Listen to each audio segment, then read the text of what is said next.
That's really good. You don't burn a line.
normally every year I sit in on this. But you're more professional. I'm not gonna do that to you. Why not? Because usually we do when we're drunk.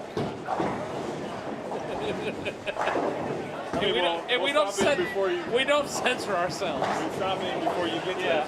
It's a very different production. Are you bowling? Yeah. You're not bowling. All right, I guess you're bowling next one. Yeah, no, like the way it was before, because my buddy Kevin Roberts' brother Brian, I'd always done it. There's no censoring. Like, we don't try, nobody tries to cuss a lot, but it's a way more loose version. By default. I said, Emil, it's just Emil's business. I mean, you always got it. Not tonight, maybe tomorrow, maybe like before alcohol flows. We'll come see you. Thanks, man. It's great to see you. Thank you.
All right, good evening, ladies and gentlemen.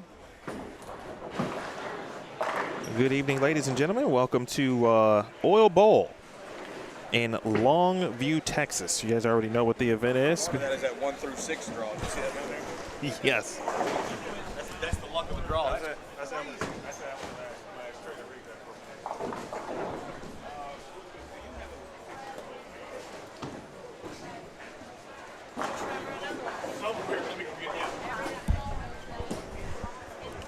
That was Trey Autry, in fact.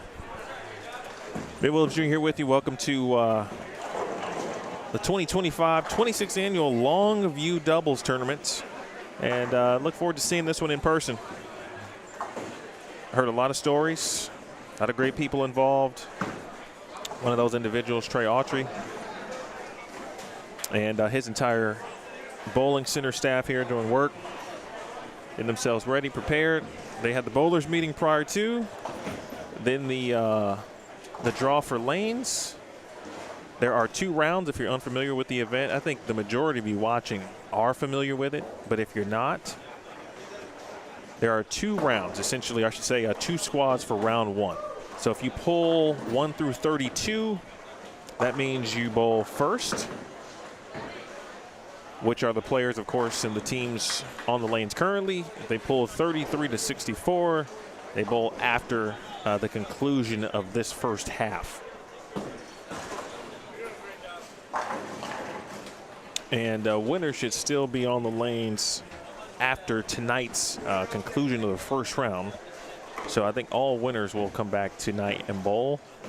And then that will conclude tonight, unless, of course, a change is made and that didn't get reiterated, but I'll find that out. And then tomorrow, of course, is all day.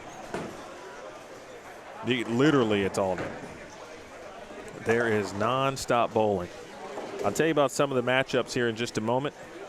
Of course, the luck of the draw would have it. 1 through 6, loaded with PBA champions, Hall of Famers. Sean Lavery-Spar, Michael Holloman down there bowling. Chris Barnes, Will Kroll are down there. There's another team that's down there I'm missing. Kevin Williams, Cam Crow, is this their year? They're on 29 and 30. We'll have some coverage from 17 through 30, and I would include 31 and 32 in that. There'll be several matches tomorrow on 31 and 32. And we'll get as many of those as we can as well. And then we'll work it all the way down to Saturday. Well, it will be late Saturday night. It could be early Sunday morning, which it probably will be.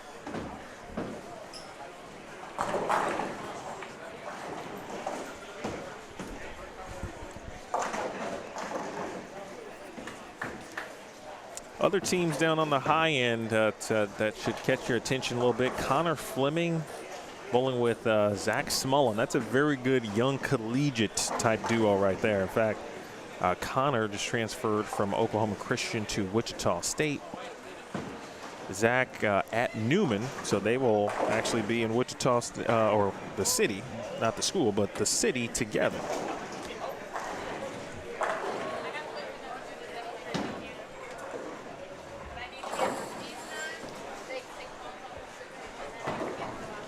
The big board.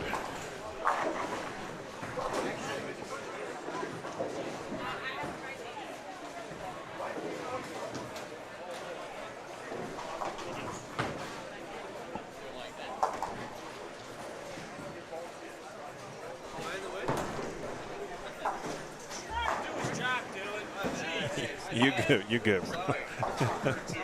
You're fine.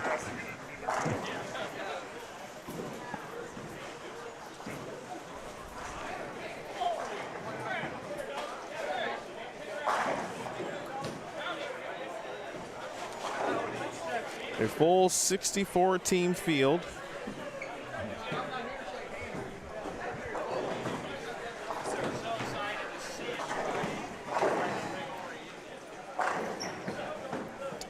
Cam and Kevin are taking on Jerry Allen and Renee Benavides over on 27 and 28.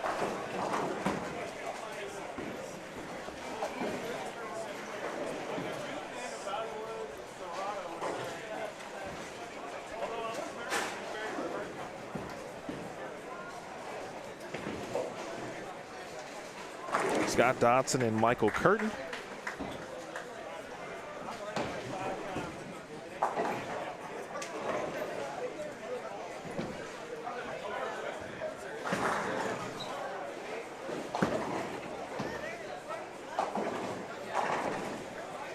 They're taking on Nick Burgess and Skylar Glabnowski. So that's 27 through 30. Then on 23 to 26, that's at the bottom right of your screen there. I mentioned Fleming and Smullen.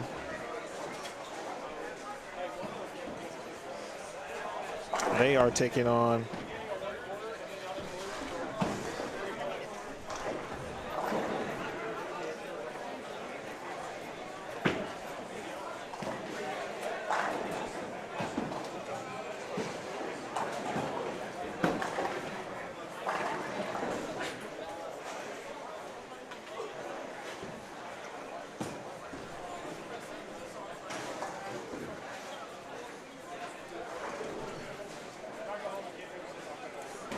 J.C. Mann and Frank DeGeorge. So Mann, DeGeorge versus Smullen and Fleming. Again, that's on 25 and 26. And I believe Terrence McQueen.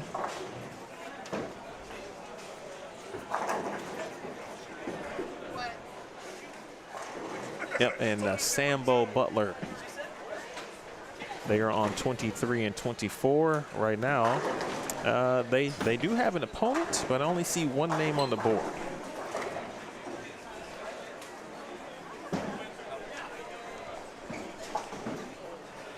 I'll make sure we check that.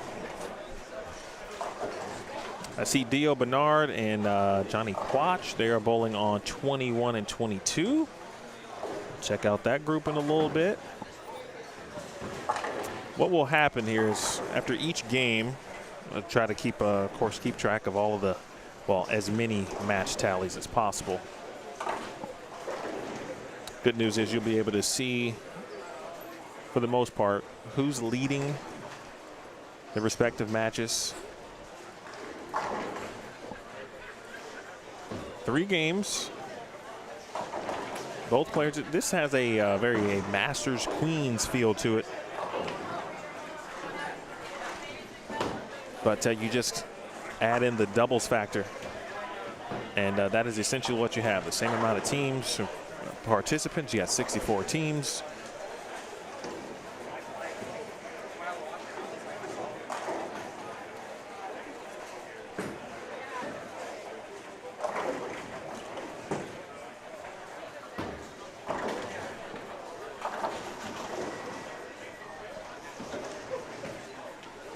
It will be 3-game, again, total pinfall. Doubles, highest team moves on.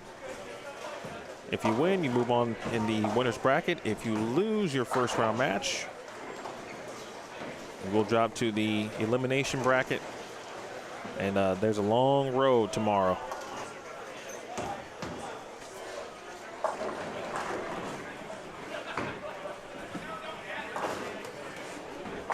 Wow, Mo City dropping in with some information. Appreciate everybody tuning in already in the chat tonight.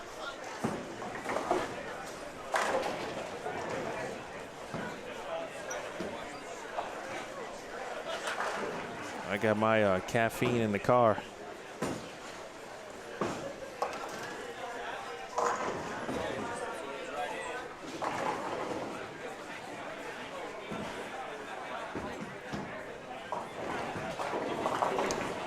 They are bowling on a what looks to be a relatively difficult lane condition. 3.26 to 1 on the left, 3.78 to 1 on the right.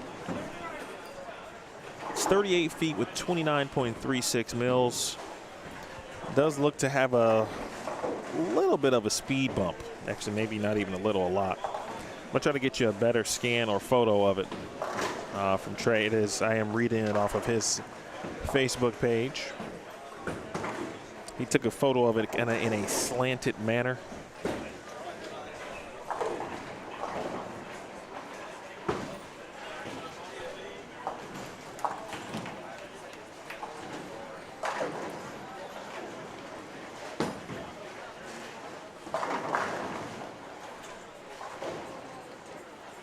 Try to give you the best possible view of it.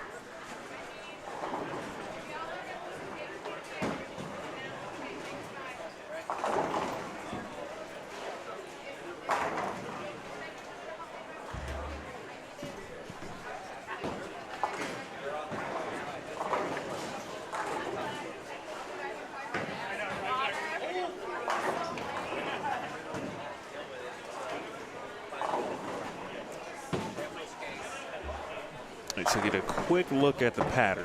All right.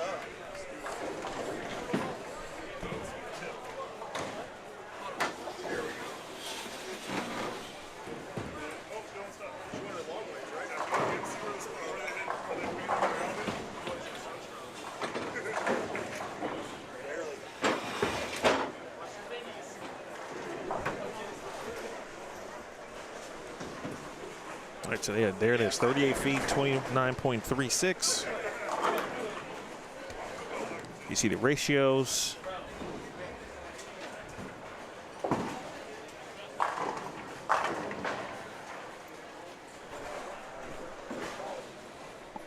Move it up just a hair so you can see the bottom of that graph.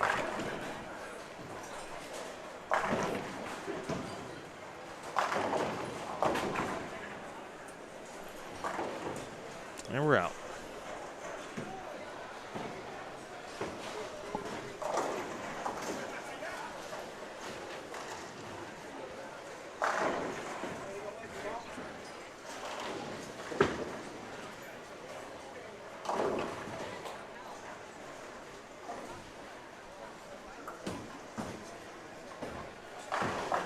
The vibe in here is pretty legit. Yeah, I mean, I'll be honest. There's a lot of money in the building, so it's serious, and we're just getting started.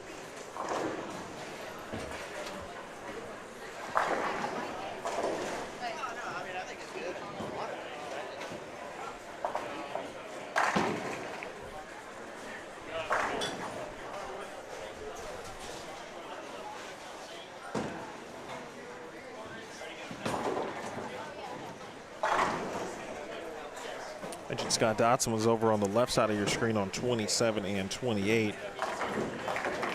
Prior to that, Waxahachie hosts several regionals and Southwest regionals and senior RPI. Great center. I watched a few players practice a little bit earlier this morning, and the pattern was available to practice on.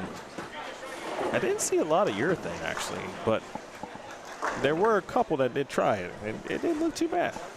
I said that because I just watched Connor Fleming toss it over on 25, and he and Zach look pretty good right now.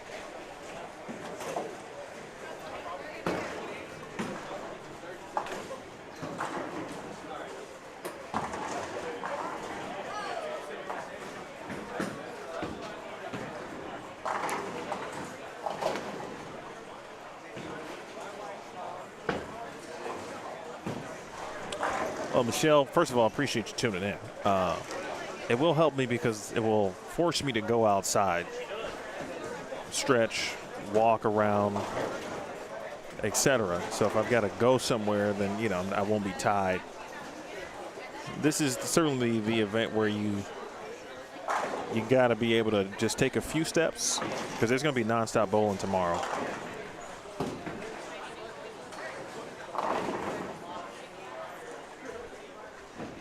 Big screening tonight on a Friday. Appreciate that, Lefty's Revenge. It's a spot to be at.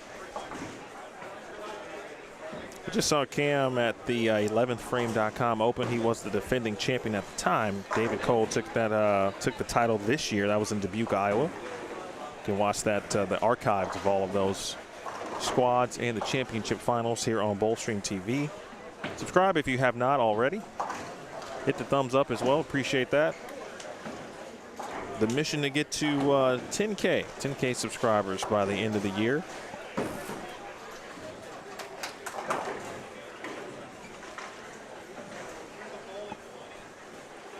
He and K. Will, certainly a formidable duo. But there are a ton of those in regards to formidable duos.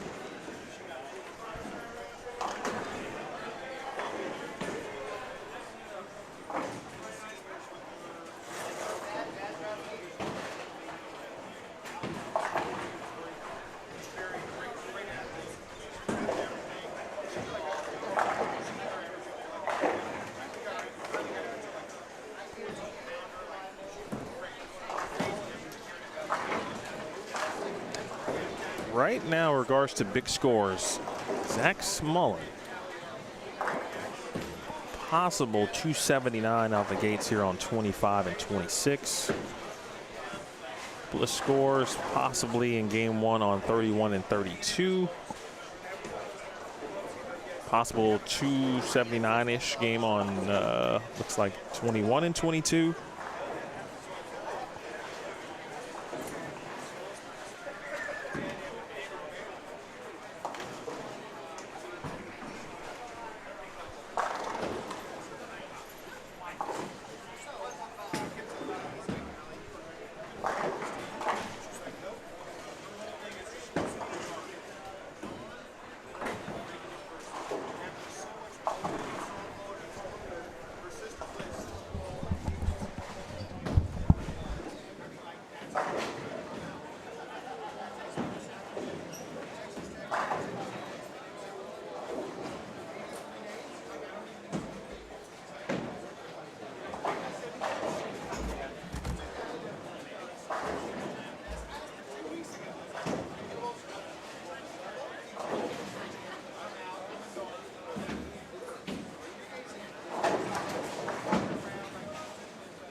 Shot there from K. Will.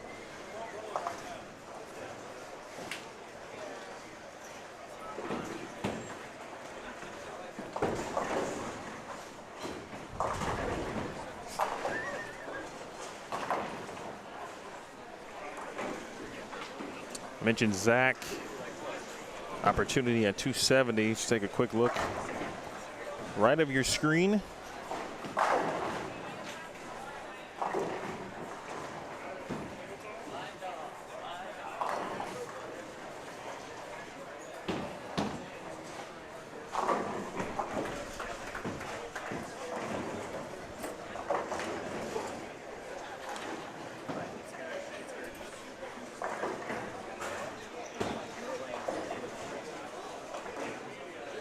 There are 2 rounds tonight. There could be 3.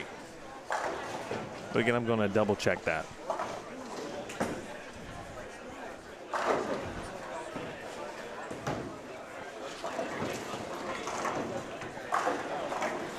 But the way to look at it is, this is the first half of round 1. The second half of round 1 will hit the lanes after the conclusion of these first matches. Once they're done later this evening, that would be the end, the official end of round 1. Boy, Zach out here making it look easy early. Already in the 270s.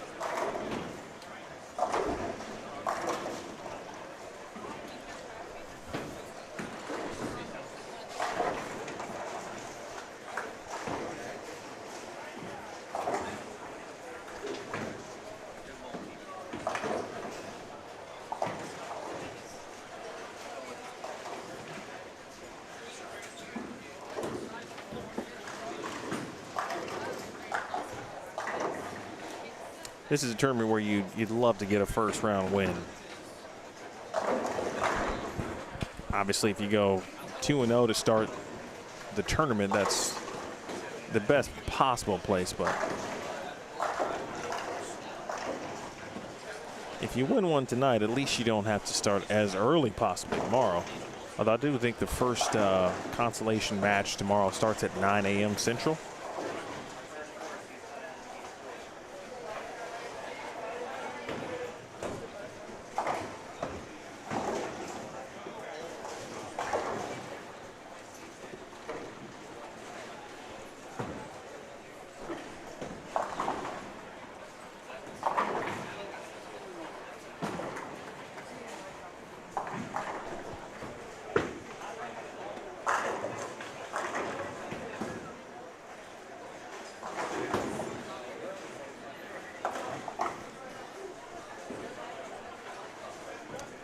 Well, it's hard to beat 279, especially when your opponents go 361 to start.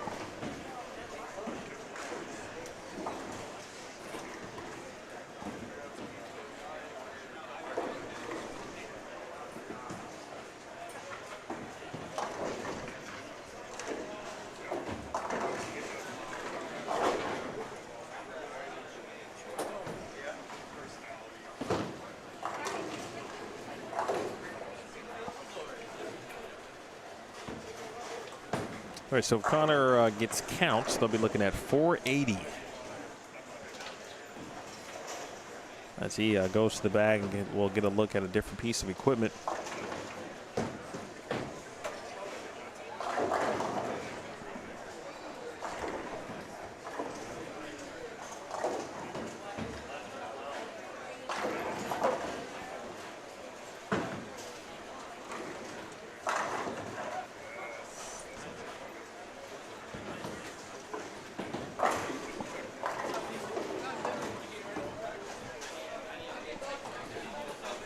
Great start. We'll go back to 27 to 30 quickly here.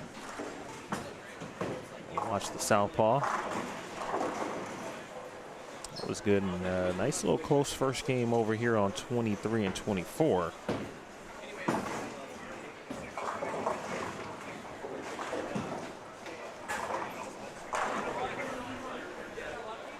Back over to Cam.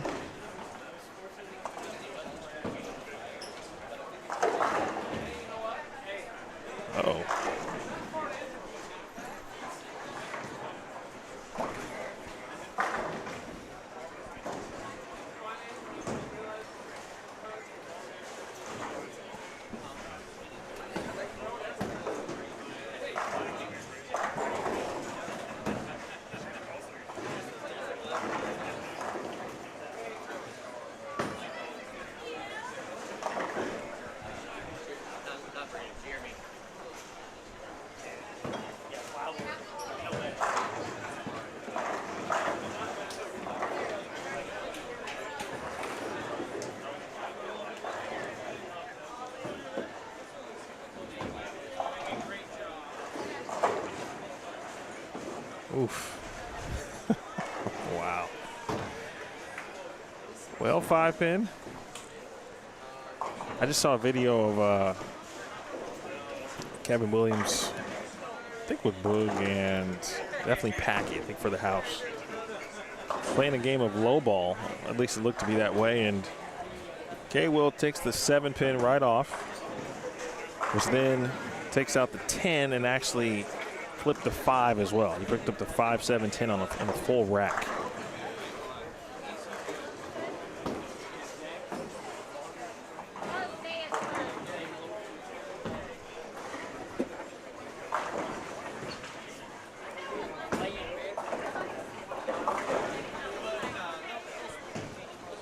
There are a few close matches around. Actually, to be honest with you, a good portion of them look to be close. Yeah, minus what we just saw with Smullen and Fleming over on 25 and 26.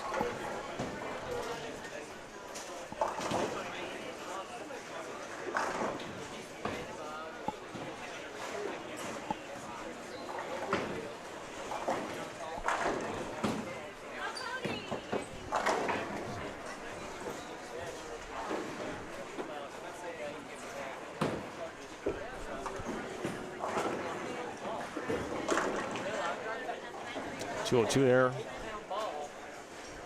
Skyline, those are a lot of the games we're seeing. A lot of 2-0, a lot of 2-teen, which makes Zach Smullen's 279 look that much more impressive.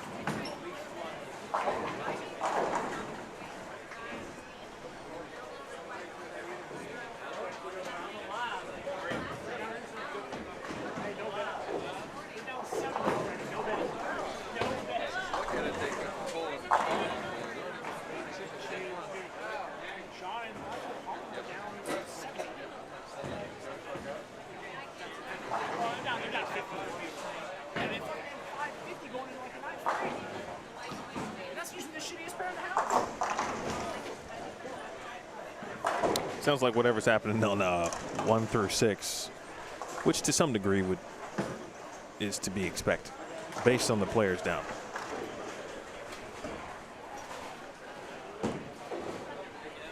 Well, it was D.O. Bernard. Let me check in on D.O. here quickly. 260, 268 to the spare. I feel like D.O. just won maybe 8 more regionals. That's an exaggeration, but not really. But I do feel like he won 2 more regionals within the last month and some change.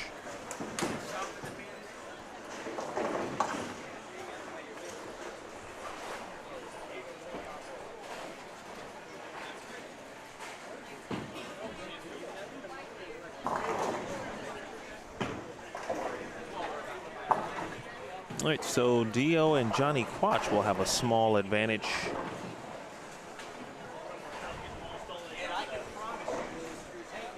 Finishing up on 23 and 24, Terrence McQueen on your left.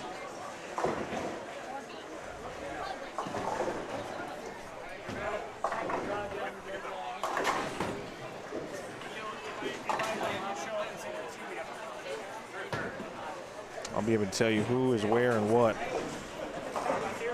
in regards to round 2.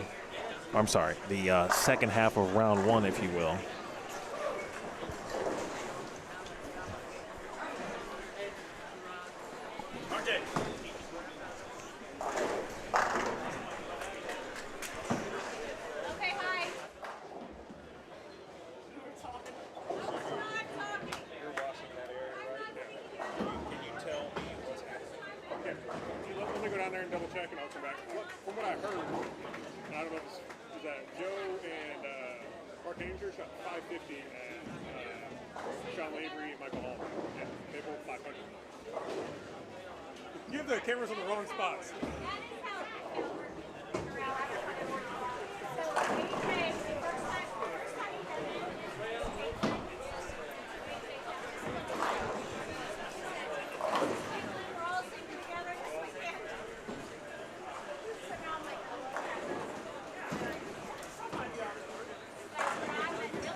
Smullen just moving right along.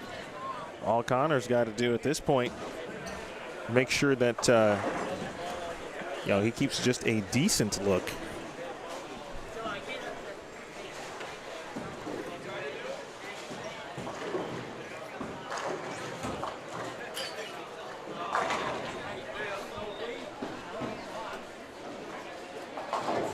So, Mr. Butler, Mr. McQueen will have a early advantage over the Jackson duo on 23 and 24.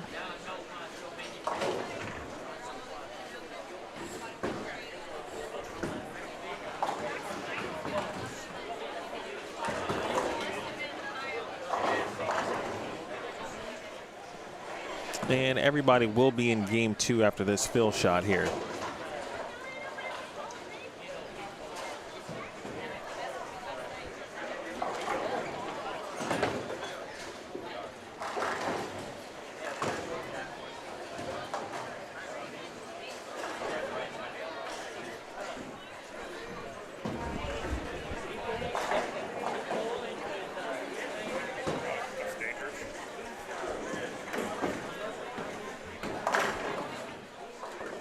welcome in my guy RJ Klann, who's been up and down. He's waiting to bowl. Upcoming, of course, but he's watching several people, several friends, and also keeping an eye on what's happening down on 1 through 6. So I know there's high scores. Yes. And to be expected with, Chris and Boog and Sean and Michael Holloman. Right. And there's some other folks that I'm missing down there. Yeah. Joe and Mark Henninger. Yeah, Joe Joe Finley. Finley. Yes. So, there's 3 great matches going on down there. So I'll start out on 1 and 2.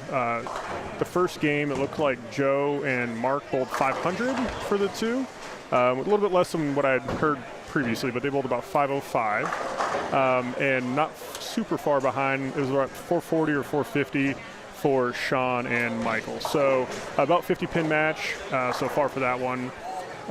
On 3 and 4, I believe that was the Simo pair. It looked like they were ahead by about 80 or so. I think it was like 420 to 490. And then the last one would have been Barnes and they against Timmy, and I think that was about a 40 or 50 pin match as well. I think it was about 470 to 420.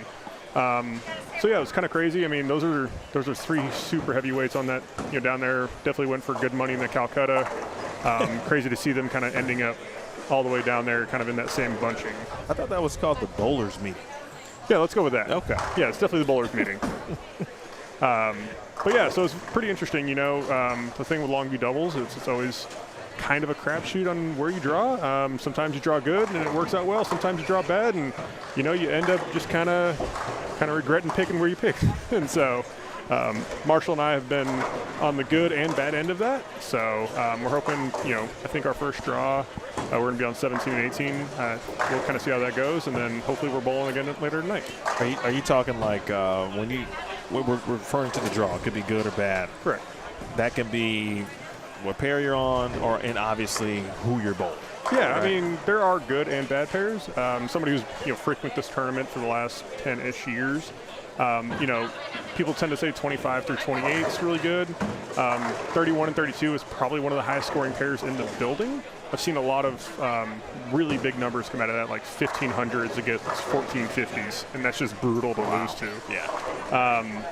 Yeah, and then obviously there's some bowlers who are national players, right? You got your Barneses, you got your Simos, you got that kind of group going on there. So yeah, I mean but I think the start of it is hopefully getting somebody who I usually like to always joke that I like to bowl against somebody I don't know, because I've been bowling for long enough that I tend to know a lot of people.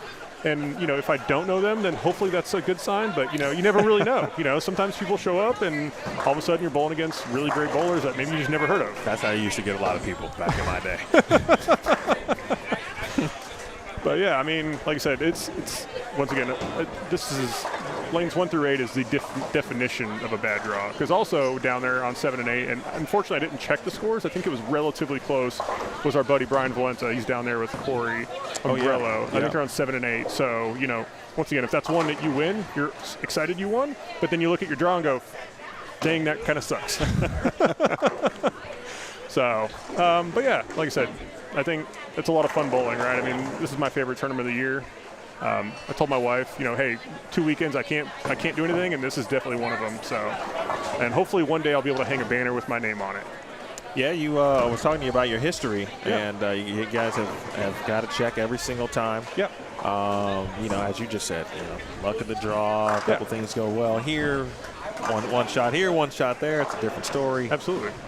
And this week could be it. This weekend could be it. I mean, like I said, Marshall and I just have gelled really well together. I've known him for, God, I hate to admit this, about 20-something years. Yeah, I think he was a freshman in high school when I was a senior in high school, and so we've known each other since then. But we've just always really gelled well together. And once again, this is always just a fun tournament. And, with how they kind of get, and I say get, the lane pattern tends to break down. Usually left ends up doing okay, and we're 2 bowlers who aren't bad at playing left. And so I think that kind of leans into us as the days get longer. So yeah, like I said, I like to think that we always at least have a chance in this tournament, which is always at least what you want to come in with the thought of. Not that you obviously want to lose early. Correct. But how Like, what type of run have you made if you've had to make it from the contenders bracket in the past? Like, how many matches have you won to keep the hope alive all the way through? Yeah, so funnily enough, Marshall and I have only ever won the first night once. Okay. And it was the 1 year they expanded it to 96 entries, and there was about 20 buys. And I think we drew 1 bye, which obviously is awesome for us. But also that involved having to come back Sunday, and we lost Sunday morning, I think, in the round of like 7 and 8. But I think to get there, for a normal 64, I think you end up bowling anywhere from 21 to 24 games to get into like the kind of casher, the cashing round, or even the bowler's fund, if you will, or however we're calling it. So the meeting, the players' meeting. So, but yeah, so that's always been kind of the, if you definitely don't want to land up in the losers bracket. I mean, it definitely takes a toll. I mean, you get tired more, so you end up bowling people who haven't bowled as long. So there's some fatigue that kind of goes into it. And obviously, and I don't know if you've explained this, I'm sure you have, but, if you win the first round, it's awesome, but you do have to bowl again tonight. Correct. And so you're not getting done until 1:32 a.m.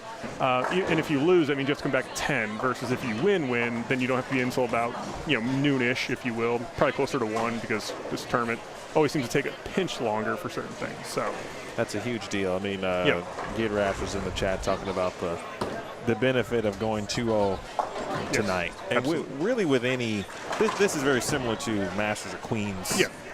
But obviously you just add in the doubles element to it. But everything else really about the format's the same, minus the extra person, which means, if you're bowling one of those events, if you win a couple matches early, you don't got to bowl in the morning. Absolutely. Which, now you're not getting done as late. Yeah, absolutely. But I don't know anyone who doesn't like an extra hour or 2 of sleep. I mean, every year I guess I never really think about the actual effect that can really have, and I think it's, kind of talking through it now, it's definitely a huge piece, I think, that goes into it. Well, that's because you're older now. I am definitely getting older for sure. Maybe when I was 25, 26, I didn't care. Those things matter now. My hand, I was like, oh, whatever, it's just my hand. What's the worst that could happen? And now it's kind of a little bit different. And I just think, like I said, looking at it now, the advantage of going win-win is a huge thing. Because I think if you win-win tonight, and I'd have to double check, if you win the first match tomorrow, I think you automatically cash at that point.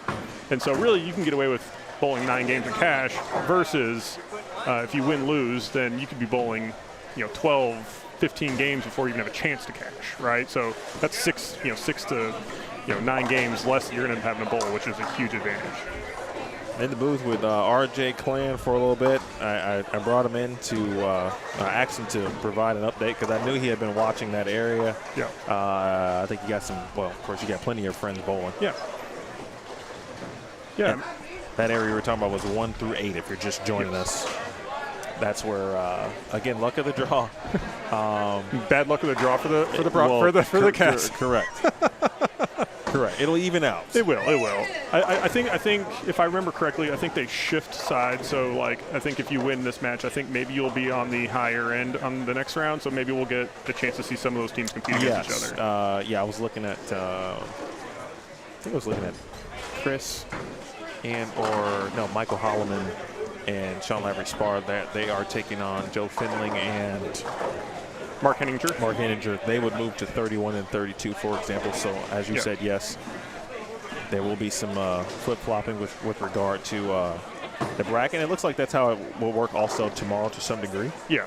And I'll say this, if whoever comes out of that match on 1 and 2, between Joe and Mark versus Sean and Michael, if they do end up drawing, which, I mean, I don't want to presume, but, if you do draw the Simo Stu draw there, once again, I always kind of remember 31 and 32 as being a very high-scoring pair, so I definitely would want to keep an eye on that pair if whoever ends up coming out of that side on 31 and 32. So, yeah, definitely keep an eye out for that tonight, and I'm sure Emil will definitely keep you up to speed on all that. Yeah, this is fun, and I talk about, again, Masters and Queens, but it feels like there's so much more happening. Yeah, actually, even though it's technically not, but it feels like it, and it's certainly probably because there's one extra player per lane. Yeah, that you're kind of keeping track of, especially from the scorer's perspective. Shout out to Cubica AMF and the scoring system that here is at Longview, so you can see the totals. And nice and clear. I mean, some of those can get a little fuzzy, so these are definitely clear and really easy to read. As I mentioned, on this end of the building, Zach Smullen and Connor Fleming shot 480 out the gates. That was the highest total, at least from what we saw on 17 to about 32, although I didn't see 31 and 32, but there was the possibility of some good scores down there. Dio Bernard did shoot 268 on 21 and 22. That kid is on a tear. And he's the nicest kid alive. He's still only like 22. Yeah, it's you know, I've had the advantage of knowing his dad, and you know, I've gotten introduced to Dio a little bit more recently, and I mean, he's just one of the nicest people I've met. And dang it, if he's not really good at this bowling game. Yeah, and that's when you know when someone is super nice, like as a human being, and they're great at what they do. It's just painful a little bit. You really want them to be like, come on, can you just be a little mean? Like, come on, say something bad about me, or come on now. Just, you can't be that good as you're beating my brains in, you know? But yeah, Dio's a great kid and great bowler. I actually have a couple of friends over here kind of bowling on this higher end.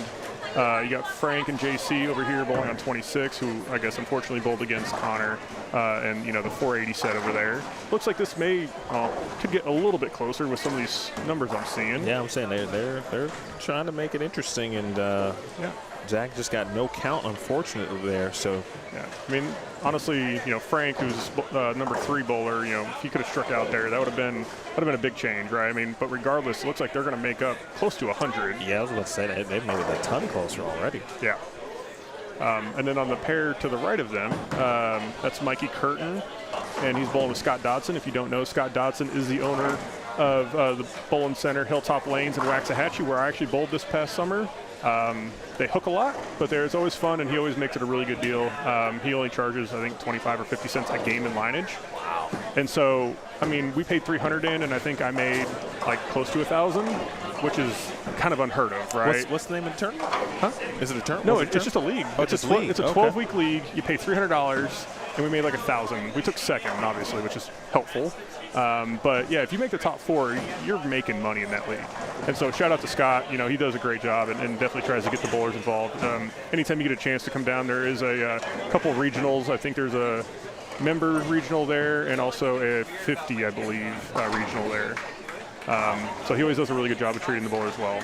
And then obviously Skyler, and I'm going to draw a blank on his name.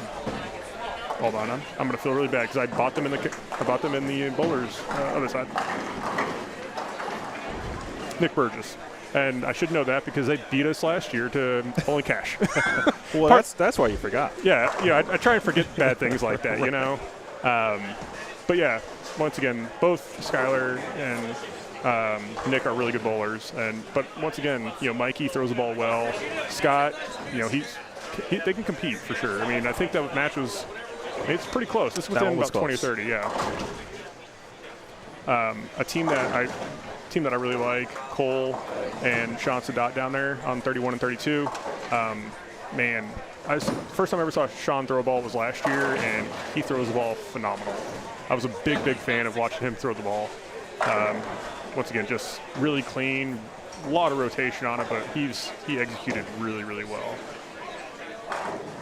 And then, I mean, there's even this side. It's not necessarily it's stacked, but I mean, or it's not as stacked maybe as the you know, the 8 down there. But I mean, you still got Kevin and Cam down here too, who was you know, definitely really good team. I mean, Cam I think was Team USA. Kevin won a title on Shark.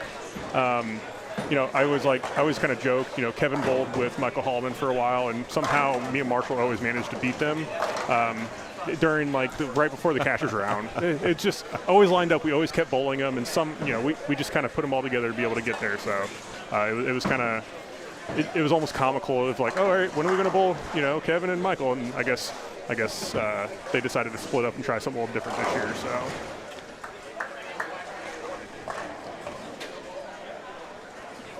Let me see.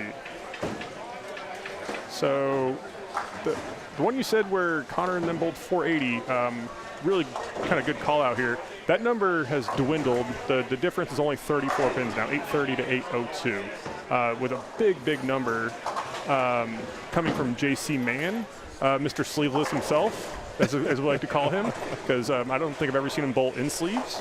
But he just bowled 264, which is a huge number. Once again, down to 34 pins on that match, which is huge. Yeah, J.C. bowling with Frank DeGeorge. Frank DeGeorge, recent transplant from, I believe, the Houston area. He's actually living over here in kind of in the Waxahachie area, because I saw him every Monday this past summer. During league, summer. During league, yes, during league.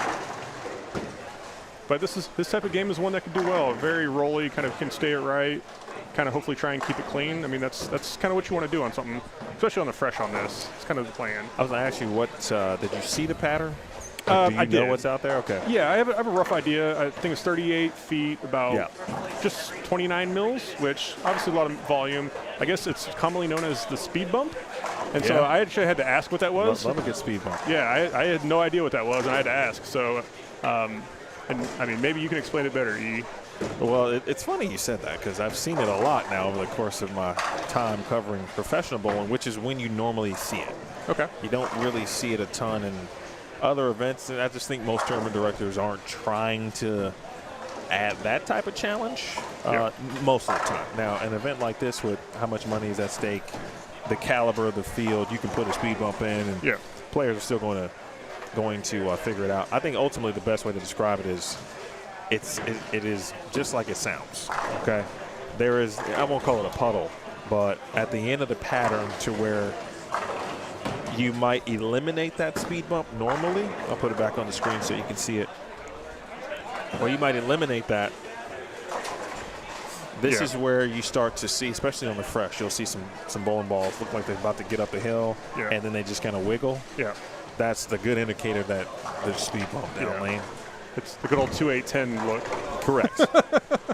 Yeah, if you got that on the fresh, it's not it's like, that's not what you want to see. Yeah. I mean, I was down there, kind of trying to help some friends that I have down there, and when I was kind of seeing the pattern and kind of seeing how they were playing, I was kind of looking at a few different people, and it looked like kind of you wanted to be right, because it looked like there was a little bit of hook right, but you definitely wanted your ball to be slow. You definitely didn't want your ball to try and come off the pattern too quick, because as E mentioned, the minute that ball, if you caught it really well or if you got too clean at it, it would just hydroplane, and that's where you 2-8-10, which is definitely not what you want to be doing. I've seen a little bit of everything, too, with regards to equipment. There's some urethane, but not a ton. Yeah. George Gohagen, I think, was throwing some urethane. Trey Sledge was throwing some urethane that I saw down there, kind of in the 15 and 16 range. I do want to do a quick call out here. I'm looking over here at lanes 27 and 28, Scott Dodson and Mikey. They're actually ahead now. They're ahead by about 20 or so with a huge four-bagger from Scott to kind of get in there. Yeah, that's a huge swing. And Skyler not striking, definitely swung the pendulum, and I think we'll kind of see how this 10th frame works out for the bottom two bowlers, but that's a huge number right there to kind of sway that back in their favor. Cam just nearly 7-10 on the fill, but leaves the 7, so we'll see his final tally. 186, but they've got a relatively commanding lead, if you will, at this moment in time.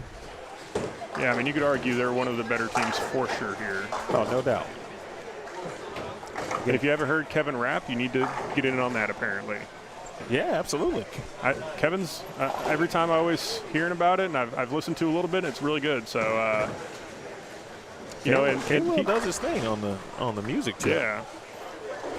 And he's probably going to create, I think he's big on, he usually does some kind of streaming, not necessarily of this, but kind of doing little clips and videos of him bowling throughout this. So you'll probably see a little bit of that. I'm sure, check him out. I'm sure he'll post some of the recap, if you will, of this weekend. Should be very interesting across the board, just in regards to content. Wow, great shot. Yeah. All right, so he'll be in the 2-0s. It's an unfortunate 9, I think, is the best way to say that. And then, close match again, 27 and 28. That one's close. Oh. Again, the Smullen Did he make it? Oh, thought he might have missed that spare. But, I mean, if they don't spare this 7-8 right here on lane 28, I mean, they're going to be ahead by about probably about 30 or 40, which 30 or 40 going into the last game is it's not really where you want to be. It's doable, but not where you want to be. What's some of the crazier things you've seen at this tournament in your time? Man, This feels like it's going to be crazy. You know, like maybe just not today, but obviously tomorrow. Yeah. Trying to think. Like, probably, I still remember this, and for the love of me, I can't remember the team that was bowling against them, but it was and I kind of referenced this earlier, when Dino, and I believe it was Anthony Lavery, bowled like 15-something and only won by like 30 or 40. Oh, wow. And that was on 31 and 32, and it was just, like, it's almost like you had to try and miss, and every other pair in the building is like 200's a good number. I was excited for 200. And, you know, just kind of seeing some of the stuff. What you'll probably end up seeing, because, I mean, throughout tomorrow, probably more tomorrow than today, is people are going to get left. And the ball's going to go flying here at some point, most likely. Okay. You know, I've definitely been in front of the ball return myself quite a bit in this tournament, and definitely not usually not my favorite thing to do, but you're definitely going to be seeing that at some point, I'm sure, tomorrow. The heads in this building just tend not to hold up long enough to really give yourself a chance to stay as far right as you really want to. I think last year when Marshall and I lost, I was over the middle of the gutter cap, which is always fun. You always have to make sure to clear the fronts, get a good loft in there, if you will.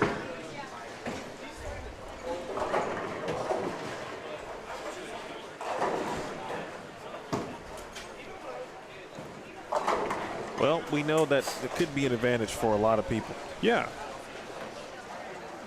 You had a couple of hellos in the chat, by the way. Yeah. I'll give it up for my guy, RJ Klann. I appreciate the call out, and I appreciate, you know, the invite over. I mean, you know, I kind of told my wife earlier. She's like, "You want to bowl first or second?" And I was like, "You know what? I want to bowl second, because if I'm going to bowl, I'd prefer to bowl back to back. I don't really like waiting a whole lot. You know, I just kind of get, you know, my partner's running by just now, Marshall Morrison, but yeah, I'd rather bowl back to back. I don't want to bowl now and then kind of have to wait, and I just feel like it just, you know, kind of throws you out of rhythm. If you can kind of get comfortable, that way you don't have to worry about sitting for a while. Even though it's about an hour and a half, 2 hours, it's still not something I'd prefer to do. So I'll tell you what. That's a great point. Yeah, absolutely. Actually, that's a really good point. Yeah, Gid. Yeah, the fronts, you know, this building, they just never tend to hold up. And really, you know, I think the main thing with this, whenever you're bowling here, is you have to try and get it to not die in the fronts, but also making sure the ball's not going to come off the pattern too crazy. I myself tend to bring a lot of IQ tours. I'm sure everyone knows that that's by far my favorite ball of all time. And that's usually what I end up throwing here every year. And one year I joked with Marshall, actually I think every year I joke with Marshall, that I'm going to drill 5 IQ tours, and that's all I'm going to bring into this tournament. I only brought 2, but I always joke that's the case. So, you know, this match is closer than you'd think over here on 21 and 22. Yeah, it's close. Yeah, I mean, I think a strikeout here puts it, strikeout, I think they're up. They just need to hit pins. Yeah. Dio and Johnny are bowling. Corey Botos and Sam Swinford. oh yeah, I think Sam, was he he bowled in college. He did. He went to Newman. That's right. Yeah, okay. I knew I remembered the name. I think every time he sees me, he always makes a call out and says hi, so it's always kind of nice. But I remember bowling against him in college. I was just about to say, y'all bowled at the same time. Yeah. Yeah, they've made a nice little run there. Those are what you expect at this tournament in regards to close matches. Yeah. And then, man, it's like, boy, I'd love to. Why do I gotta get this out the gates first round that close? But that's what you get when you have this type of field. I think you jinxed him. You know, he did get 5. Well, Sam did say, he was specific. Every time I see him, it's generally at a tournament, and there's live streaming involved, and he's like, I'm going to pull the plug on that camera, wherever he is. He always says it. He told me before. But it wasn't him. He shot 255, but, we did cloud Mr. Botos. Yeah, I mean, the good news is that he's going to get some pins here. It's still going to be within about 15 or 20, so unless he spares it. That's a hard spare right there. Oh, bad break. Bad break. You're within 12. You're within 12. They've got a 12-pin lead, though. Yeah. Sorry, they're down 12 to Dio. And once again, Dio's a big, great bowler. 866, 854. They're down 12. Oh, thank you. Yes. Yep. Yes. Once again, kind of a mention here. JC against Connor Fleming. I mean, it's really, really close. So it's really interesting to see this match.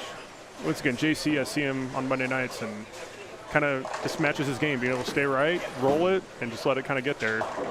And like I said, this is a really good matchup for him. So, just so everyone is under awareness, we are in Game 3, and I'm going to do my best to make sure I remember to change the graphic each time.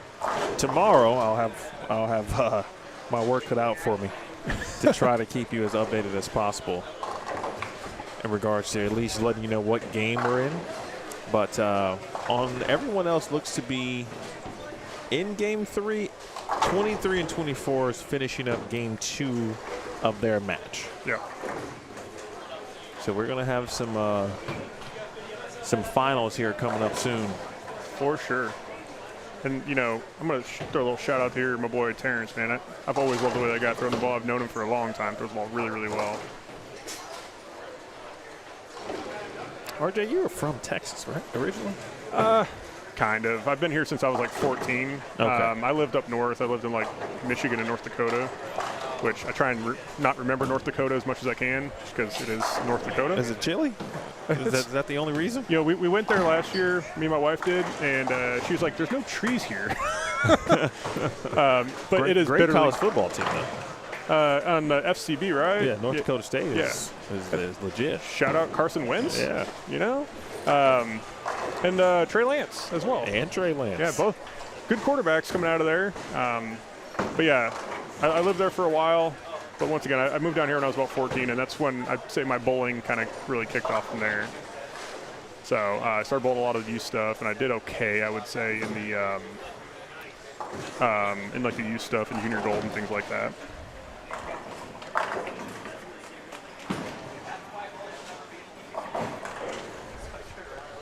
So the couple of close matches. Dio, Bernard, Johnny Quach, and Sam Swinford.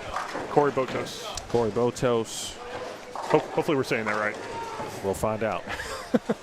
On the right side of your screen right now, Zach Smullen, Connor Fleming, and JC Mann, Frank George, and what was a 80-plus pin lead after one game for Smullen and Fleming is now an even 20-pin lead. I beg your pardon. 20 pins the difference. About 50 now. That'll about match it up. Yeah. And there's been a ball change. That's actually a good question for you since you have so much experience in this tournament. Yeah. Normally you watch the Masters and Queens events, and generally you do see, I think, a relatively high amount of ball changes in a match. Yeah. Right, what one person starts with or one team starts with, they may not finish the three-game set with, obviously, as transition is happening. Yeah. I've seen Zach already throw definitely two different balls, maybe three. Same thing with Connor. Do you see that more on the fresh or just throughout the matches, obviously, as they go along? Yeah, I mean, probably a little bit more on the fresh, because what I would like to say is once you kind of get to a spot where your move is pretty consistently left. That's fair. Yeah, I mean, that's fair. Usually you're kind of just getting to a point where you're just trying to get your ball to see the spot and slow down and get to the pins the right way, right. Which, so you tend to kind of go maybe like you tour. If you like something a little quicker, you kind of go, something a little shinier at that point, like, something along those lines. So I would definitely say for the fresh, you're just trying to get the ball to do the right thing and trying to control it. And then as you get a little bit further along, you're just trying to get the ball to get through the pins and hopefully not hook as much, because that's usually what ends up happening. going to throw another update over here. It's getting kind of dicey over there on 27-28. Looks like it's about 20 or 30 pin lead. Looks like 30-28 right now, but we'll have to see if Mikey can make the spare right here. Just bouncing around on E. My bad, man. Oh, no, you good. Hook a little. Oh, no, that's good. We like that. Let me pop over there real quick. Yeah. The Queen, by the way, can strike out for 216. Sambo got to 232. He liked it, just bailed on him, which is kind of what you'd mentioned earlier, where the ball just kind of shims a little bit, if you will, and just kind of catches another level of going forward, which is not what you're kind of wanting to see. That's where trying to learn how to carry at that point is where it gets tricky. Do you give a ball reaction to try and get better to strike more, or do you try and control it and say, hey, look, this is what I'm going to do. Have to execute better. One of my favorite things to say to myself is, you have to execute better. Because at the end of the day, ball reaction does make a big deal, but if you can't execute what you're trying to do, then absolutely you're hurting yourself. So.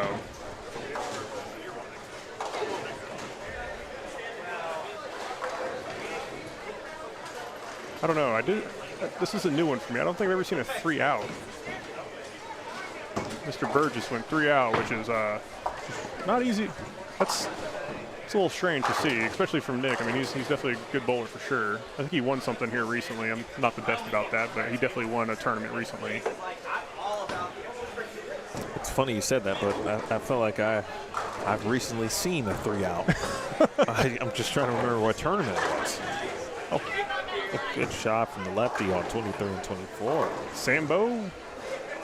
Mr. Marshall sent me a picture of somebody on his team go 1-2, which I thought was interesting to see.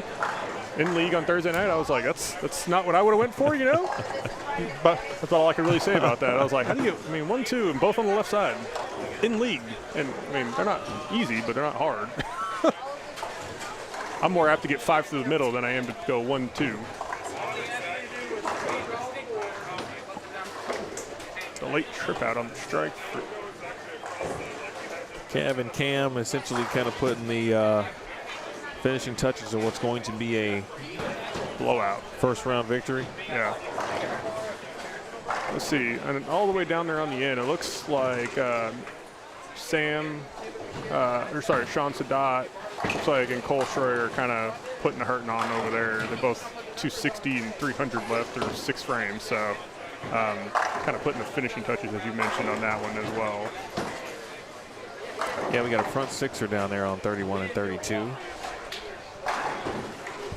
I hear a lot. And who was the person you mentioned? Sean Sadat. Was that who just bowled? Yeah. Okay. Yeah, he's, like I said, the first time I ever saw him bowl was last year, and I was like, once again, one of those things was like, I had no idea who this guy was. Seen him before today, since you said that. I'm like, yeah, I don't know where, though. Yeah. Cole's another guy. He's from the DFW area. He gets it off his hand really well on the motive staff here, and he's going to get through it super well. And man, when he's on, it's not an easy guy to beat. And he just packed it back for the 7 in a row down there. Looks like that one's multiple digit difference there, so I think that one's probably about done. JC with a big strike right there.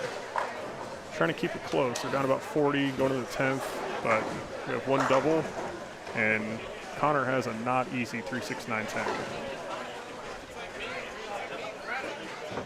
Shout out to Butch Cooper. Why isn't he here? Well, that's because he's kicked back. He's got his favorite adult beverage, watching on his TV. When I first started coming here, Butch and Bowser were like a staple for this tournament. I feel like I haven't seen him in forever. So shout out to both y'all. A little angry I haven't seen y'all in a while, so hopefully y'all can make it out here again here sometime soon.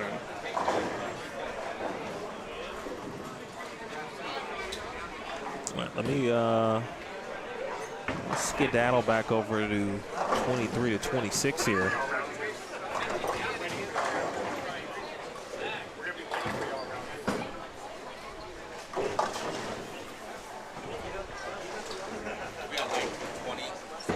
So Adam Vinci over here, he is the principal owner of Platinum 4.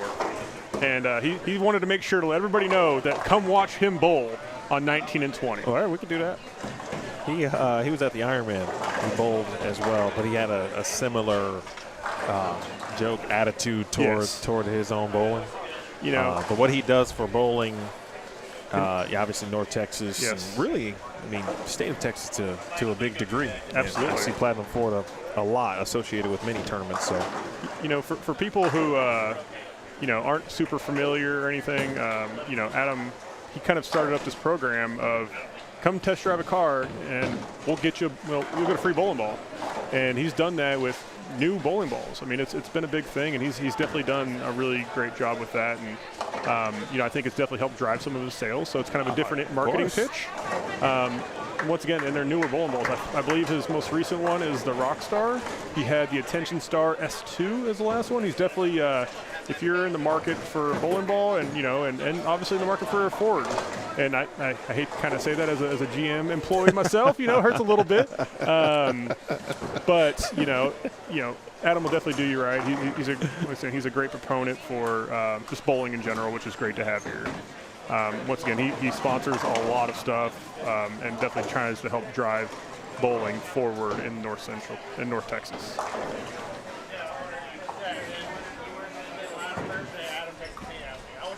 So let's see. Once again, still a really close match. 27-28. Mikey getting a spare there. It's big. It's going to be within a few pins on that. They're just, looks like the bottom two bowlers are kind of struggling to figure something out over there. So we'll kind of keep an eye on that one.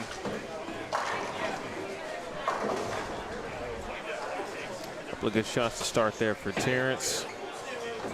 This one is in the books now for Zach and Connor. I mean, that's, this is one of those ones where you shoot 12 to 1250 and kind of hope you should win, and that's just kind of unfortunate. I missed game one. I'm guessing JC and Scott didn't bowl great, which kind of created that deficit. But 1,300's a good number right now for sure. Back to 27 and 28, left side of your screen. Coming down to the final frames. 20-pin game. Oh, big shot by Scott Dodson. Nicely done there. You can see the importance on that shot too. He knew it. I think this is really going to come down to Mikey here. It's a 1-pin match, or really it's about a 9-pin match. I think Mikey's got to figure something out here to at least try and not dig himself any bigger in the hole. Definitely try and keep it in play and hopefully catch a hit here.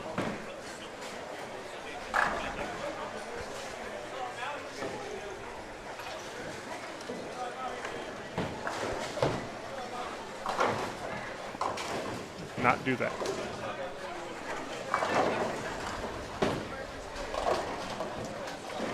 Good pickup, JC. It didn't matter. Didn't matter, but it's still kind of a good. We'll take it. Yeah. I will say if you're going to lose, it's probably better to lose in the first round because you do maximize your sleep potential at that point. Yeah.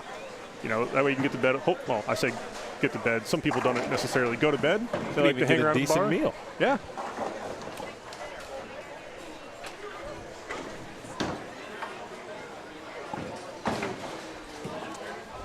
This format is so, it's not unique because we've seen it before, obviously not from the doubles perspective, so it is unique in that aspect, but so much happens in a 3-game match. Yes. And we talk about that all the time when you're watching the Masters or watching the Queens, and I feel like you are certainly multiplying that because it is doubles. Yeah. And you can have a look, your partner may be still trying to find the look. Yeah, I mean, I think this is, like I said, this is what kind of makes this tournament great. This is what we love about it. I mean, and this, I think, your partner choice is huge here. You and your partner kind of have to be able to, talk and be able to conversate and figure out what each other's seeing, what's working, what's not. Hey, let's talk through it and figure out what we can do to really win versus, somebody who's you just don't gel with and sometimes conflicting, and it just makes things a little tough. Skylar shooting for the 5 counts. 2. That's a big thing right there. All right, so his max is 201. They're at 1032. Dotson Curtin at Get down. Oh, the leaner. how about that? That's huge. I think he needed that just for a little bit of a morale boost right there. That'll at least give you some confidence going into your next shot. That's more important sometimes than anything else. You got 20 right there, which makes this shot even bigger. They're going to be ahead by about 10 going into the 10th here. If he strikes, or if he strikes, or yeah, 10 I believe. 10 because of the open. Yep. We're in a showdown right here. All right, we got ourselves an even match, folks.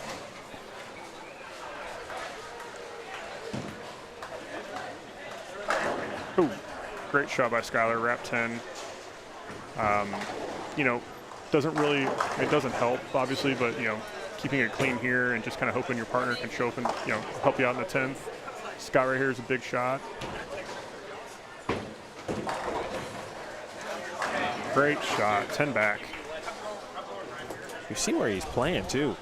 That's his A game. And that's obviously something I would not have known without you saying that, but it's such a contrast from, you know, I would say about half the field at this point with regard to lane play.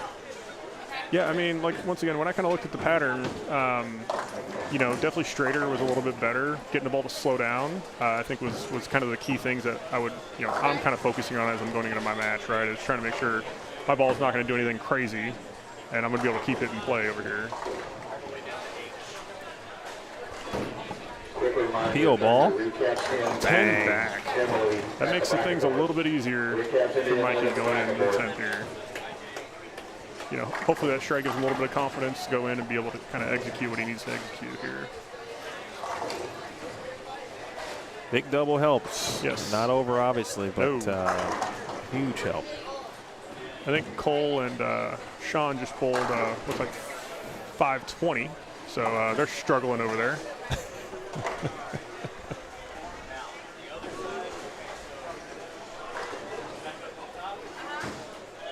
The interesting one. Oh, I swear I feel like I jinx me every time I look over. You know, they were trying to make a little bit closer of a run. Corey Botos over here. Let's see if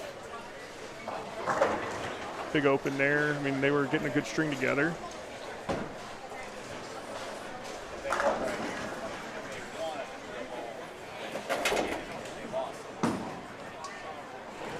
Appreciate those who've hung out so far already.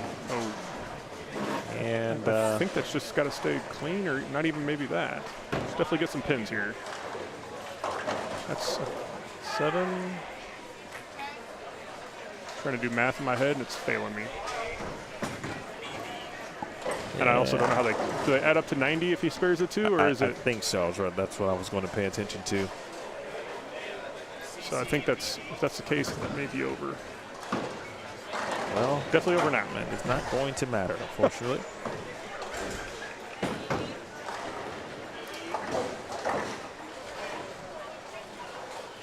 Once again, and this is where just you talk about a draw, right? We're looking at 25-26. Team bowled 1247 and lost by about 72 to the Connor Fleming and Zach. And then you look at the pair to the right, and it's going to be about 1120 to 1090, and that's just kind of one of those bad draws. That's just kind of unfortunate for the team that bowled that. 10 back, it's a good way to finish out right there. All right, my guy RJ, appreciate you, sir. Yes, sir. Thanks for having me. That is RJ Klann. Thanks for RJ. Hanging out, dropping some knowledge, calling a little bowling, and then now he will go prepare for his match, which will be taking place here pretty soon.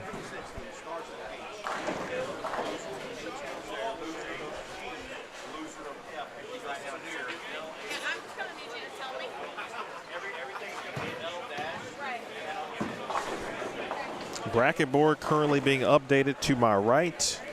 Eventually, I will receive a link once the bracket is updated across all matches, and then that Google Drive link will be available for everybody, and then I'll share that.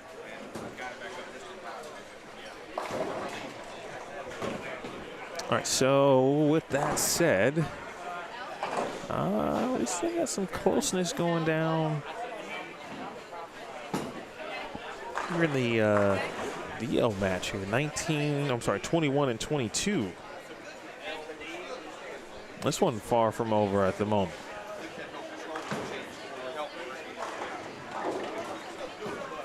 Oh my.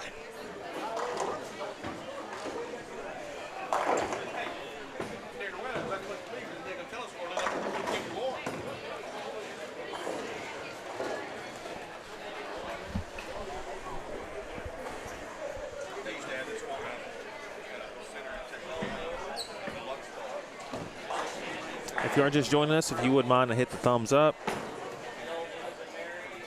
Share, it's not too late. It's 10 o'clock now, Central Time, 10 p.m.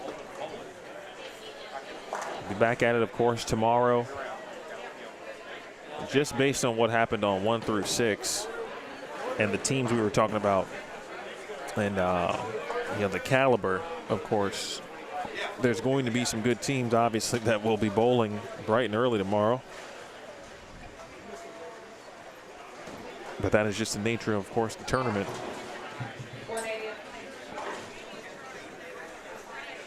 Quach, remember he announced he was going to be bowling on tour, does a lot of regional work.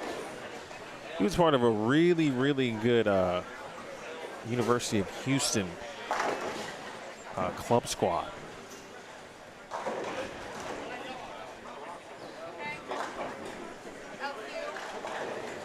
It's a good break there late.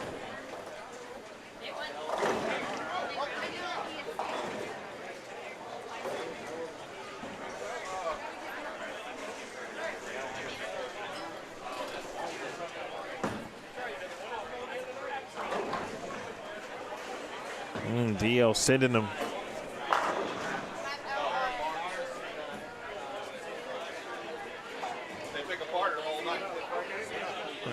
That tells Helms the spare. He can shoot 186.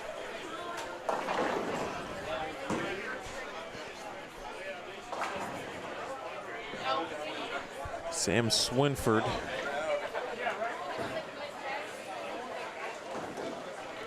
Can get to 259 to still give that squad a chance.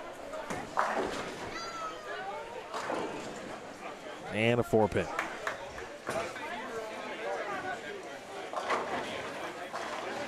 Just shot 255.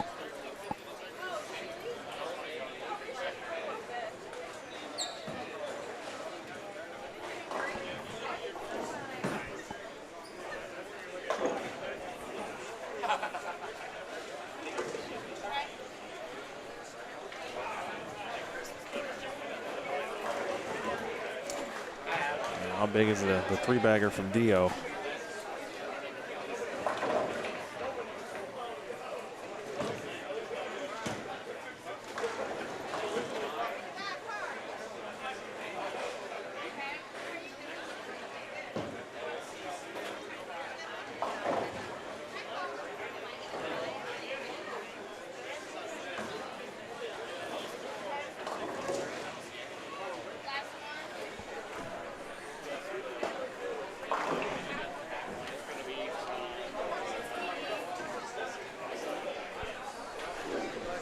Robin J. Jackson. Just trying to figure something out against Terrence McQueen and Sambo Butler.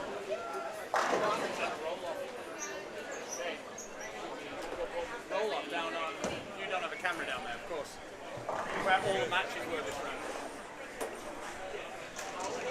Yeah, nice intense frame roll-offs.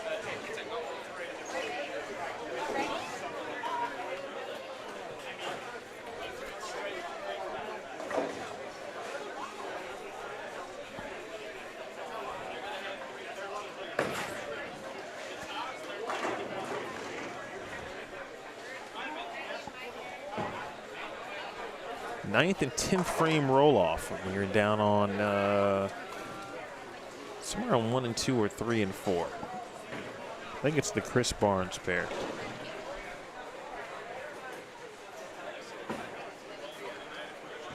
Maybe 5 and 6.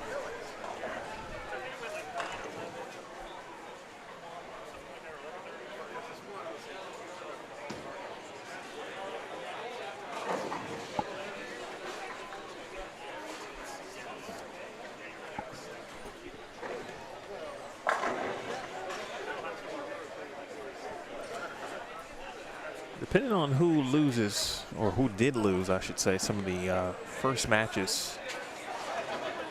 What we'll see tomorrow on this side of the house in the afternoon, or I'm sorry, in the morning, will be interesting. I haven't seen you in years.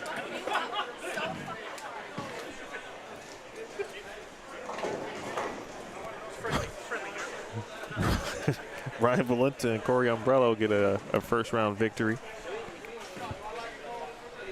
See Jeffrey Young, he's won this in the past. Okay. All right, Jeffrey Young got an early victory.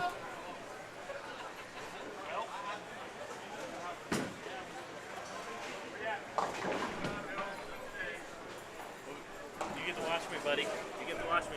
3 hours. Well, maybe they didn't win. Speaking of BV, I must have been looking at the wrong tally.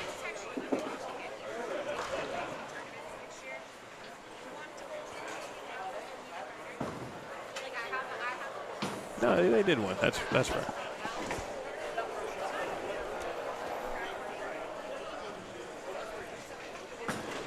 All right, so that one is all complete.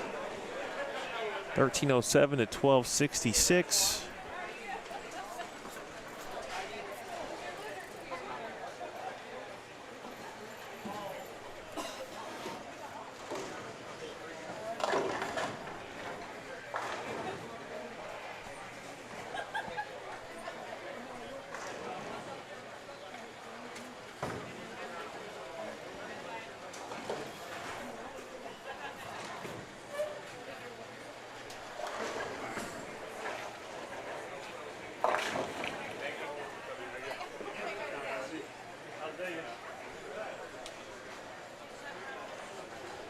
Terrence and Sambo are going to get the round one victory, and for just about everybody else.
He bowled well, though. Speaking of talking to Sam Swinford as we wrap up coverage on 23 and 24.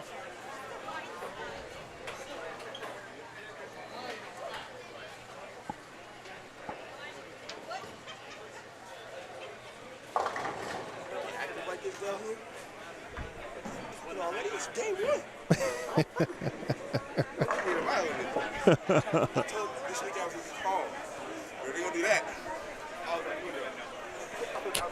Cam. Oh, I love Cam.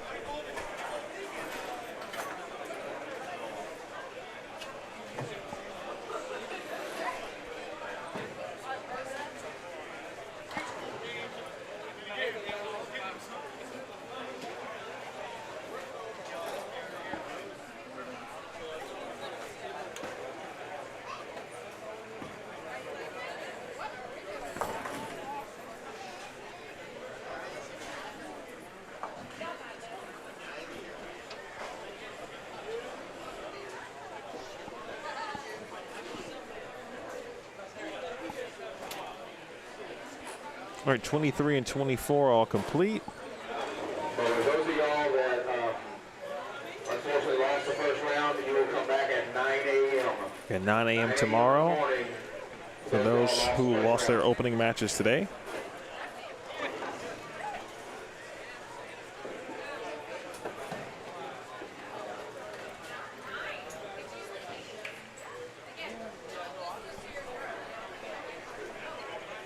Scott Dodson, come to the counter. Scott Dodson, come to the counter.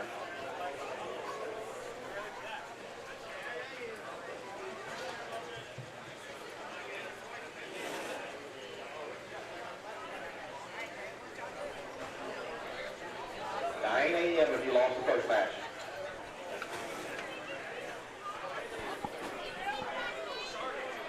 All right, so our second half of players now making their way to the lanes.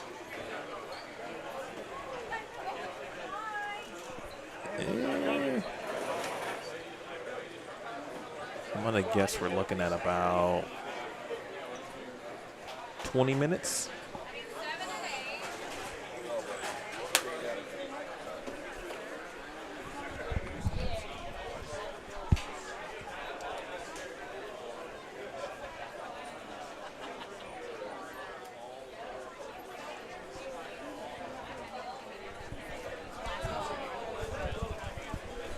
Yes, it's about 10, 15 minutes or so. So I'm going to say 10:30.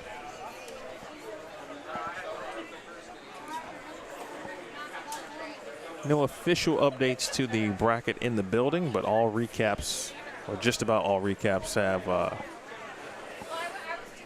been garnered.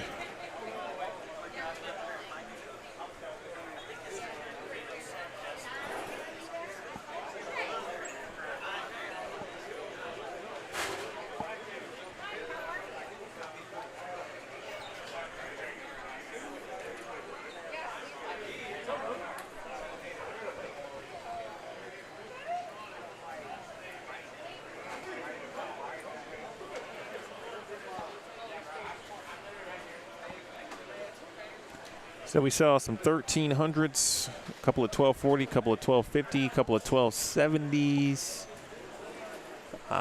Shoot, I think Sean Sadat and I forgot his partner's name, but I'll make sure I know it for the rest of this tournament because they look like they could find themselves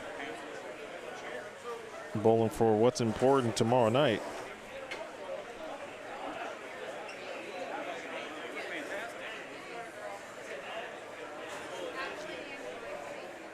All right, those are all here for the next round. Moving on.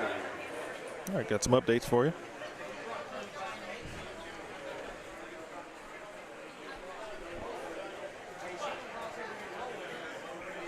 That's the voice of Trey Autry, by the way, the proprietor here at Oil Bowl. Thank you, Gid. In a second, we'll be laying back on for 15 minutes of practice for the new round coming in.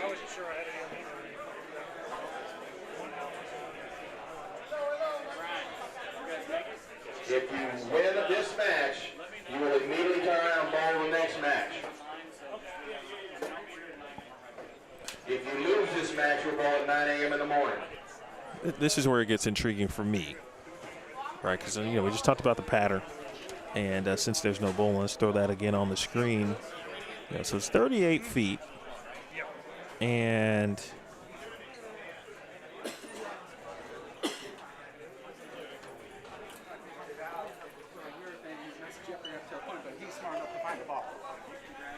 The only person that I saw really actually playing right, and as RJ talked about, was his A game was Scott Dotson.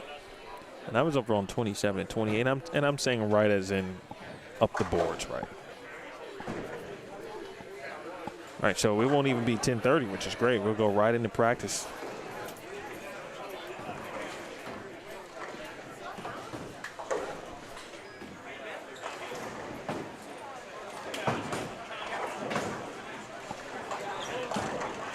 So with that said, I mean, and as RJ said, you'll see more than likely players will kind of keep chasing it left because now this group is bowling on the burn. And then once we get to the first round or the second round of the winner's bracket, theoretically, which will be after this, you know, how far left are we really going to get early, which could be a precursor, of course, to what we'll see tomorrow.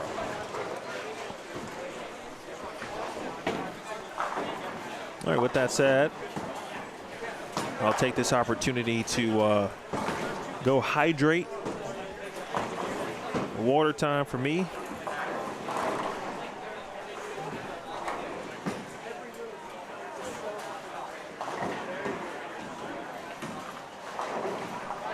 And we've got practice, of course. 15 minutes underway for the second half of round number 2.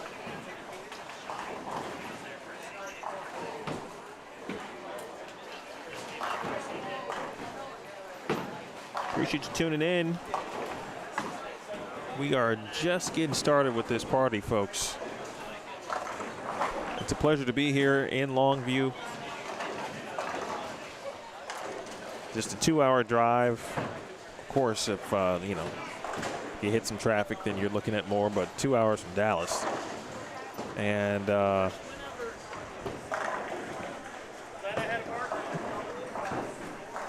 we'll take a small break. And when we come back, we'll have the second half of round number 1 right here on Bowlstream TV.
this practice. We went from basically 13 to 5. Just went there and it just. The right leg worked out before, which you usually hear. But it went not, I mean, not just from grab what it feels. But other than that, it was.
second half of round 1 is underway.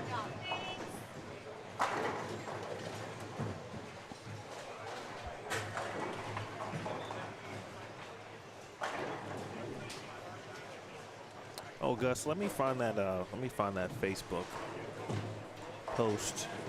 Shout out to Bush too. Thanks. I will try to do my best actually to keep you updated. Yeah, talk to Trey. This event is. We need some lane talk in here.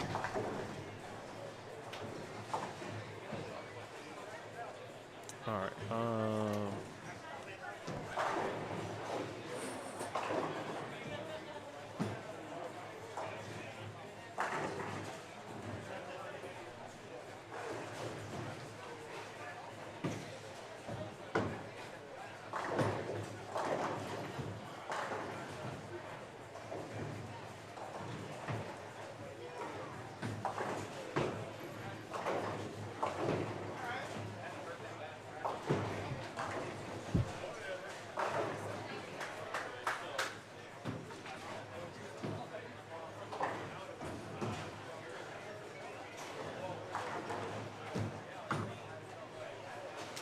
All right, Gus, I think if you go to the event Facebook page, I'm just going to see if or give you the link and see if it works.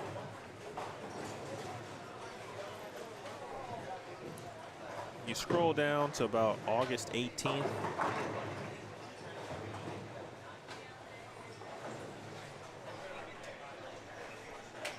You'll be able to see the full list.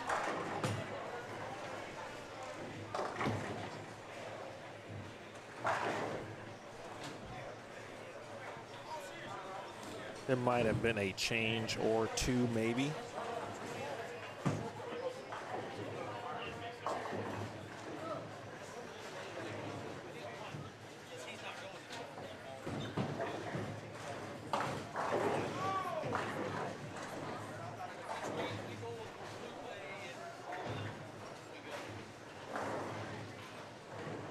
And then if that doesn't work, let me know. I'll try to get you a better way to get there.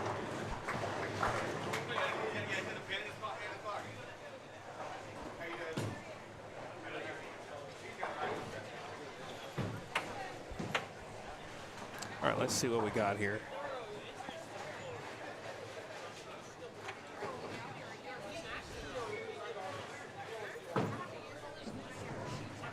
On 27 and 28.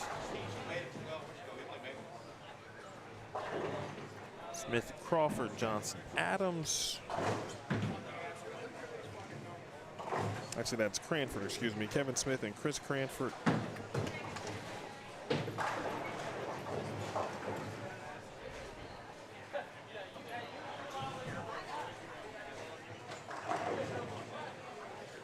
Then, of course, Clint Johnson, Dylan Adams.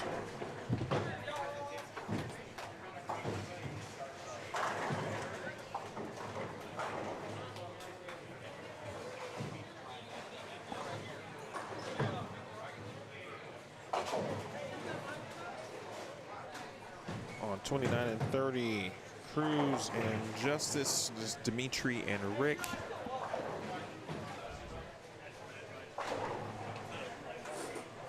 Taking on Chase Welder and Matt McGill. That's 27 through 30.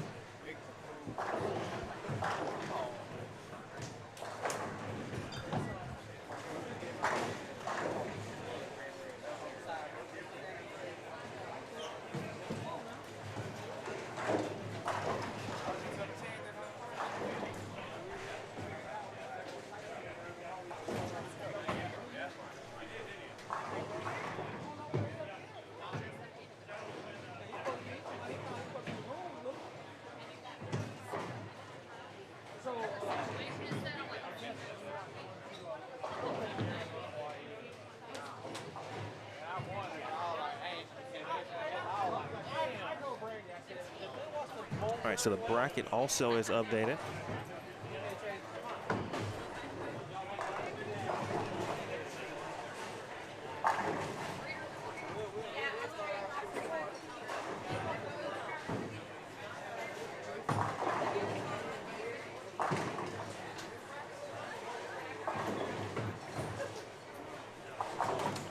Let's do one of these. I'm going to post the bracket link for you in the chat. I did see Alan try to post that earlier, but I don't think it came through.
Okay.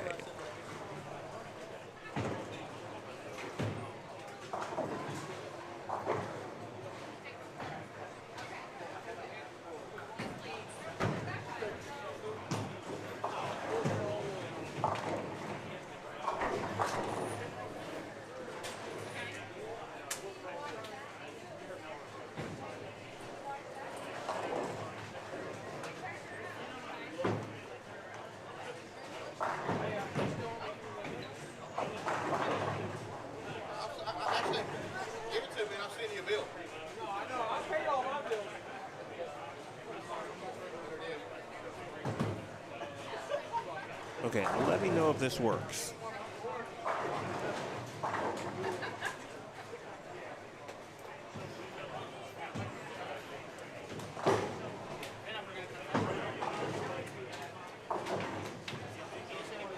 Actually, that didn't work. We'll do that again.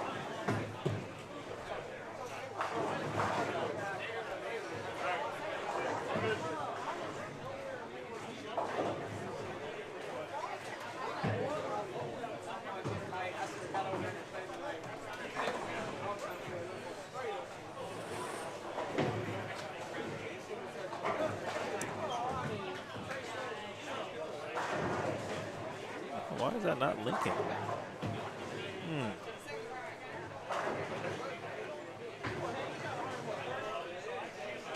right, I guess I gotta give it to the old school way.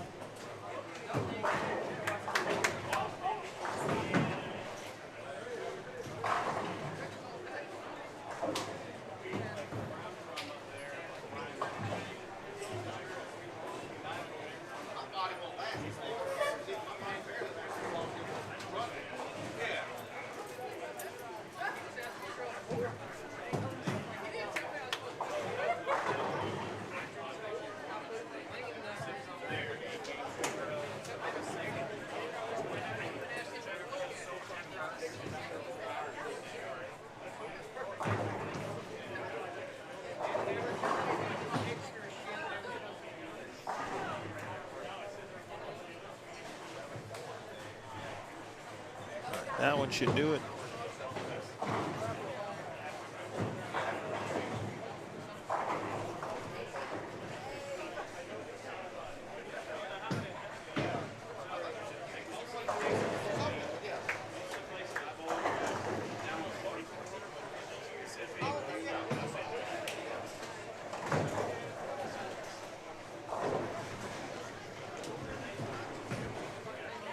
So we'll run through the bracket real quick. If you click on, you'll see multiple tabs. At some point, all of the scores will be added, of course. Already round one is entered. Shout out to Emily Heights, by the way. She's done a great job. Not only with the bracket, of course, in the building, but also online. You'll see winners 5 through 9, losers 6 through 12. Those are, of course, rounds. And then you see teams 1 through 32. Those are the matches that we just watched. And so click that tab. You can scroll through and see all of the respective winners and, of course, the those who lost their opening matches as well. And then some things, of course, to look out for tonight. And some of the teams who have already advanced. Some good ones, too.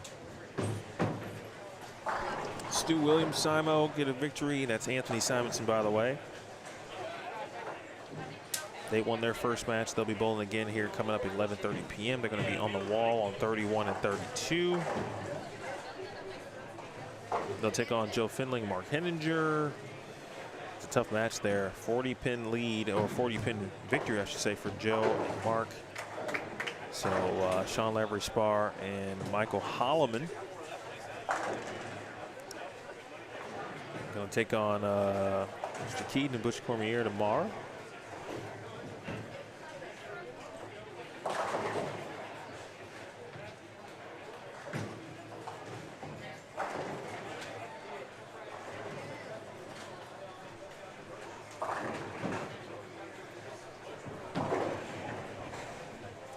Good matches. Trey Sledge, GG3 got a victory. Going to take on the team of Lucas and Kraken. Josh Imhoff. Mr. Rogers got a victory. They'll take on BV and Corey Umbrello. We saw Dio and Johnny get a victory. Going to take or face Sambo and Terrence McQueen. We saw Smullins and Fleming. That actually should be a good match there with Dotson and Curtin. Kevin Williams, Cam Crow, we saw them get a victory. That's going to be an interesting matchup as they will take on Sean Stott and Cole Schroeder. Wow. Those two matches will be on the low end of the building, but should be some fireworks.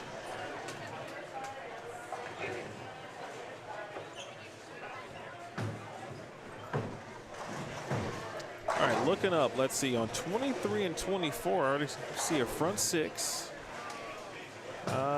Let's see, Dino Castillo. I think Dino is bowling with Sean Maldonado. Keep an eye on them on 21 and 22.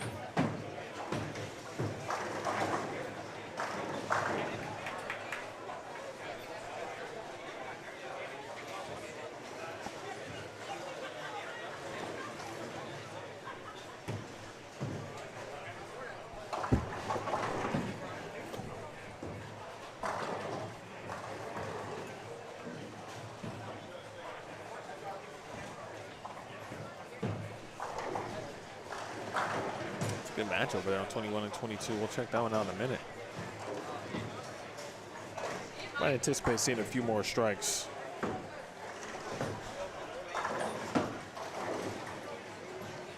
On the burn. Especially with, you know, essentially a full round of players who had a chance to just sit back, relax, watch, especially the, you know, they know what pair they were going to be on, so you can watch the entire pair. You know, come up with a strategy based on what you saw, you know, the first group, the first teams on those respective pairs and how they play the lanes.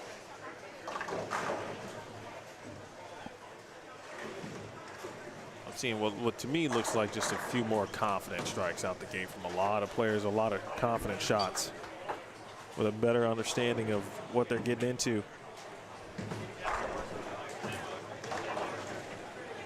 Good evening to Regina watching on the West Coast. Not as late, of course.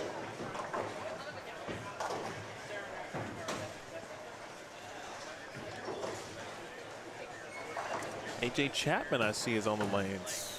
He's just got one of the best physical games. He's bowling with Zach Wilkins. They're kind of right in the middle of the building.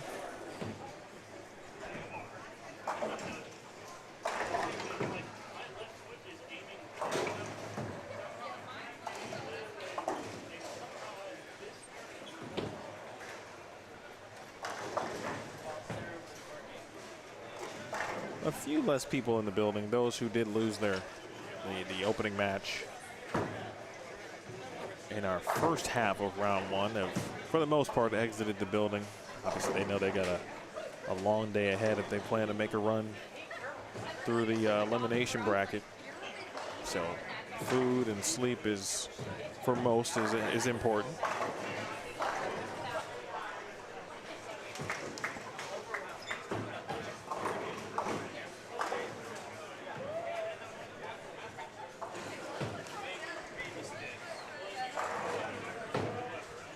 Alan Smith, William Palumbo putting in work over here on 23 and 24.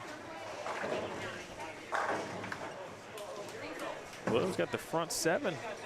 Ironically enough, too, kind of playing them like we saw Scott Dotson do. A little slower ball speed, able to play up the boards further right. Keep an eye on my guy RJ Klann, who joined me earlier. He's bowling with Marshall.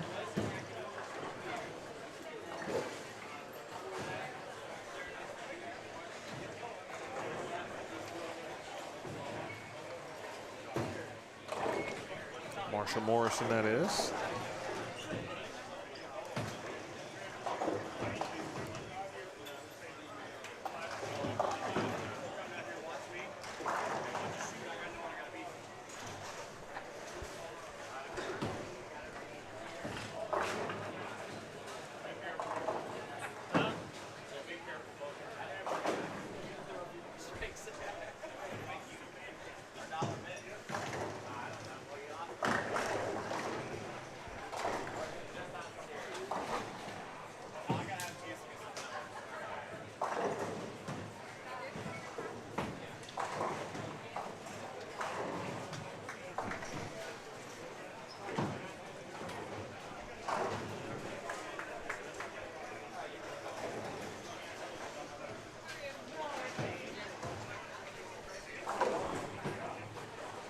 Move over here on 23 to 26 because we've got ourselves a front 8 from Mr. William Palumbo here.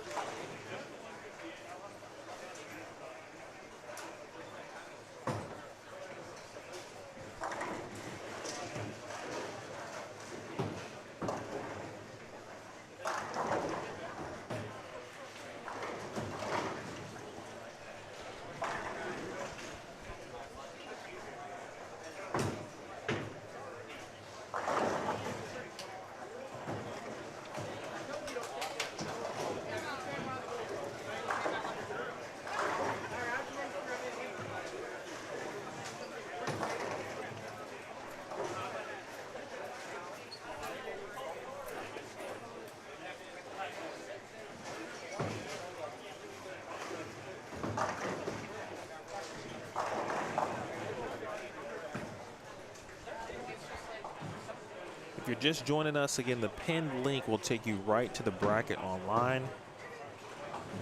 You can scroll through the tabs, in particular teams 1 through 32, that tab.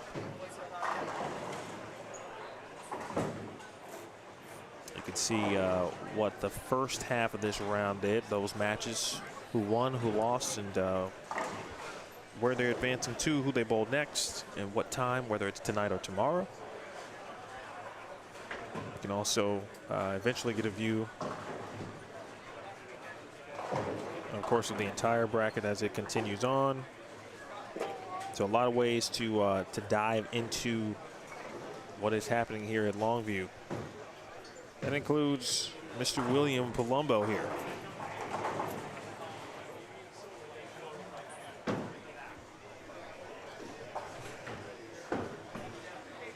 Looking for 9 in a row. That one got the giddy up, pointed to himself. A little 3-6. It's a good start.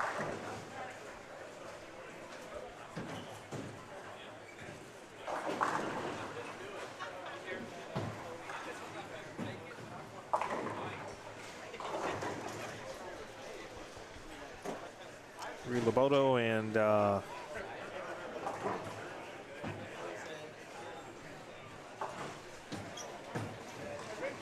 Nick Hall over on 25 and 26.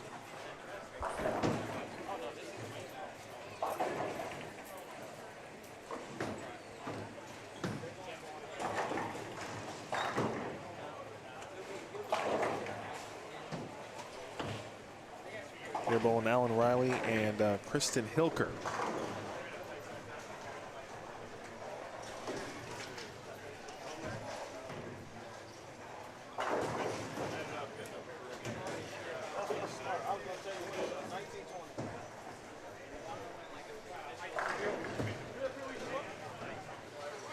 Early out the gates, 431.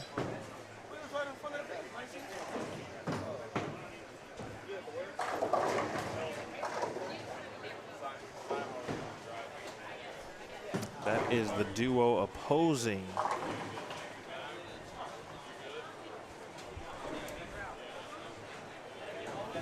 Sean Maldonado and Dino.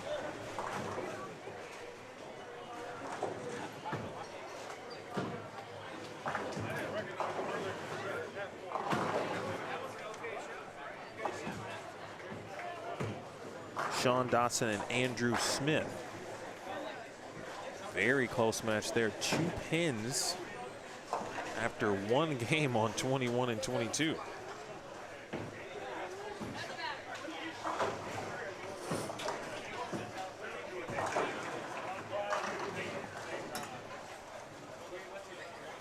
.470 over on 27 and 28.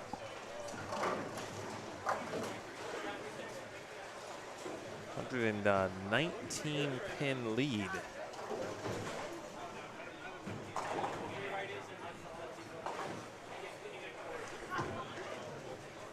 I believe for Smith and Cranford over there. But we saw a lead like that open up in one of our matches earlier. And of course, the opponent was able to close that gap by about 80 pins and make it supremely close heading into game 3. Some matches are into game 2.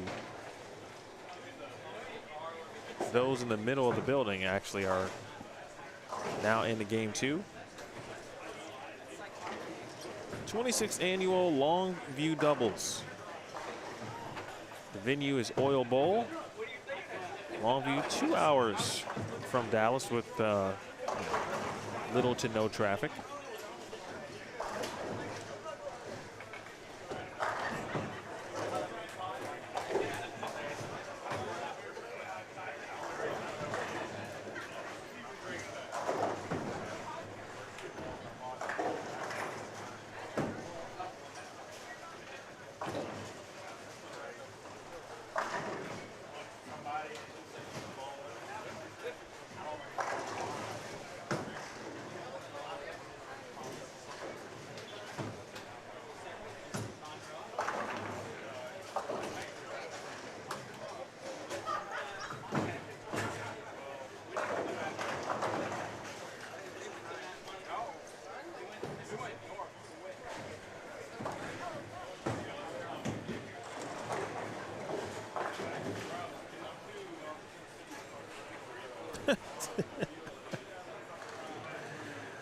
Oh, man.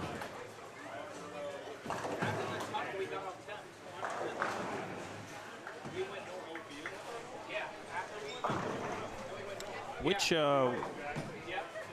for those, when you mentioned the camera cutting off the scores, which ones, I'm sorry, which lanes is that happening on?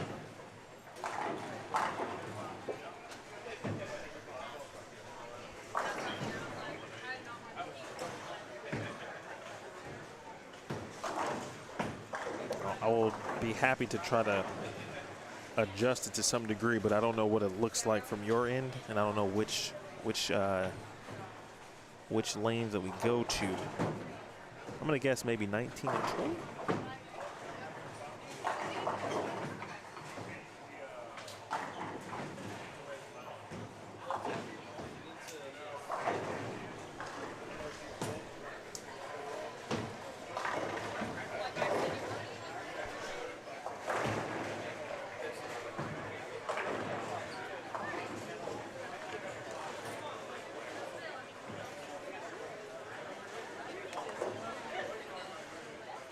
Yeah, Brendan, just let me know. I didn't make any changes. That I can tell you.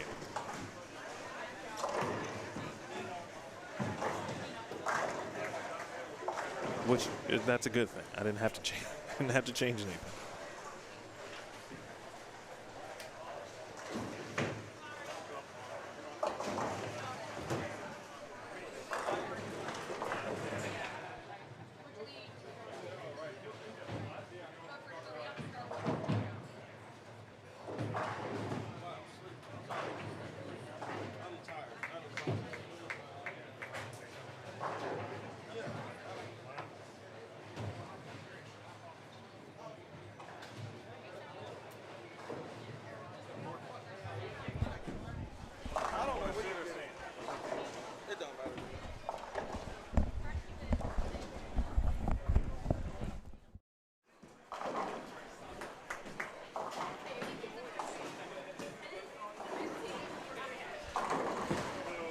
All right, another legend in the building. And now in the booth, GG3, George Gohagen III, awaiting his next match. He and Trey Sledge got a round 1 victory, technically. First, man, I ain't seen you in a minute, so how you been? I've been good, man. No complaints. Taking care of the family, watching these kids grow, and trying to strike when I can. I can relate to all of those things, except the last part, because I just do this all the time. What was the left side like on this 38-foot pattern? I saw a few lefties, and I saw a few different types of equipment go down the lane, too. So what did you see on that side? The pair that I bowled on was fairly playable. I threw reactive. Didn't have to throw urethane, which is always good for me. So, I mean, I had a really, really good look. I made some good shots.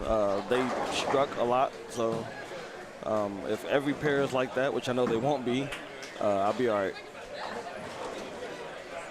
How many times have you bowled this term? This is my second time, believe it or not. Yeah, I finished 4th with Andrea Ramirez in like 2017, and I haven't been back. It's a good tournament, though. It's just I don't live the closest anymore. That's true. That's not a. I mean, you could drive from Vegas, but that doesn't sound like a good idea. I'm not driving anywhere. I'm not driving anywhere. I didn't decide to bowl this until 2 days ago. So, yeah, luckily I found my wife found a cheap flight, so here we are. You just bowled league last night, though, right? Did I see that right? Military tournament. Military tournament. Military tournament. Bought a sweeper. Had to get some bracket money to get here. You'll double up 100%. while you're here. Yeah. My wife said, go bowl that 430 sweeper. I said, I'll see what happens. I bought 820. I'll take it. Pay for the trip real quick before I get on a plane.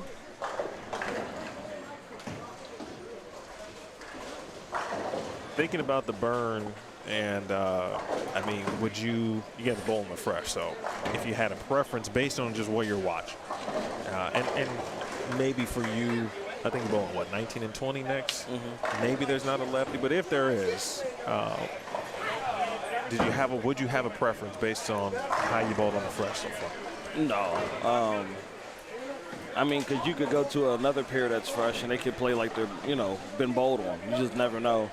I don't go into it with any type of plan. I see what my ball does and I go from there. I feel like if you have expectations, you're easily let down. It looks like everybody is now in the game 2. And all the matches seem to be a bit closer than they were the first set of matches. Even down the, across the board. I guess there's one pair that's getting done with game 1 mid-house. I don't know what that will suggest, except to say that at least for right now, the burn could be a little bit of an equalizer. Yeah, I mean, this place is pair to pair too.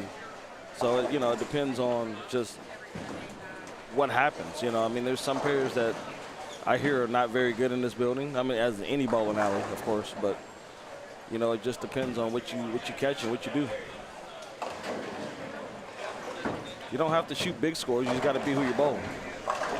So as long as you bowl better than them and knock them down more than them, it doesn't matter. You don't have to bowl 250 every game if you're, like we didn't have a very high scoring match the first set, so we just had to just make spares and hit the pocket. What's up, baby? Kevin Williams rolling through. It's wild to think sometimes about your career, and we're all getting older, right? But I still feel like you're just young GG. No. I know you don't feel it. Okay? No, my knees are hurting now. I'm trying to not sit down so they lock up. But, I've been blessed to still be able to bowl at a high level at times. So keep trying to ride the wave until there's no more ocean. What are the goals at this point in life? Like, you've accomplished a ton of things that a lot of people will not be able to. But I'm sure there's still some goals that you still have set that you'd like to achieve before it's all set. Honestly, I mean, personally, probably just to win another Eagle. Other than that, I just want to see my kids be great. I'd rather watch them strike 100 times more than I could never bowl again.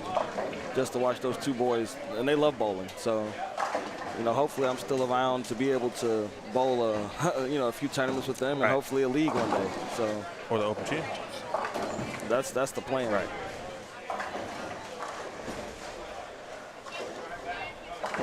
Well, Mr. Palumbo, he had the front 8 in game 1, big game. To help Allen, and he get off to a good start, but it's a pretty close match still. Underway, game 2 now throughout the building. In the booth with GG3, George Gohagen III.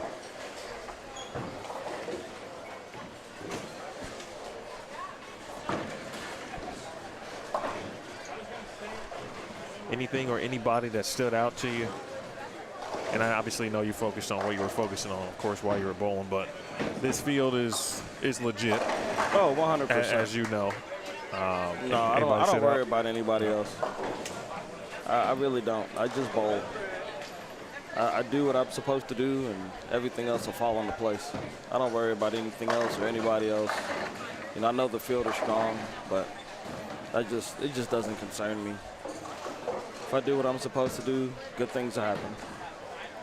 I'll leave it at that. What balls you throw? Pulse, Columbia Pulse. Looked really good. Threw a hammerhead the last game when the left lane started to go a little bit, so a little smoother reacting ball. And I'm looking at some of these pairs, like I'm watching Allen right here, and it's like I didn't have that look on my pair, so it just, you know, I don't know if it's just pair to pair, but my ball hooks from there.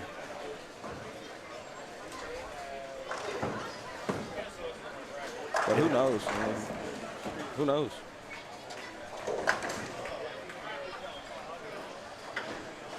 It is 3-game total pinfall. And double elimination. Nice break on the bucket there from Allen. Yeah, it's going to be a long tournament, hopefully. So just make good shots. Root your partner on, keep him uplifted, and see what happens. Have fun. I feel like that's so hard to do sometimes. Actually, a lot of times. It is, but if you're not having fun, then like, what are you doing it for? You know, I got away from bowling for a while because it started turning into work. I don't need another job. You know, I don't need the stress. This is supposed to be your getaway from it. It's supposed to be fun. Everybody hates to lose, but it shouldn't be so stressful to the point where you take it home with you. Right. And I was starting to do that, so I had to get away from it for a while.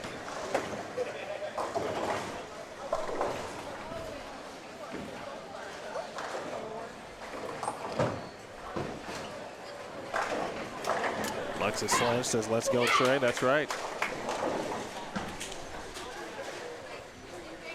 Starting to get serious on the concourse, too. A lot of beverages being consumed. Yeah, they put them away here, man. I'm sure the bar does really well this weekend. They put them away.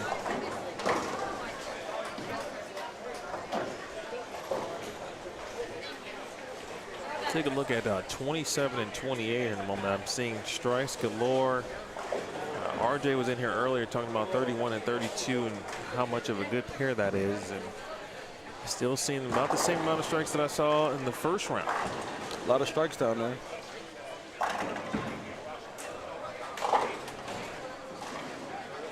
You got one guy going 280, another guy's got them all.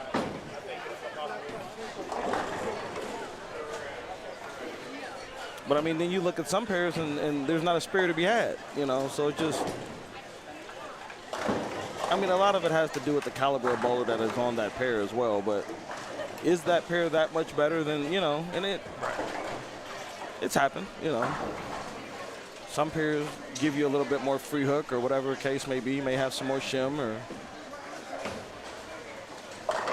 See, like his look, like bucket, Brooklyn, like I didn't have that look down there. I mean, different style, different bowling balls, but I I definitely didn't have that, which I could very well have it next day. Who knows?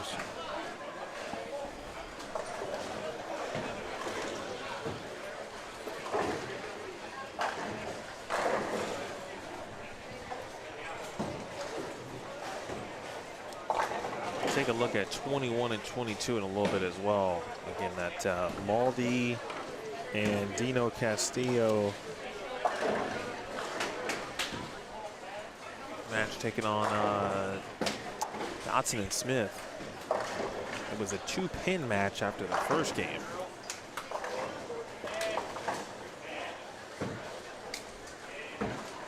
Still a small lead. Actually, no. Dino and Maldi don't have the lead at the moment. Yeah, you got that guy right there bowling 279, but his partner's doing a little bit of struggling. That's the key to this tournament too. Is if your partner's struggling, you got to try to put together some strikes to hold them up.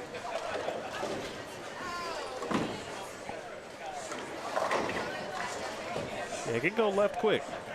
Oh, it can get out of hand. It can definitely get out of hand. See, I see a lot of people throwing urethane, and I just didn't have that. And I'm not a big fan of urethane anyway. But.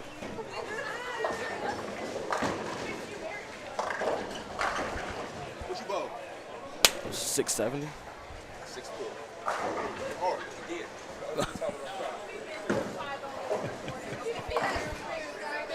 did. Cam Crow. If I had his energy, I'd go on tour for sure. When you look at like Cam and then think back to like when you were that age, you see not necessarily the bowling part, but you just talk about the energy, the enthusiasm. Oh yeah. It was a good time. Bowling in my 20s and early 30s was a really, really fun time. Mega Bucks were still around. There was still a lot to bowl. I mean, I was bowling 11 leagues a week. 3 or 4 different cities, couple different states. Yeah, I was gonna say, I've heard some stories, not just about you, but the league scene in certain cities. Yeah. Cleveland, Detroit, Chicago. I'm sure even at home, Dayton. Yeah.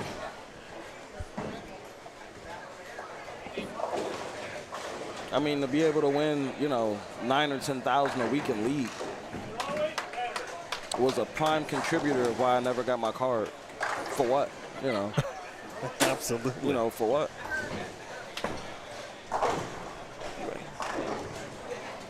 Here I come back. Did you celebrate a birthday recently? Yes, it was my wife's birthday.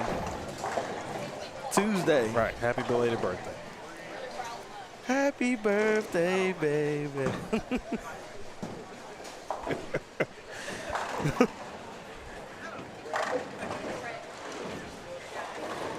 All right, before I let you go, what should the viewers expect from you, Trey, and then during your match? And we'll try to get as much of that on 19 and 20 as we can. I mean, we're just gonna, we're gonna give it our all, make some good shots, and leave it all on the lanes. I feel like if we bowl good and do what we're supposed to do, it doesn't matter. Can't be worried about our partner. I mean, can't be worried about them. We just got to worry about what we do. So if we bowl good, make good shots, and have some fun, we'll be just fine. But if you're worried about the person you're bowling, you can't focus on your own game. So we're gonna do the best we can, and hopefully have enough to move on to the next set. All right, I'll see you in 30 minutes. All right, man. Sounds good. Appreciate you, brother. All right. That is GG3. Appreciate him sharing some time.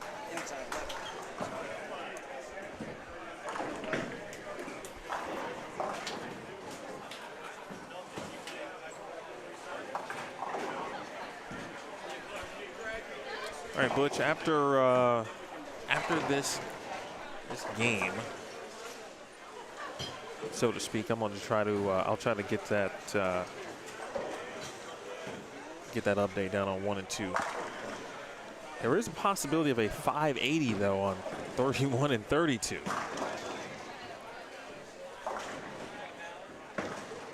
see that, of course, on the right of your screen.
So there are two Crows in the field, David Bolo and Tim Crow.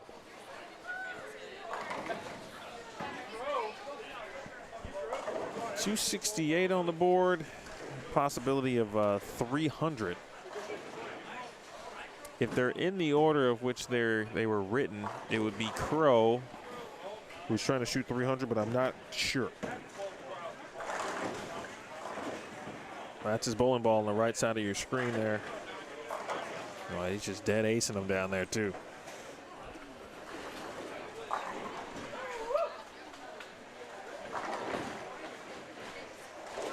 Well, the match of this round might be on 21 and 22. We're going to watch that here in a moment.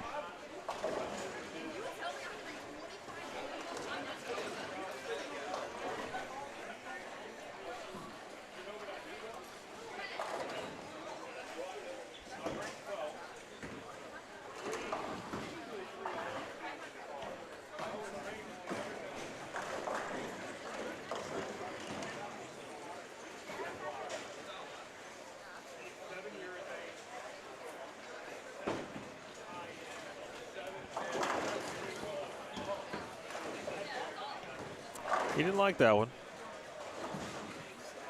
That sounded like, or looked like a miss in based on, especially based on the body language. But boy, you don't want to call victory too early, especially in this format. But 568, they've already got, they're already at 10-0 something. And they've got a shot left in game two. Their opponent at 746 right now.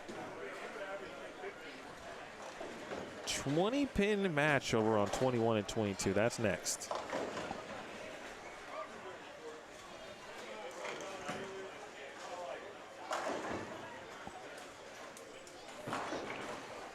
$300? Indeed.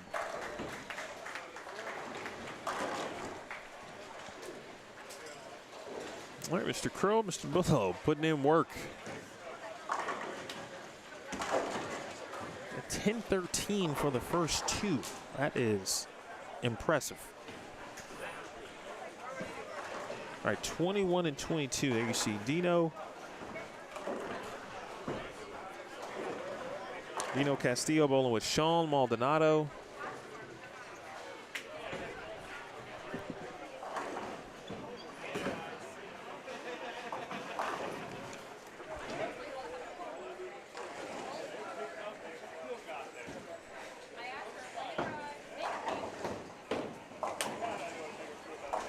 They are bowling Sean Dotson and Andrew Smith.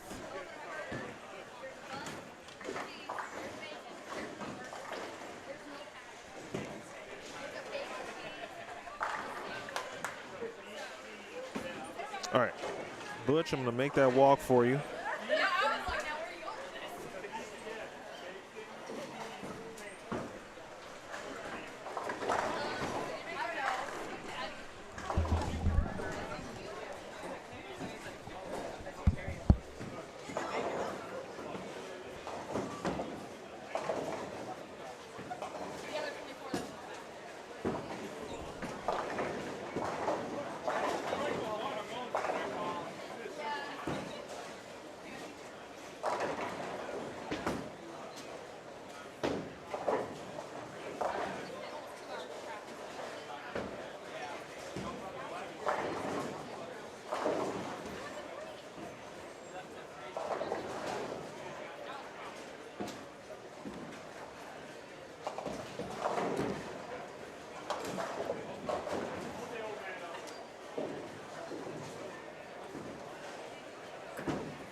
All right, so on 1 and 2, Butch,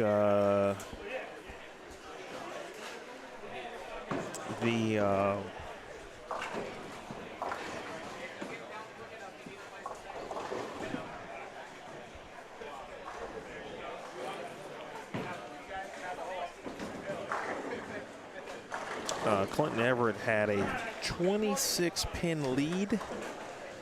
They were in frame 4.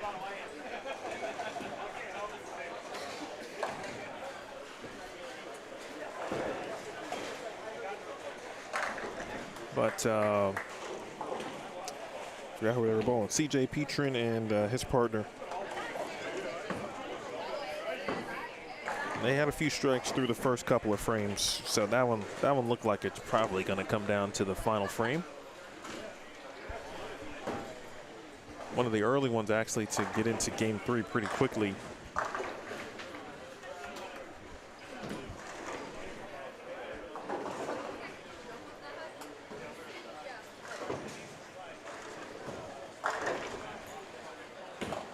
We got a couple in game 2 finishing up. A few of those are kind of in the middle and moving further to the left.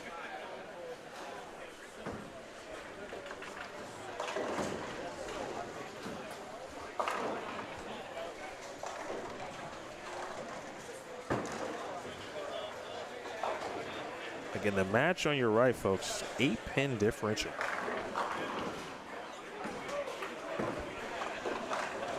Yeah, that Craig's okay.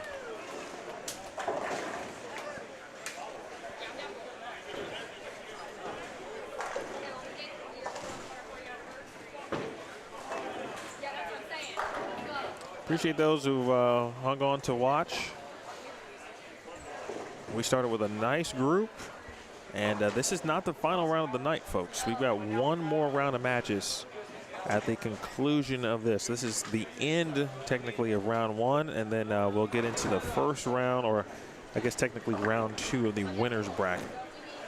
So all winners will hit the lanes after these matches conclude, and those include, of course, winners from the first half of this round, and obviously those who are going to win their matches here.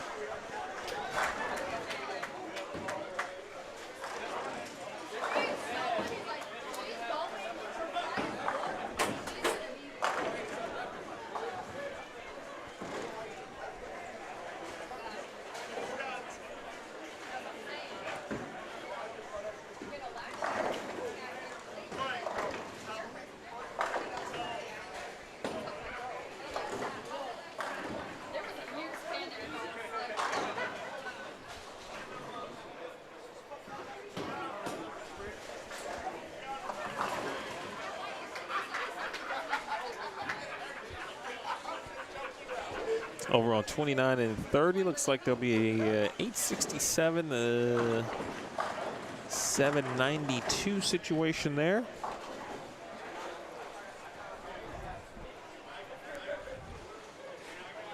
Again, Welter, McGill, Cruz, and Justice.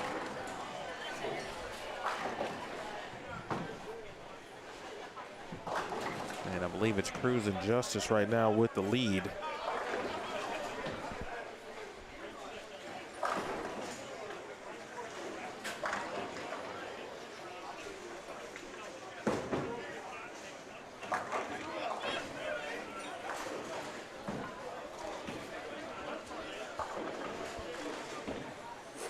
All right, starting to see a few miscues here.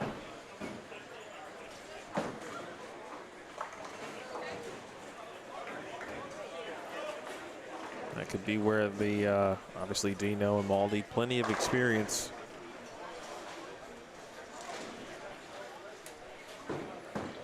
Dino about to step up looking for a 5-bagger.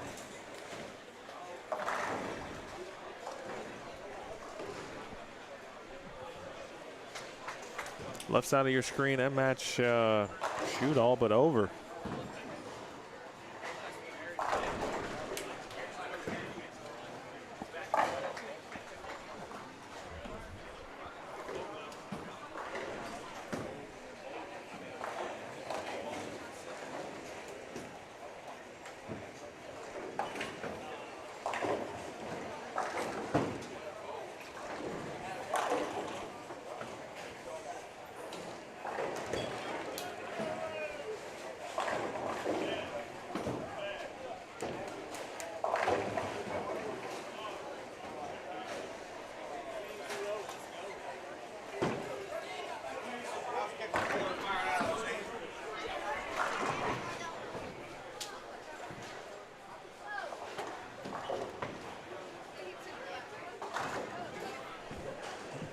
Hager and Copeland taking care of business next door.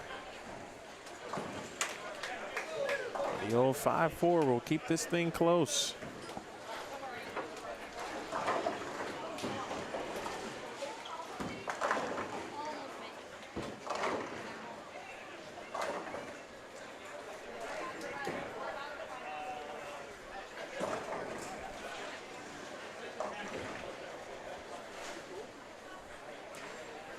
Some of the upcoming winners bracket matches, let me refer to the bracket again. Don't forget to click the pin link.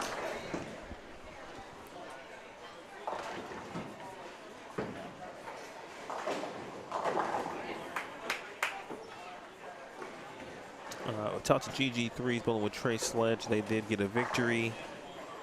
They'll take on Lucas McCracken, Josh Imhoff.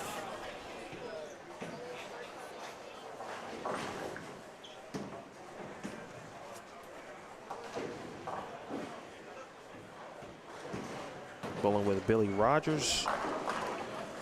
They are going to face Brian Valente and Corey Umbrello. Chris Barnes, Book Kroll got a victory. They're going to face Corey Missoura.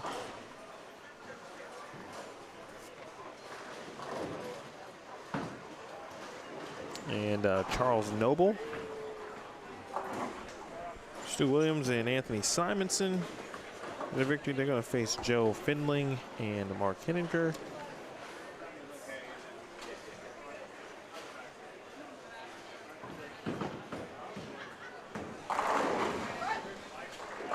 Just a couple of the matches here. Well, on 27 and 28, but things are.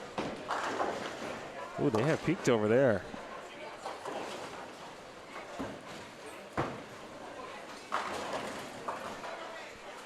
All right, let's make a quick switch just so you can see exactly what I'm referring to.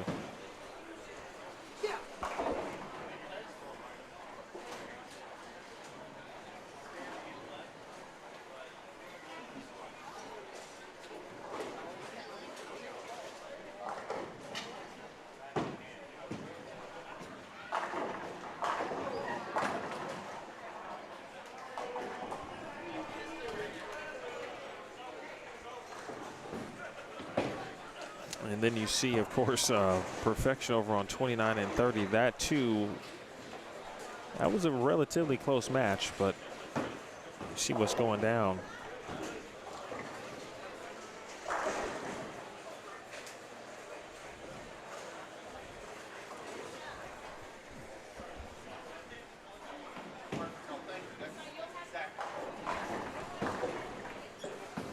So 11:28, 11:54. Now it's 11:54, 11:46.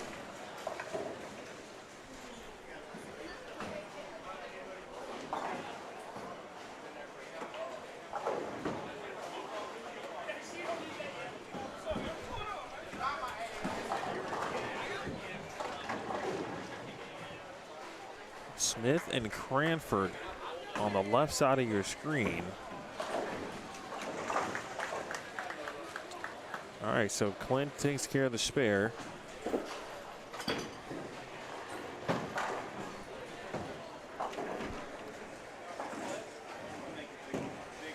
Clint bowling with Dylan Adams. They trail in the match, and boy, Cranford putting in work. That's a huge 5-bagger late, which makes that 9th frame shot really important from Dylan Adams.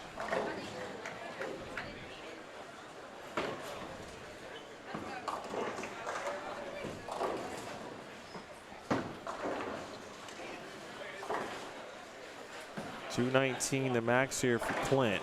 A double here would be clutch, especially if that open next door.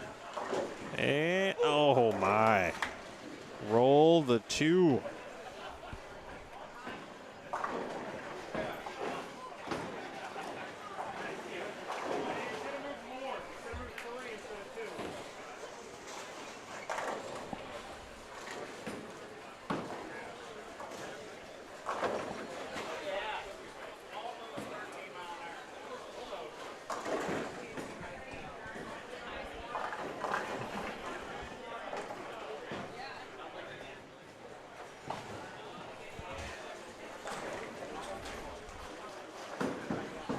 Kevin Smith and Chris Cranford. Week 10 there for Clint. So he's at 209. Kevin can get to 208.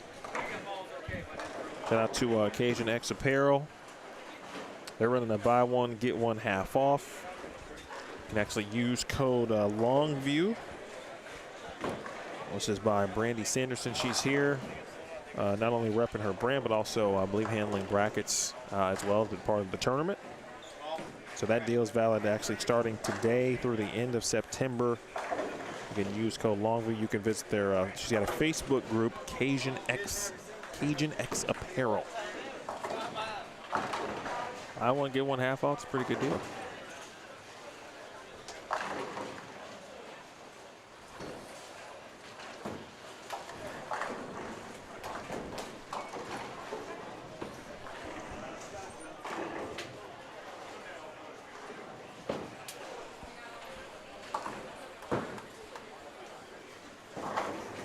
So 259 is the max for Dylan Adams.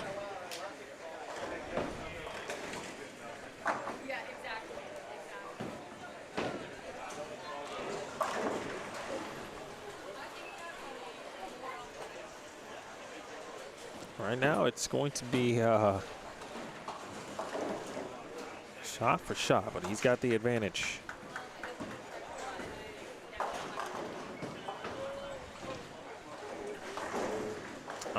Sean and Dino, they were leading after 1 by 2. I think they trailed by a small margin. Oh, Dylan, no.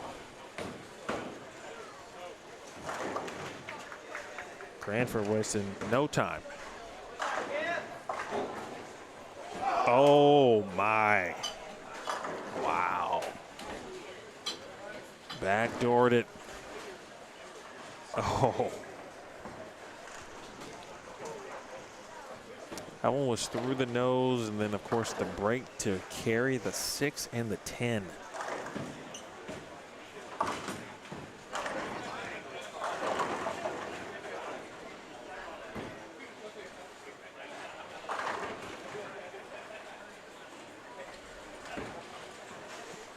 Keep it on the lane.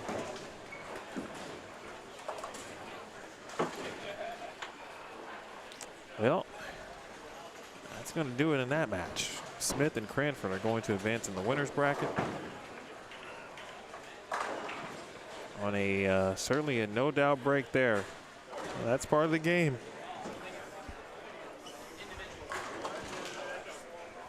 All right, let's go back over to 21 and 22.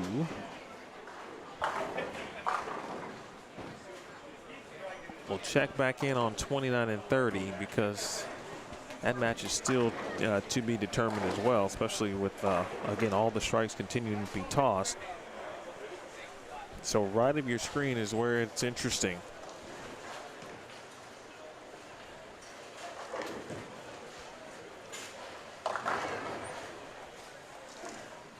Ninth frame here for Dino and Maldi, and they could have the lead heading into the 10th frame with these shots coming up.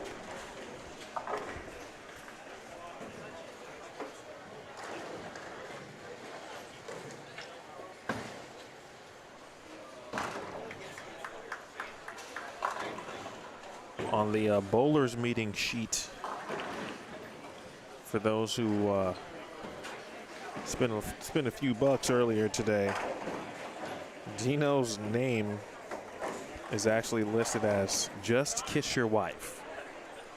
Of course, if you know that reference, he told Gary Haynes to just go kiss his wife in the late frames of his USBC championship match against Anthony Simons. He wouldn't kiss his wife and threw 2 of the best shots he had thrown all step ladder finals on the show, and then went on to win the tournament.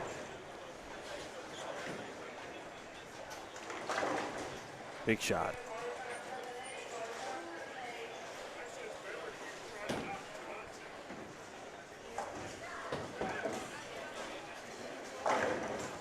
Dino can get to 242.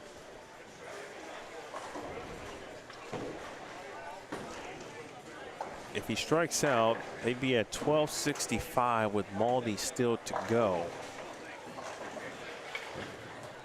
Certainly can't set it in stone, but a double here, and they'd be sitting pretty.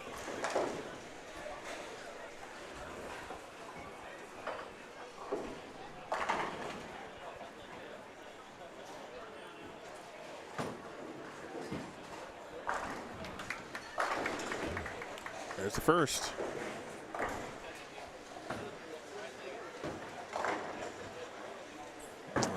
That's a tough one. And a little bit of space there between that 3-6.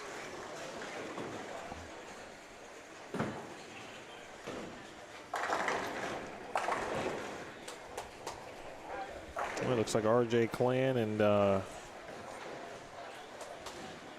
Marshall Morrison got themselves a victory.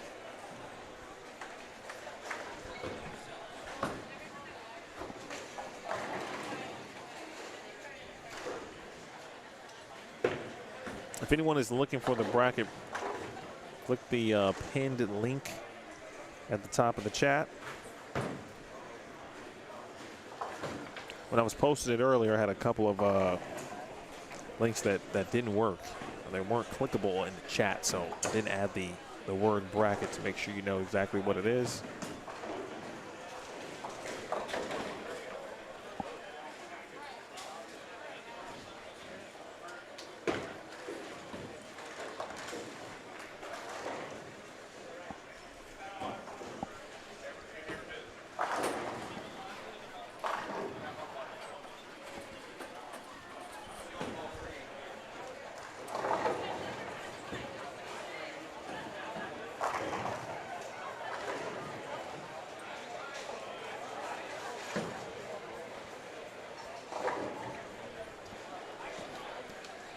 This side of the building looks like it's going to be done first, and it's going to be the low end of the building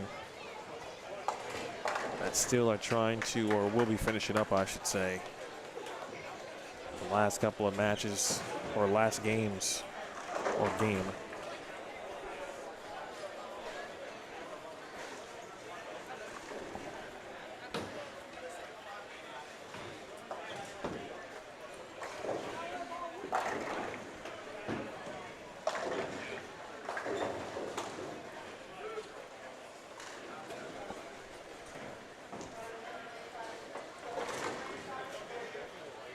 All right, Maldi and Dina will get a victory.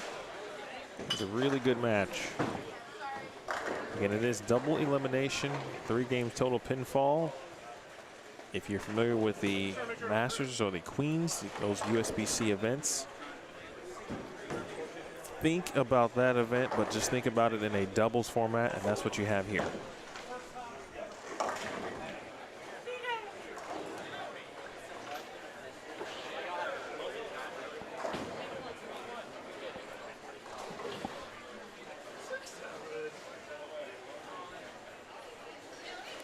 Seeing CJ Petrin, but he looked, he's a pretty jovial dude anyway, but he seemed to be in good spirits. Can't say for sure. I'm checking out the bracket now. Haven't updated that yet, but Clint and the crew may have lost.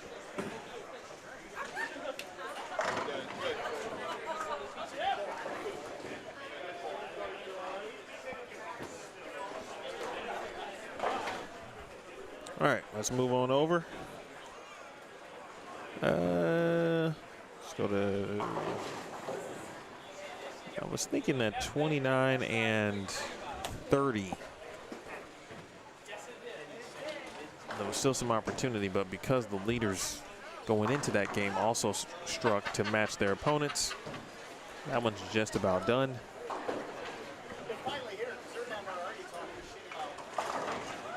Well, Palumbo, who had to make a ball change. Well, he's been solid here.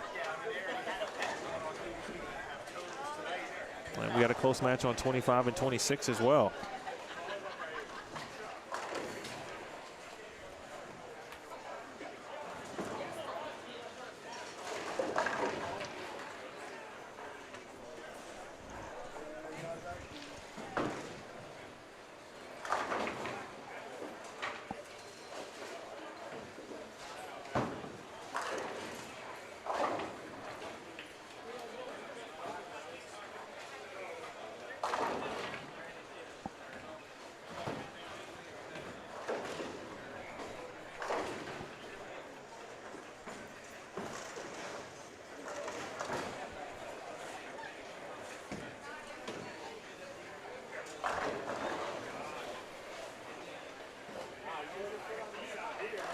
right, so I think at 25 and 26 might come down to it. A couple of big doubles.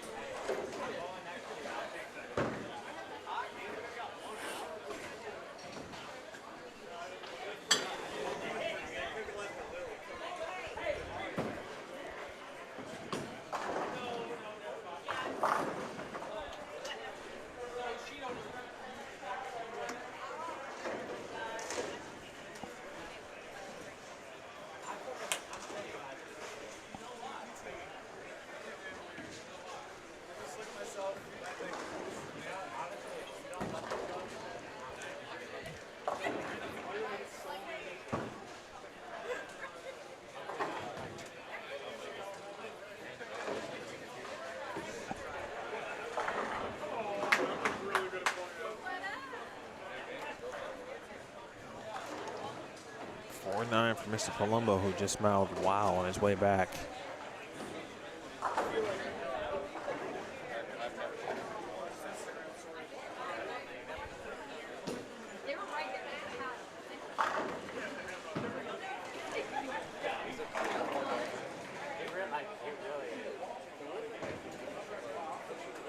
Again, Alan Riley, Kristen Hilker.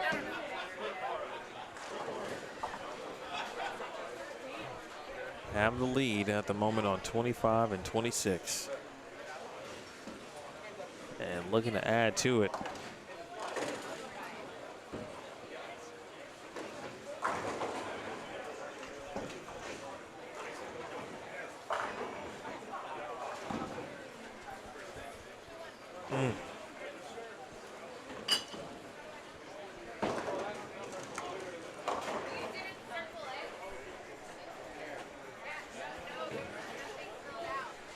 So the next set of matches will all be winners bracket matches.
Something on the right of your screen, still not over yet, but just gonna say Kristen can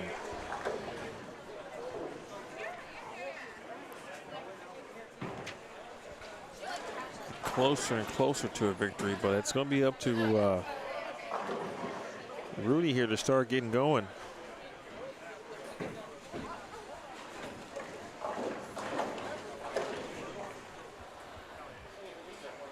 It's still at the point where they are obviously in need of some strikes here. Don't forget, turn your recaps in over by the bracket board, and losers will bowl at 9 a.m. in the morning. Losers will be back at 9 a.m. in the morning.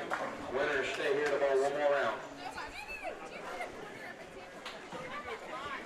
Message from Trey Autry, the tournament director proprietor here at Oil Bowl. Again, those who lost their match come back to bowl at 9 a.m. 9 a.m. Central Time.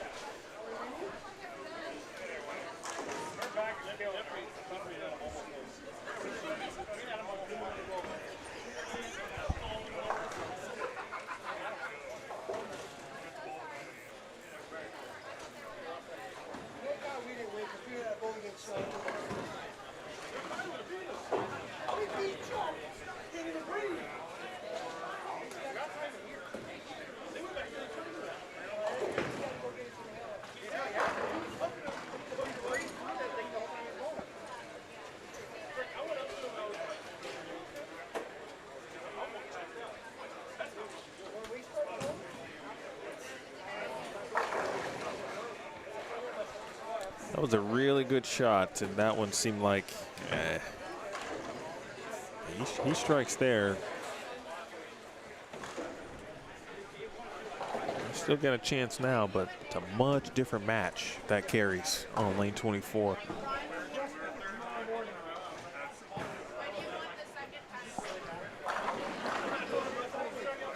Well, Mr. Palumbo, just like he's done the entire match,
Hilker doing a nice job here, keeping it clean.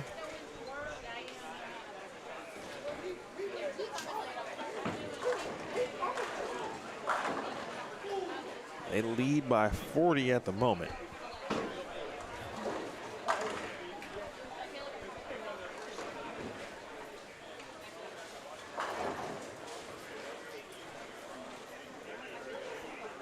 Still could get interesting.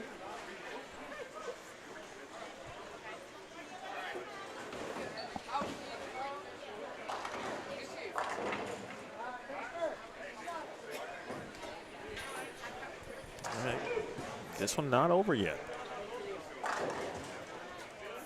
The one on 23 and 24 though, in closer.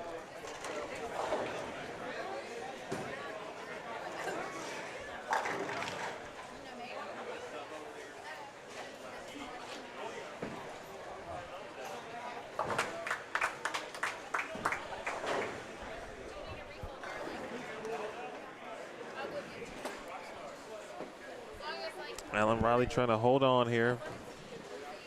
Keep as many frames clean as possible. But Rudy can step up here. If he can throw 2 in the 10th, at least would make Hilker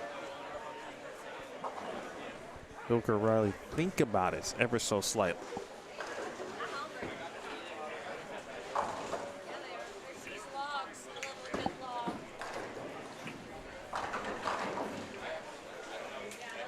That was the one they needed.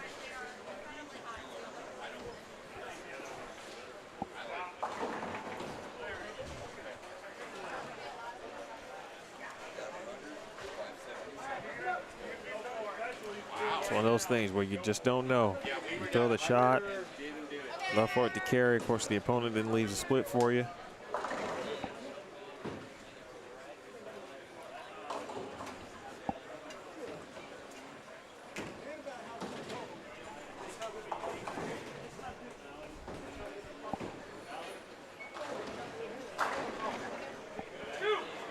Nicely done.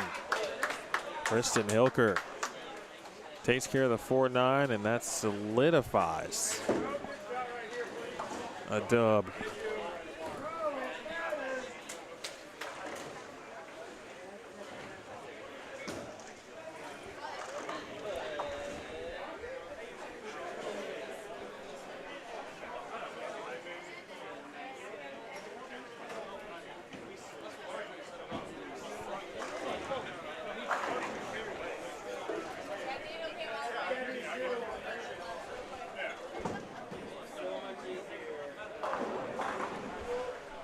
Brandon, I'm going to guess that, yeah, Allen has gotten that a few times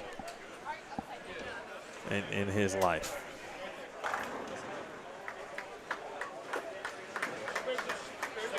Great bowling there by Kristen Hilker. Nicely done.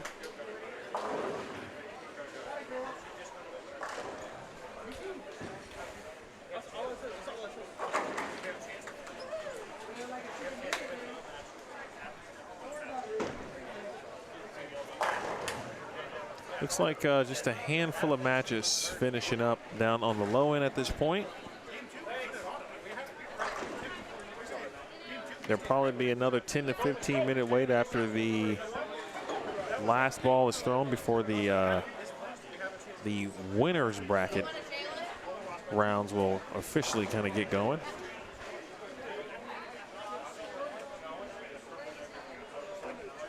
That Monday Night League, Kristen was I drafted her ahead of where I probably should have. Oh, she's great. Yes, absolutely.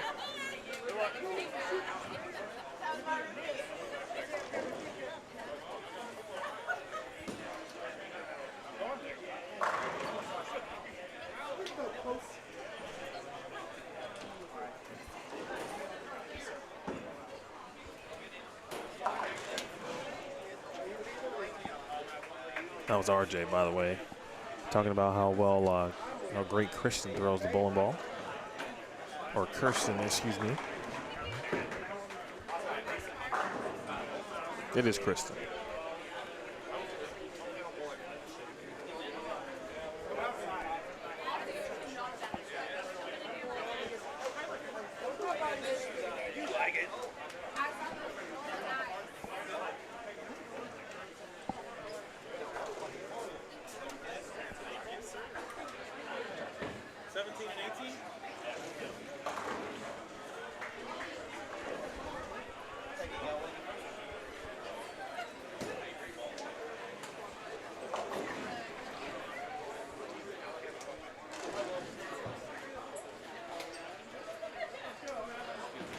So Palumbo Smith going to get a victory.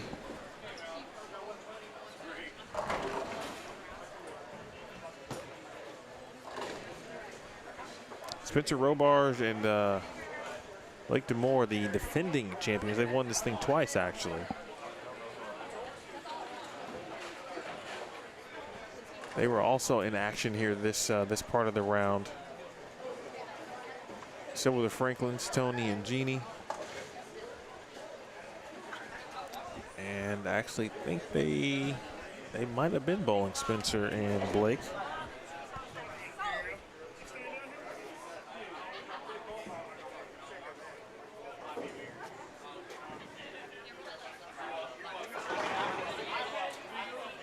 Yep, they were.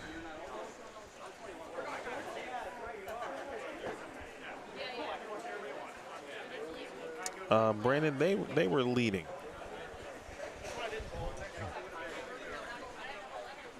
They led just about from the start, actually.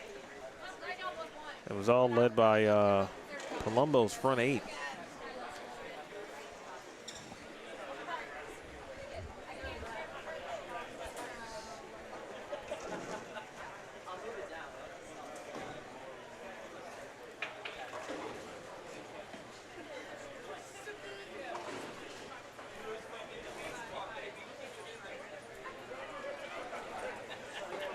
Right, so the next set of players already moving their equipments down. They know exactly where to go. They know what pair they're going to be on.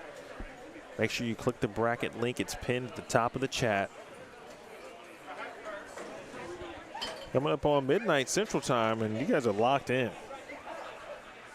But you know what to expect. My first experience in person. Heard a lot of stories about it. About this tournament in particular. You know, we'll see some special things. So we could see more things tonight, and certainly at some point tomorrow.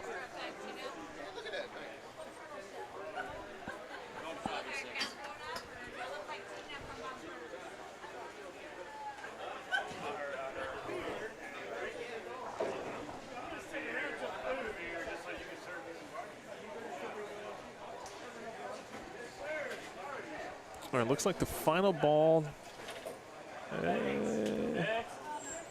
has been thrown. So it's all recaps are in. Emily, again, will continue to update the bracket.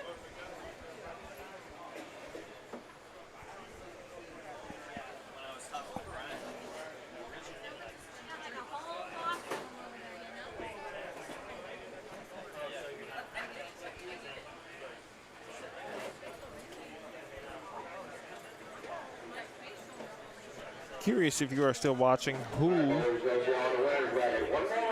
which players or teams are you rooting for here tonight? Those of y'all that just lost, you'll be at 9 a.m. This squad, the winners, if you win this one, you come back around noon. We'll bowl around noon. If you lose, be here by 10:30.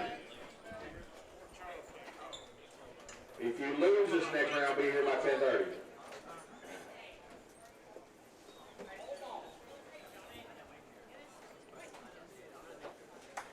So again, in the true double elimination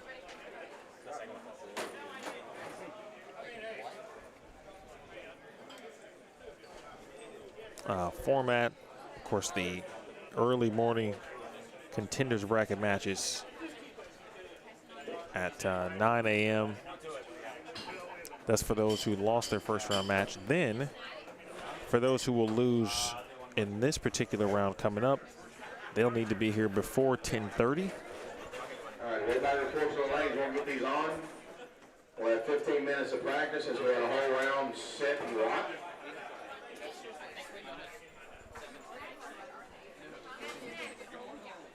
All right, practice is about to begin.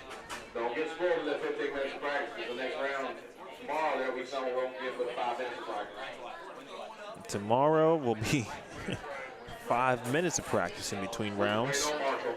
It will be I think the pace will be slightly faster tomorrow. Of course, as more teams become eliminated. We'll go through all the matchups there, but yeah, there is CJ Petrin and Jake DeVoe, which means they did defeat Clint and Everett.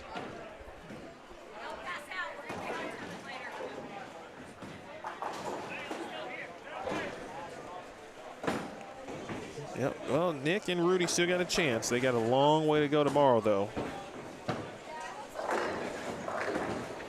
Miss Fleming, yeah, that's obviously it's a great duo. They came out strong, too, in their opening match. They were on the high end, of course, in front of us, so that means they probably go down to the low end to start the winners bracket matches here.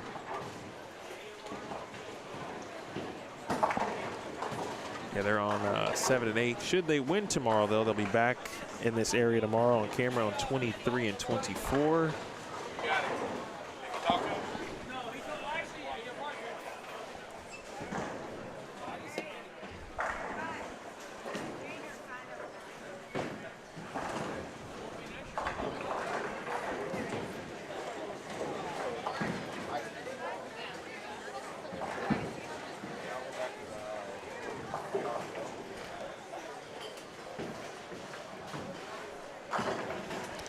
Larry Sambo,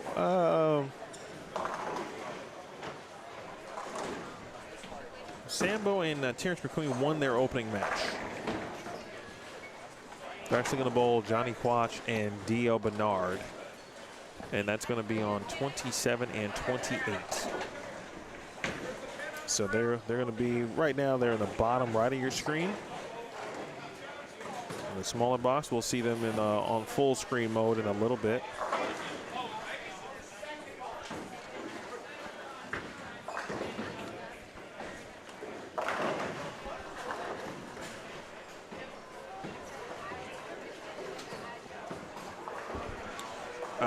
Again, yeah, at some point tomorrow, you know, just give me a shout. Obviously, there's a lot of hours. A lot of hours to cover tomorrow. So yeah, you just give me a shout, and at some point we'll make that happen.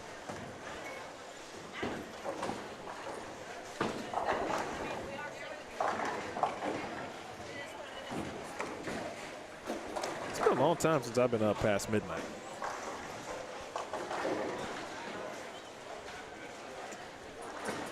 This is the get a nap weekend prior to.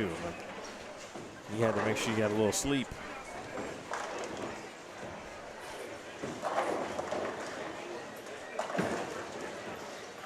That's actually not true now that I say that. Sometimes I stay up just to be able to watch whatever show I wanted to watch. When you have kids, especially toddlers, yeah, you guys know how it is. You either got to wake up early to do what you want, or you stay up late to do what you want.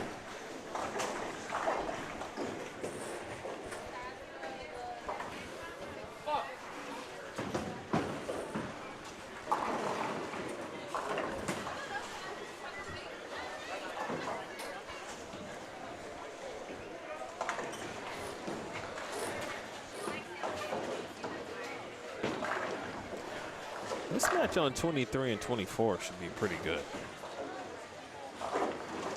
I really like Josh Imhoff. We just enjoyed the way he throws the bowling ball. Corey Umbrello's had himself a pretty nice 2025 so far. Saw him at the Ironman. He almost won that. Took down the, I think, the Texas Masters.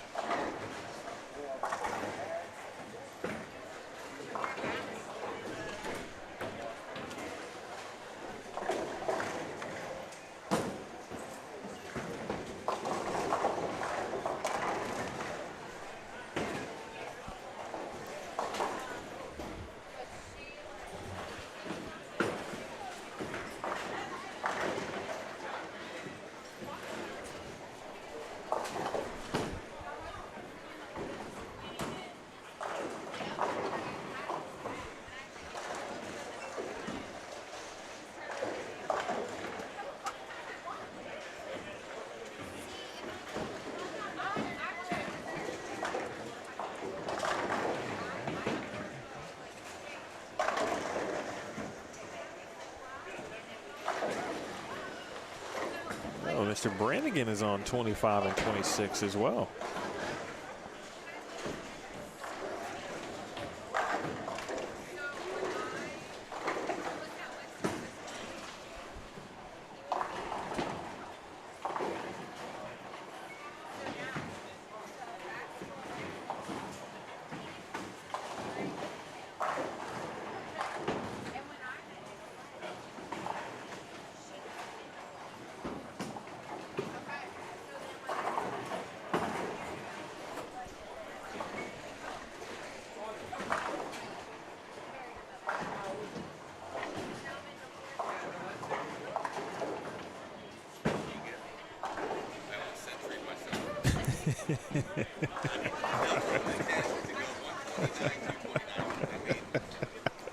True Century will.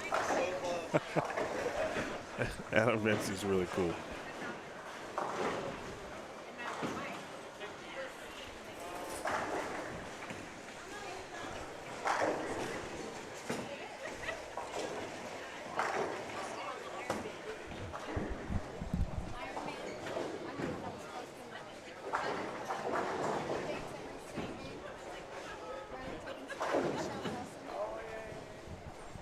I saw you walking. I was like, I don't remember where.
All right, winners bracket round 2.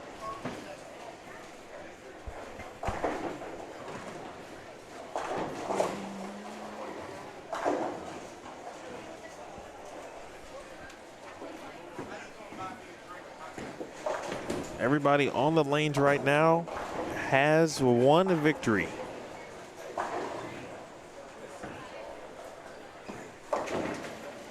On 23 and 24, Brian Valenta and Corey Umbrello taking on Josh Imhoff and Billy Rogers.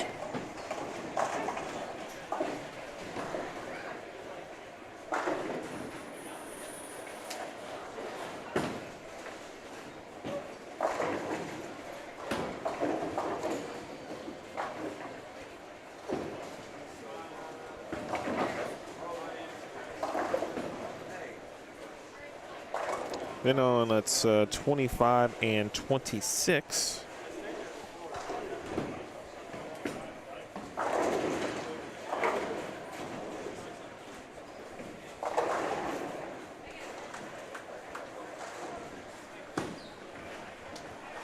Tyson Brannigan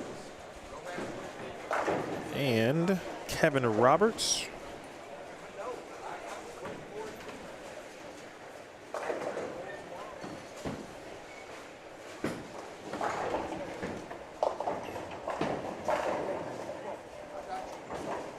They're taking on Bobby Alt and Tyler McLaren.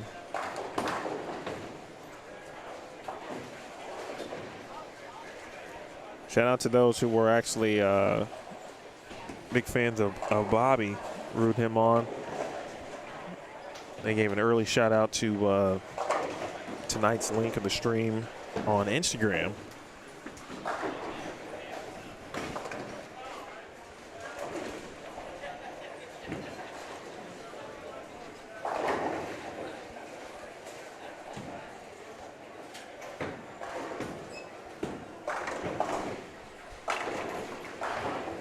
Just going to restart it to that the Bullstream TV IG page. So if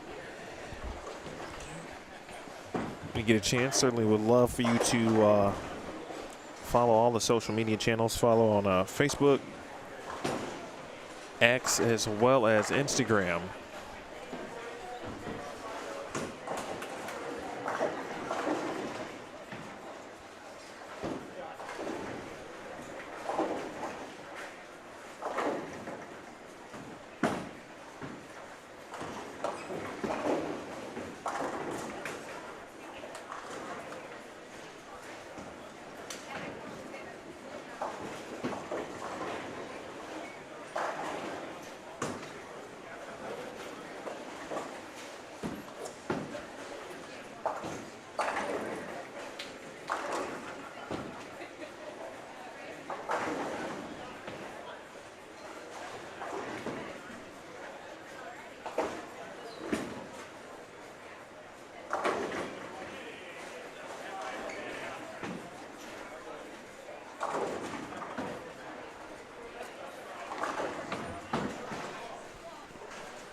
Bottom right of your screen right now in the corner, Johnny Quach and Dio Bernard taking on Terrence McQueen and Sambo Butler.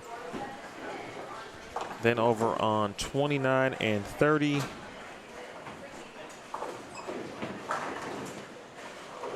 CJ Petrin, Jake DeVoe, Cody Utoff, and Lane Thompson. Over on 31 and 32, Joe Findling, Mark Henringer.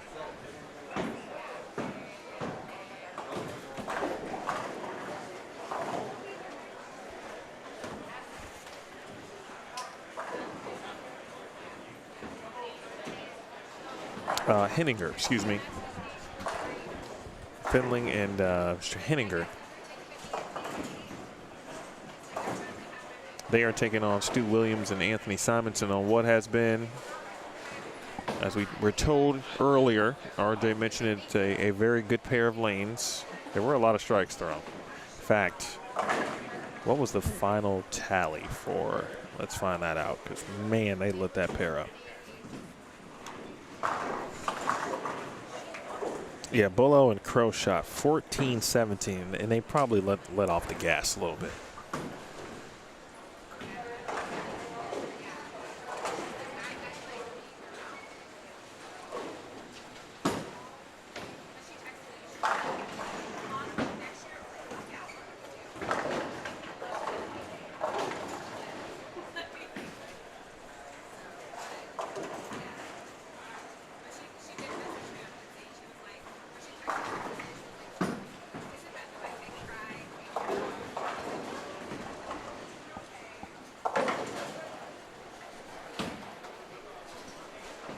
If you're in position, hit that thumbs up too.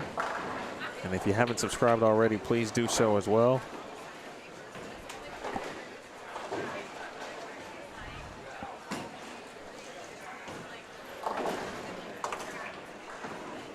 Again, the winners of these matches will come back and bowl, I believe, at 12:30.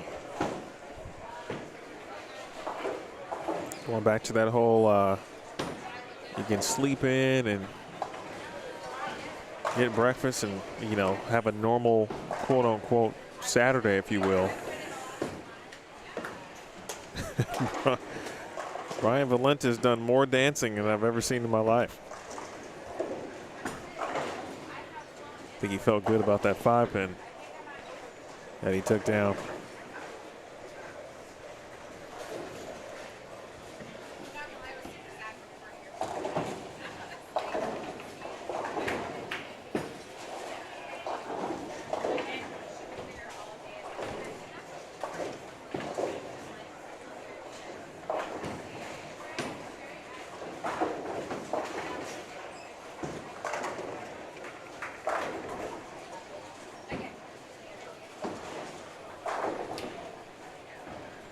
Here is Valenta.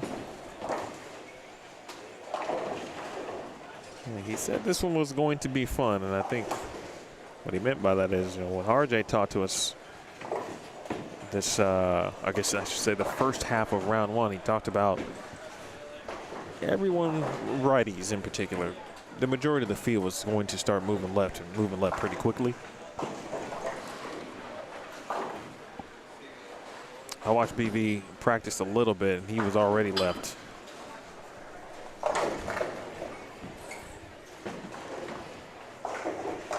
This was this afternoon.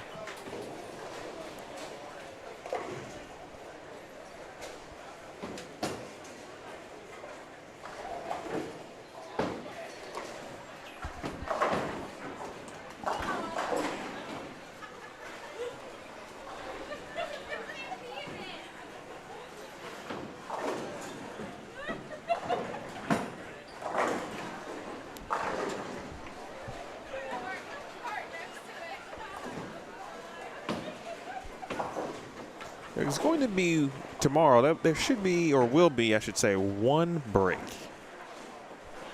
There's going to be a break to re-oil, especially on the high end, which is where the majority, if not all, actually I can tell you that right now. Yeah, the majority of the winners bracket matches will take place, so they will re-oil, I think, beginning with round 5.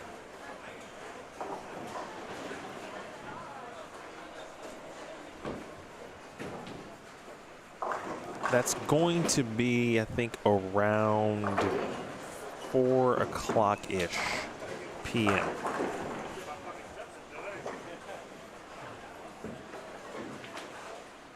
So there's one round in the elimination bracket that actually is scheduled for 4. It's round 6 technically in the losers bracket. While that's happening, they do re-oil the high end of the building, which historically, especially if you're in the streaming world, that's kind of been the break.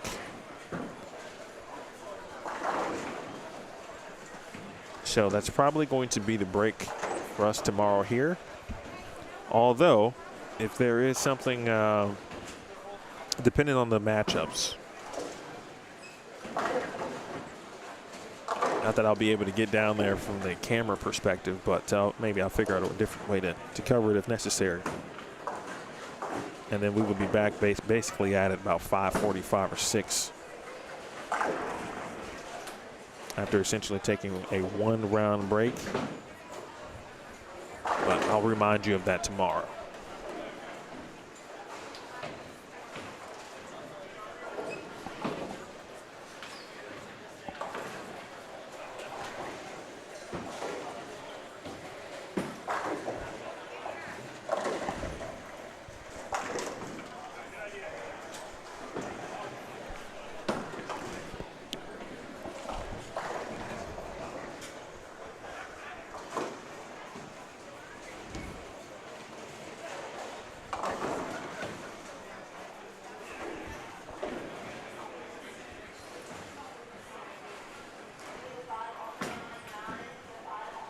That's what I keep hearing. I've been informed about this barbecue. Can't pass up opportunities to eat. Not in this business.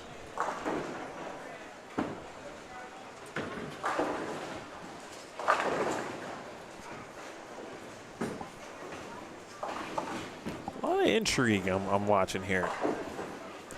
A lot of lefties.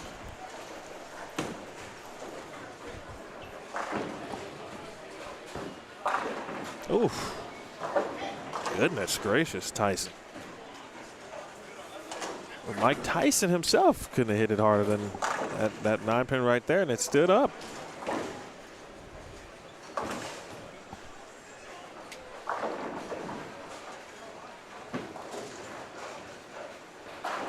A lot of 9-pins I've noticed. So I'm wondering if that's a one of the common trait leaves, if you will, of the center.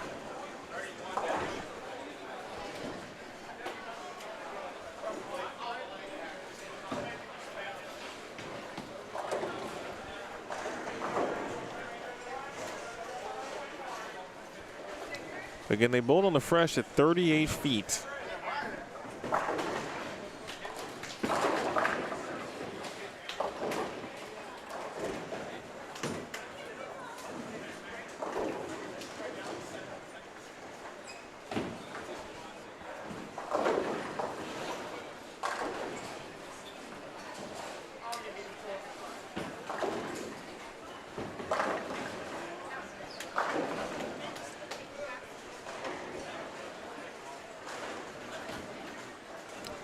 Good question, Bowling Dynamics.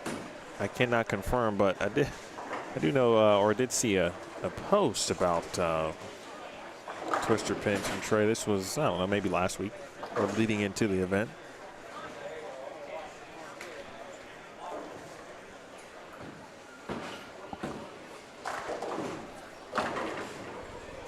They are moving. They certainly are moving.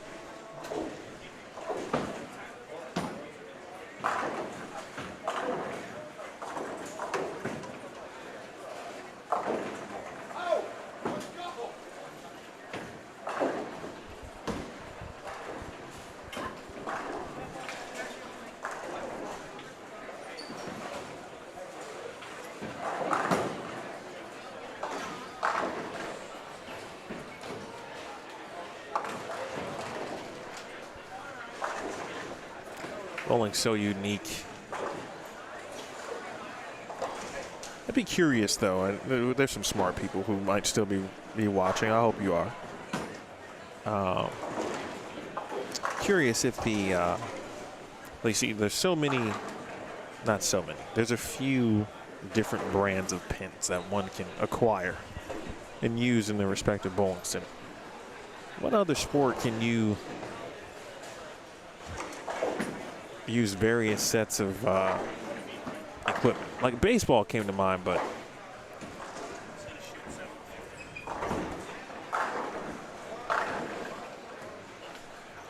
you know, you're playing basketball, there's only one, generally speaking, right? You're using the Spalding game ball, and that's it.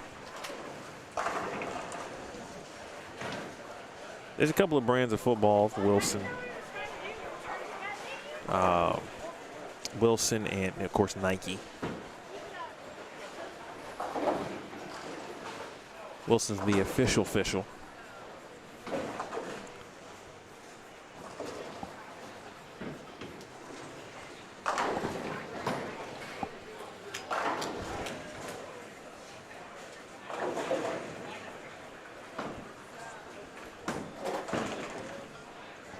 Oh, yeah, that's a good one, Jason. Golf. That's right. There are several brands of golf balls.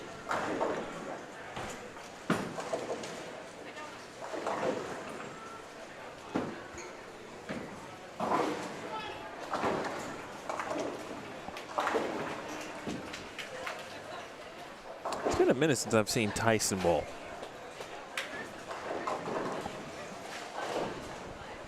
I know he bowls off, but I haven't seen him in quite some time. EV able to carry a 4-pin. And this match on the left side of the screen, actually both. Got a front 8 down on, looks like 17 and 18.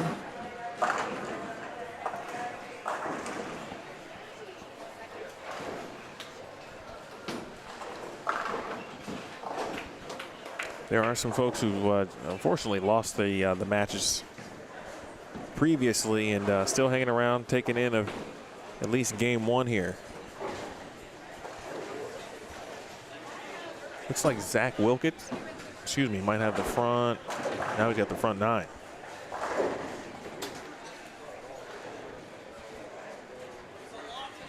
Zach's had some recent success too. Very happy for him. Good dude.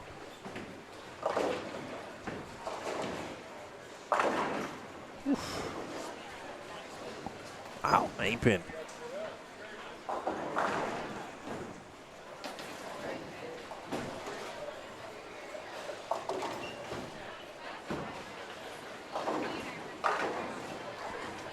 Looked like a ball change there for Tyson.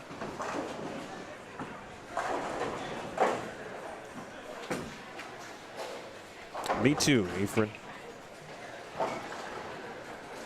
I'll tell you, and I will go over to 27 through 30 during the next game. And then 31 and 32 will be in view.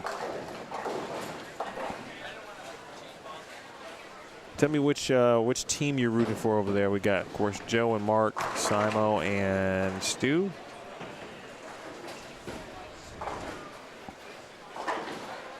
Small advantage at the moment for Stu and Simo over on 31 and 32.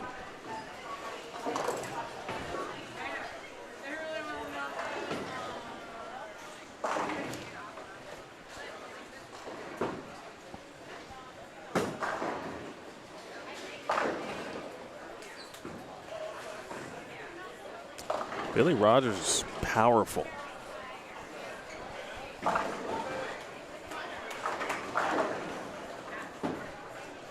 Some of the players and their names starting to lock into my brain after seeing them for a few more frames.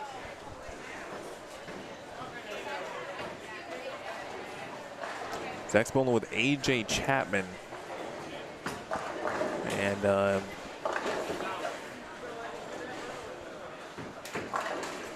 front 10 there for Wilkins.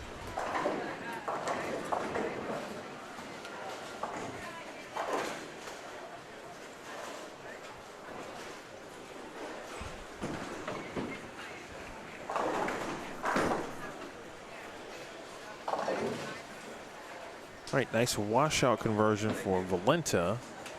Zach Wilkins not wasting any time. I think he's going to be on the left side of your screen here in a second. Their opponent's going to shoot 230 and maybe 250. He's got the front 11.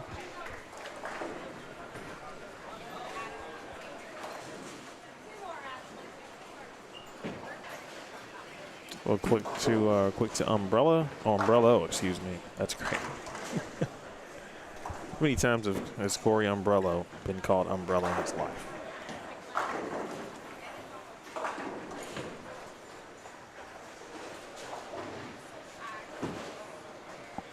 All right, left of your screen, Zach Wilkins going for 300.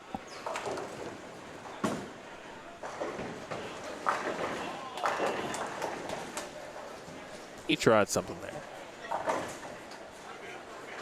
And they actually may be trailing by a pin, potentially, he and A.J. Chapman.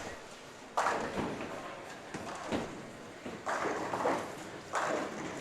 a quick look at the defending champions. You saw Chris Lucas over there. I'll spend time with you tomorrow visiting. Tonight's just too busy sometimes. But anybody you want to or let wants to talk, you know. Thank you. You're welcome.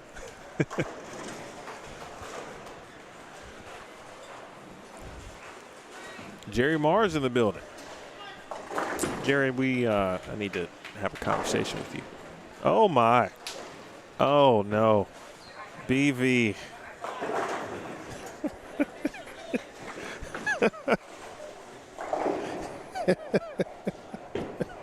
It's okay, buddy. I promise.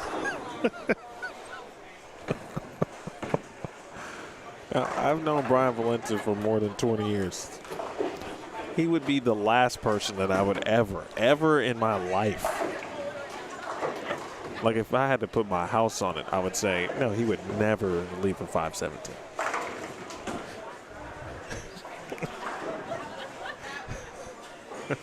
Wow. Good Lord.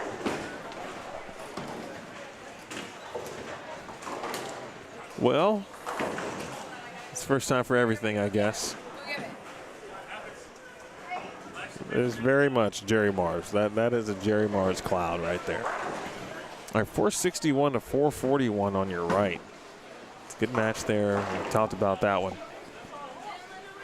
That one's got 10th frame written all over with regard to how that one's going to end up. And we'll take a look at 27 through 30 and spend some time there.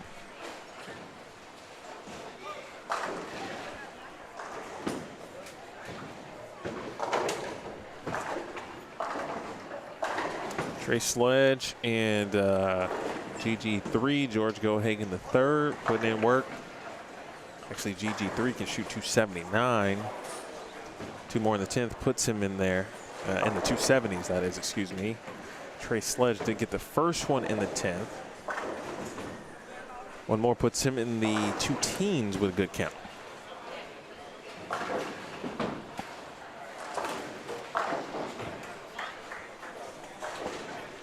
All right, a little bit of work to do. Let's move on over.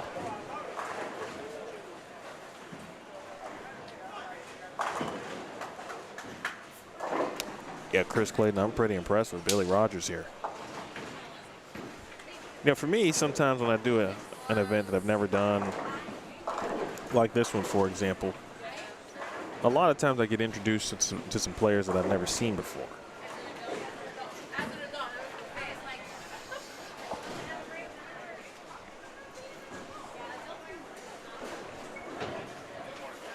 And Billy would be on that list.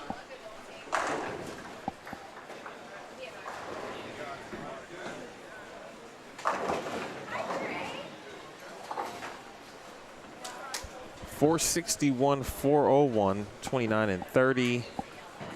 Simo and Stu, 467. Joe and Mark, 421.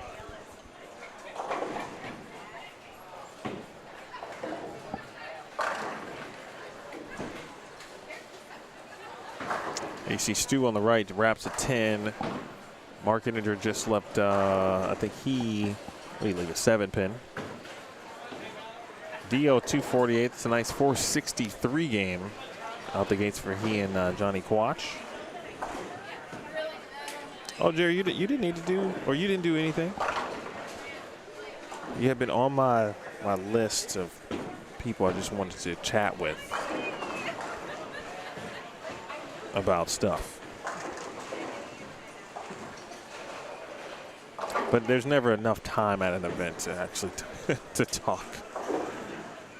So I'll have to track you down at home.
All right, we're in the game 2, looks like across the board.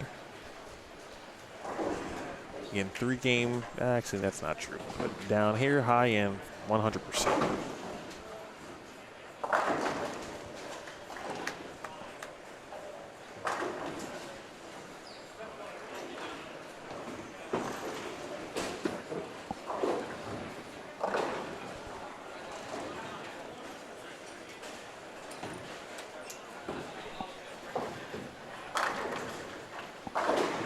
CJ Petrin just wrapped up his collegiate career at Oklahoma Christian. Former Player of the Year. Okay, appreciate you, Jerry.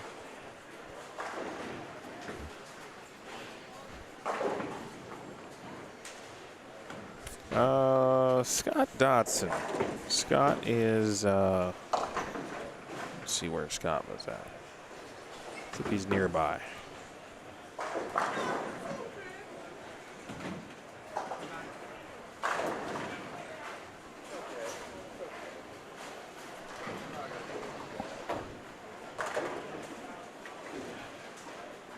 They are way down on 7 and 8.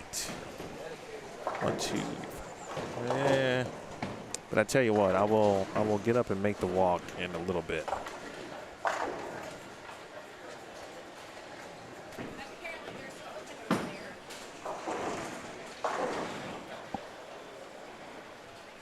See where Terrence McQueen is. Oh, that's a good shot. Oh, wow. Wow, that was so clean at the bottom.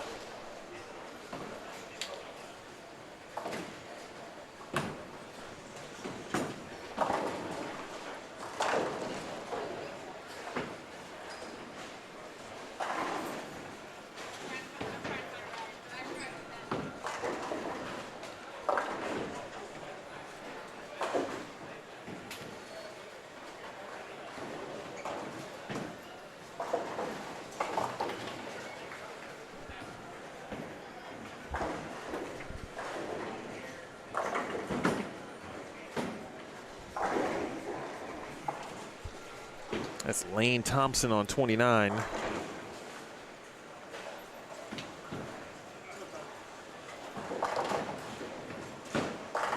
Bowling with Cody Uthoff, excuse me. Oh my.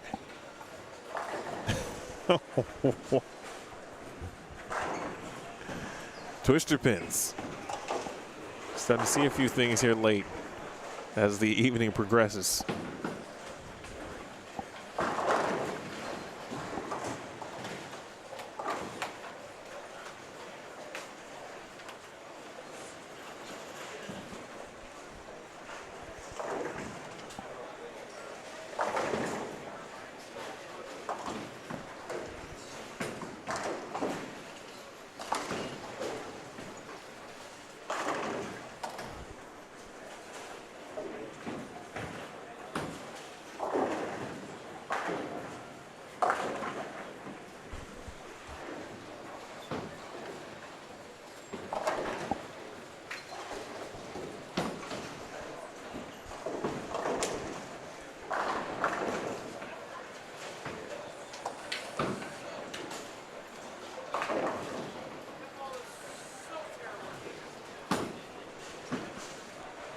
Starting to hear a few more I'm throwing it so terrible like remarks from players.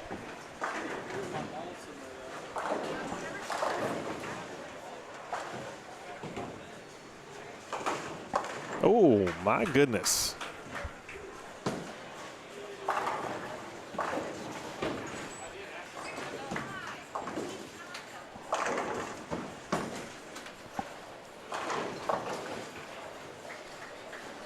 Very nice 210 conversion. I would feel pretty confident. Maybe confident's not the right word. I would feel decent about a 710 conversion.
Ooh, Stu wraps another 10 over on 31. He's now gone 9 spare, strike, 9 spare, strike, 9 spare. I think that's his 3rd consecutive wrap 10 on 31.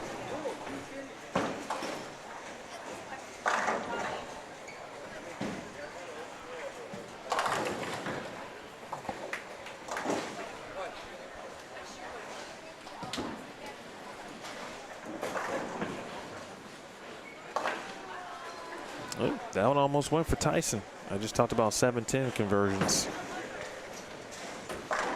10-pin did his job almost. It was about 85% there.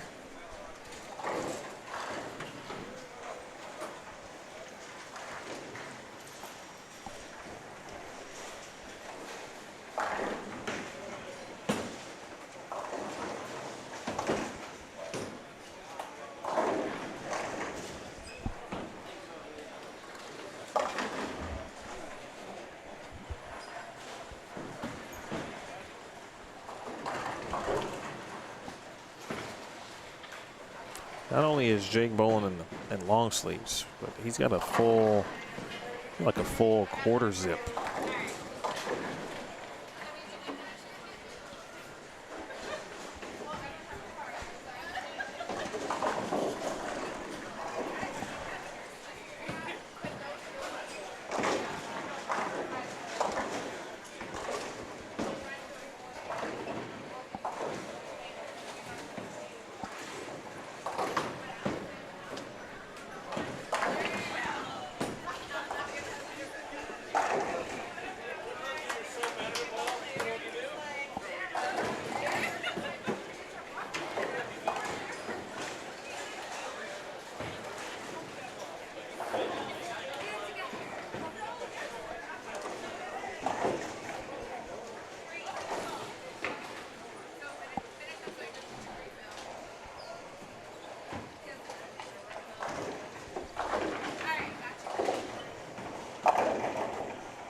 Starting to see some players around struggle with carry at this point. A lot of 9 spares,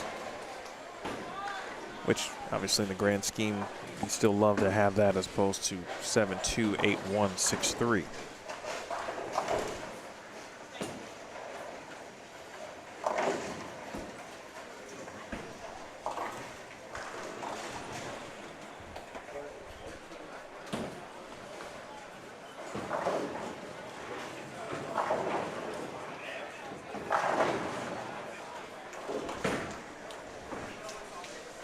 Hi, Dalton.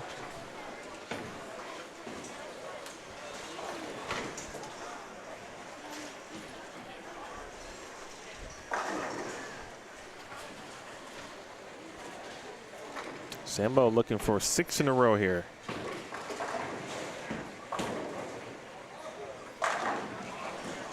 Beautiful.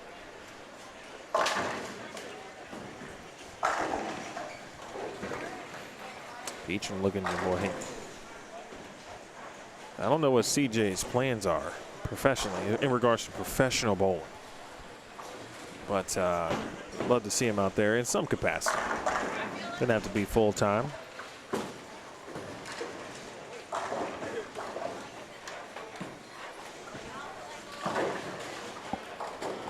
All right, Lane Thompson.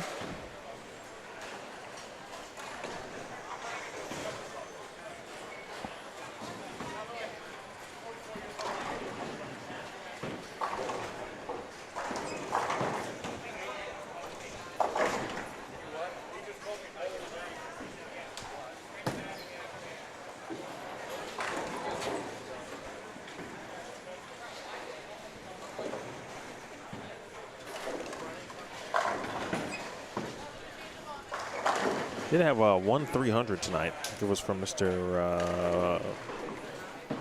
Bullo earlier, I think. Actually, no, it might have been Mr. Crow, not Camp. but it was from that duo.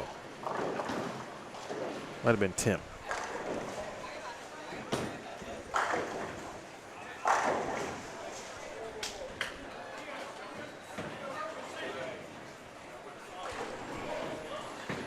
All right, that's great news with regards to CJ. Success obviously is never guaranteed, but when I watched him in college, I just go, I hope he at least gives it a shot.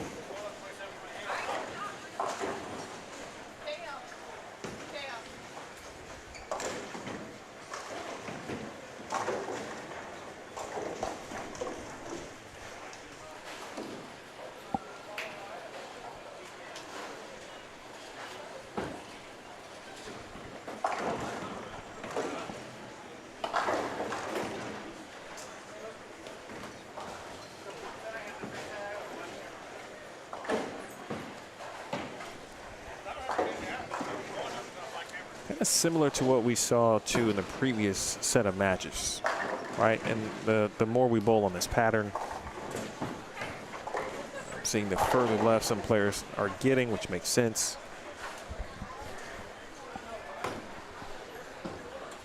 Some are now dealing with, some subtle carry issues. As you start to inch left, there's still a speed bump down there, so now you're starting to create more angle. Your right-handed starting to see, as we talked about with Stu, some wrap 10s. In fact, now Stu has left. Now he's back on the right lane, which he probably will strike, and he did.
Zach Wilkins, by the way, did shoot 299 in game one of this round, and he's bowling with AJ Chapman. It is now Chapman whose ball reaction has improved. He had the front 5, 8 spare strike, 9 spare. Speaking of AJ, he can shoot 258 and what right now is a 20-pin match.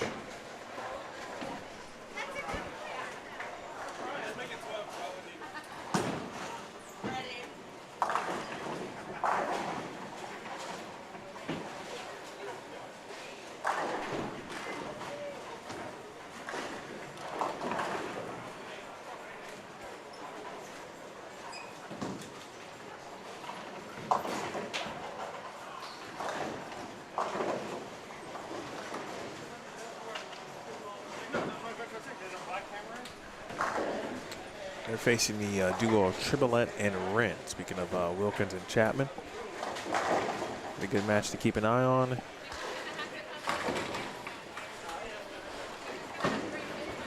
Keep it here until again the completion of this game.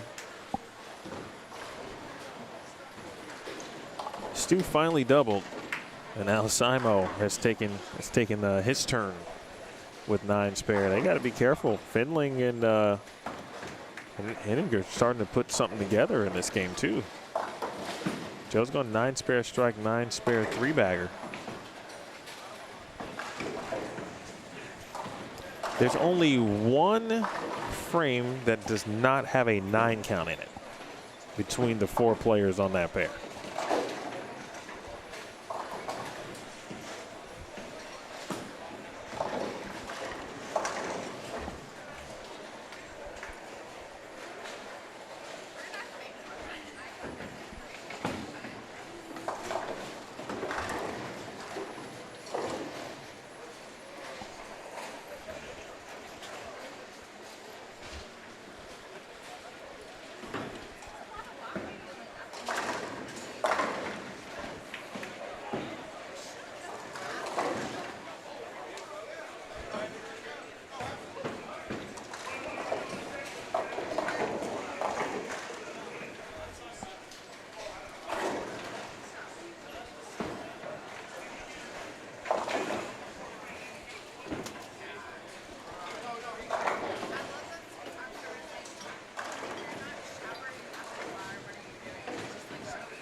See Dio getting a little bit of lob there. They have the lead, though. Dio, Johnny versus Terrence and Sambo. Again, winners will move to 2-0 and don't have to bowl until 12:30 p.m. tomorrow. So that is essentially 3 rounds, or excuse me, 2 rounds. Oh my. Boy, Tyson just got one. Went 5 through the middle and took out the 6th pin.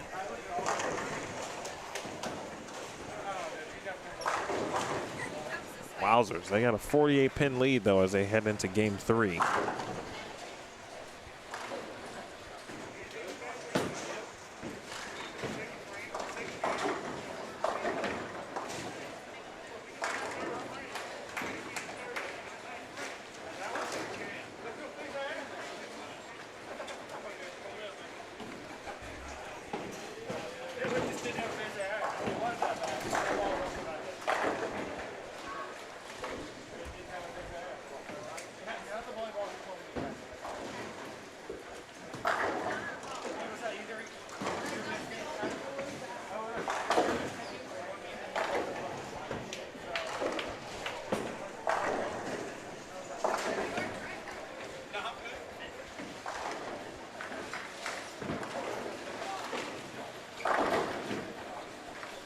Match on 23 and 24 has become, the lefties have struggled on that pair.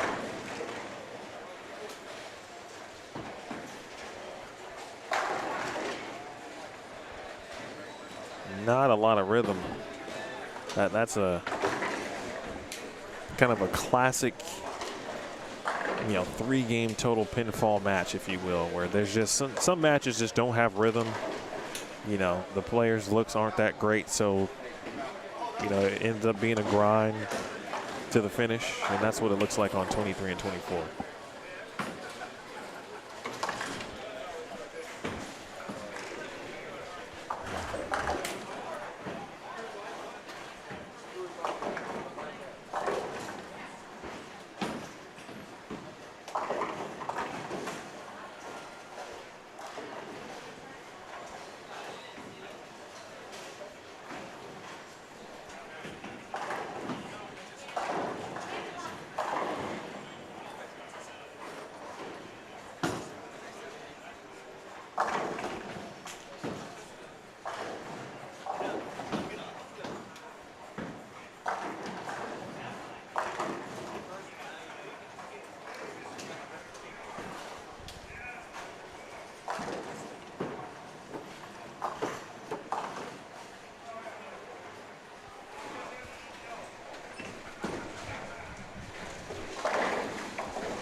.25 and 26 looks like it's going to be entertaining to the end.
I'll get back over to 25 and 26 here in a moment, because it looks like they're going to be the first match to be done. They are already in the frame 3. So by far the fastest bowling that has taken place.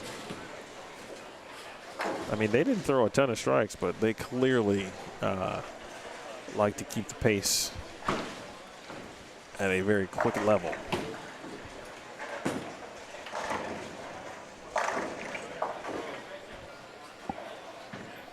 Over on 31 and 32, it's that one's going to come down to it as well.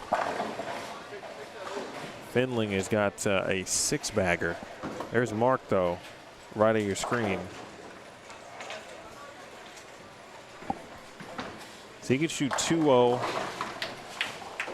Stu's going to be in the 170s with a spare here.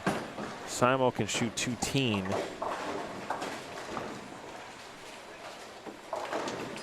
Joe and Mark will have a lead.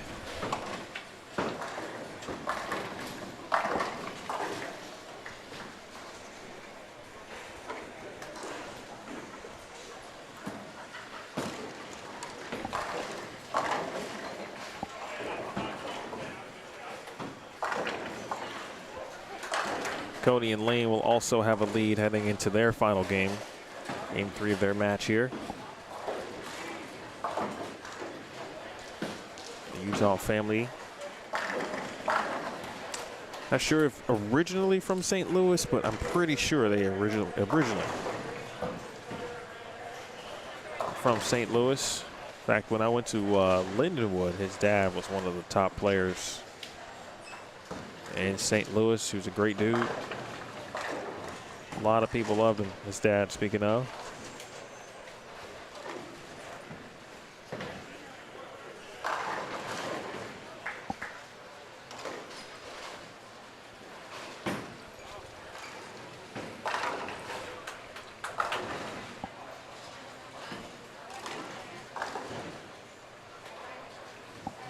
Brian Valletta found himself a double.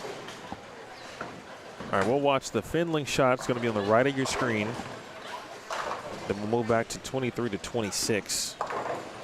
Oh, no. The 1, 5, 9, 10.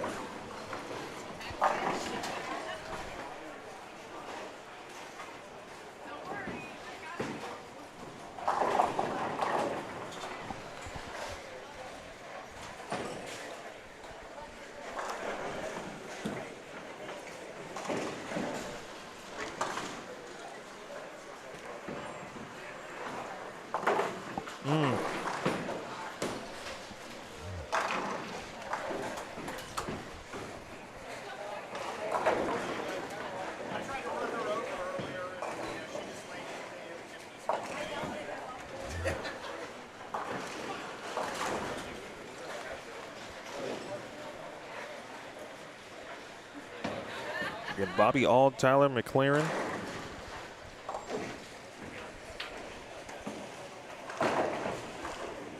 Versus Tyson Brannigan and Kevin Roberts. This match is going to be done the quickest.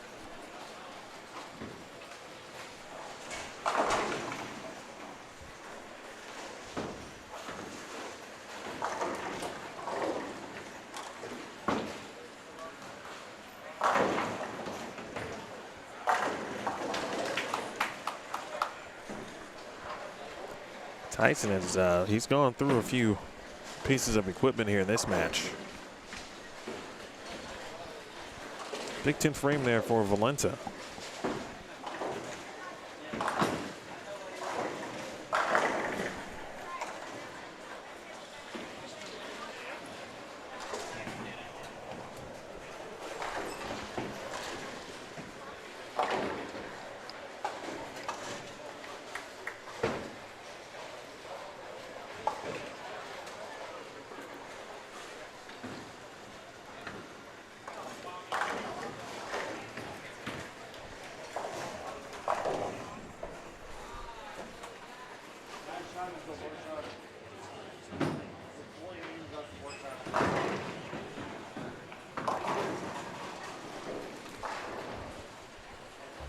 So 27 and 28, 904 to 865. With Dio and Johnny currently in the lead.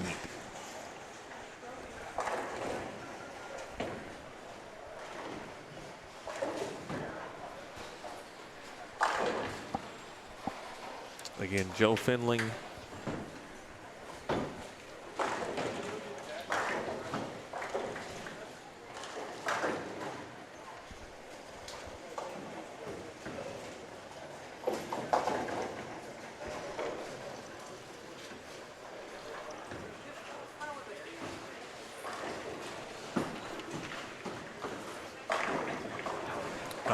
Joe and Mark over there, they do have a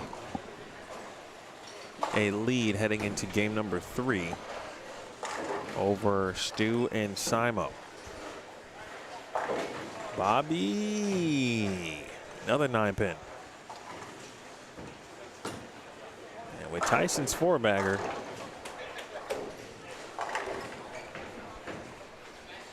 Bobby and Tyler got to start striking in a hurry.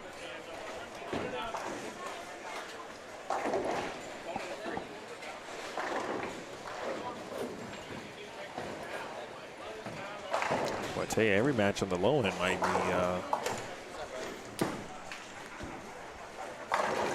might be the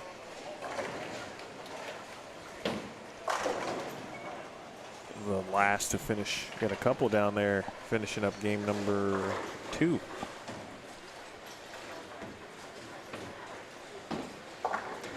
Defending champions Spencer and Blake over there on 21 and 22. They were in a tough battle.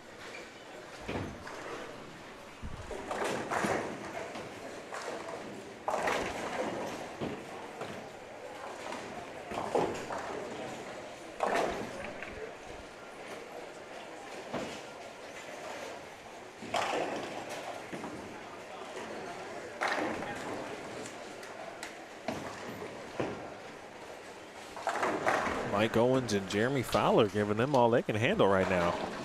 Meanwhile, Brannigan, 5 in a row. Starting to put a small amount of distance, very small at this moment.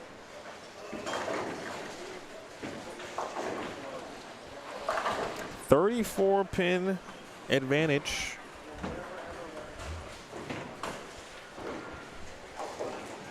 For Rogers and Imhoff over Valenta and Umbrella.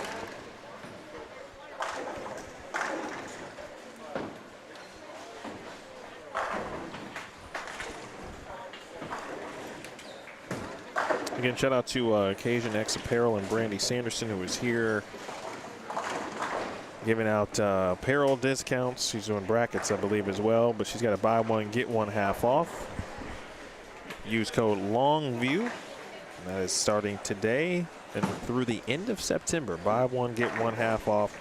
Make sure you follow them, follow their Facebook group, specifically at Cajun X Apparel, again on Facebook.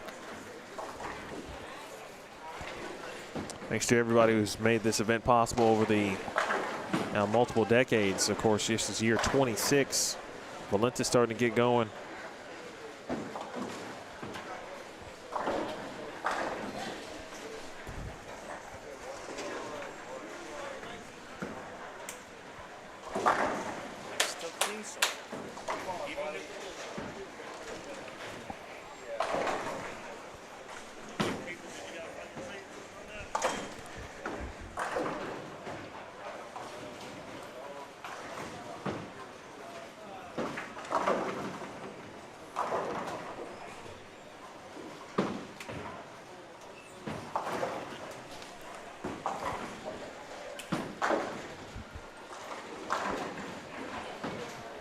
Okay. Umbrella starting to find the right piece of equipment, trying to fine tune it. Imhoff, meanwhile, I think he's kind of in between.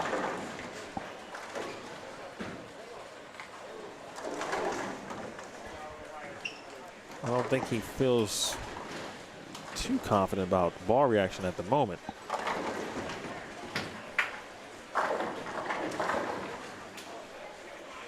Got to be helpful, though, to have another lefty on the pair.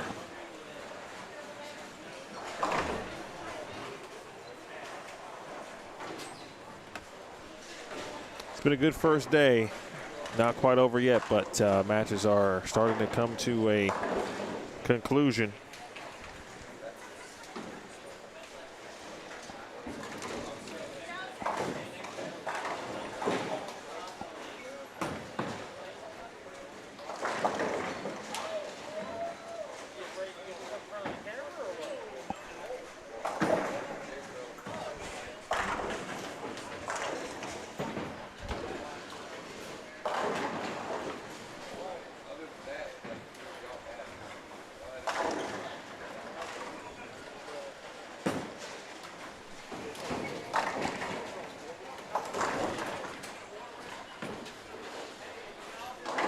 Looks like BB's throwing 2 different balls. One on each lane as the Brannigan run ends in frame 8. And looks like they, all but formality is going to advance them on.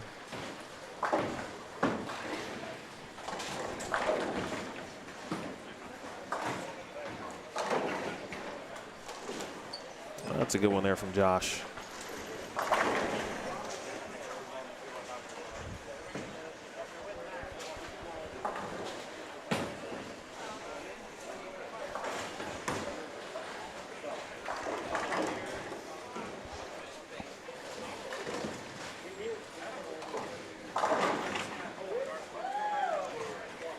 And a little love tap on the 9 for good measure.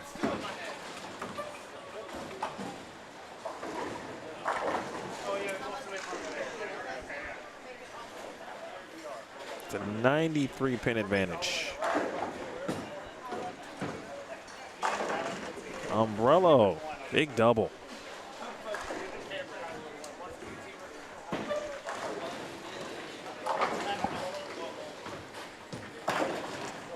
Let's see, Dio and Johnny, they are clean through 5. We'll go back over there in a little bit. Both of them are clean, well, through 4.5.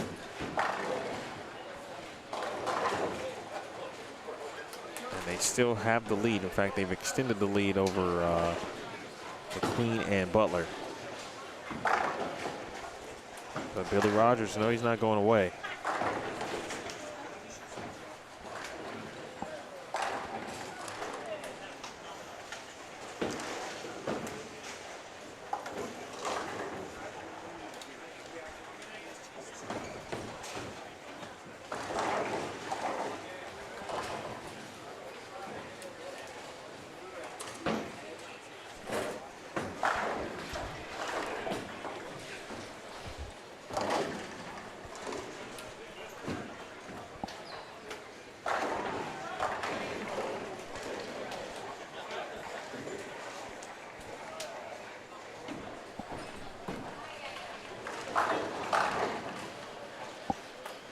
Joe Findling is playing 0 games.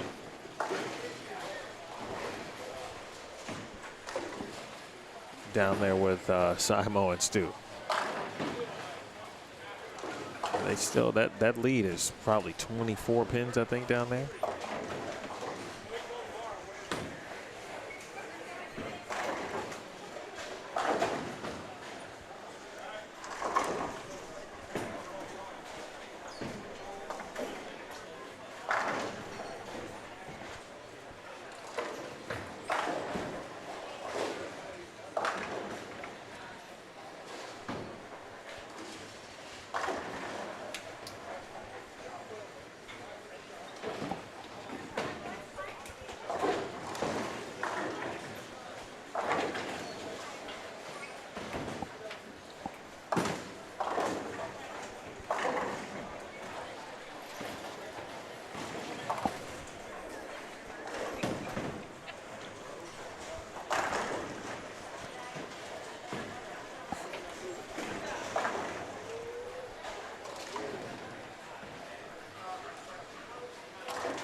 All right, so Bobby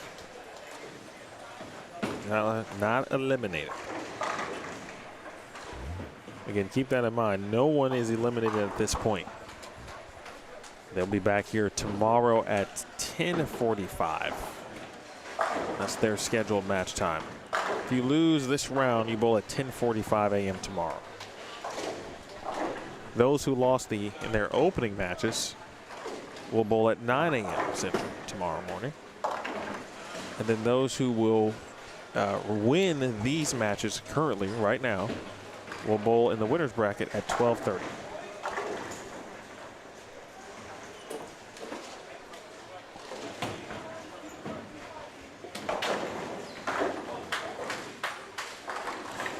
Tyler wanted to see what plastic looked like.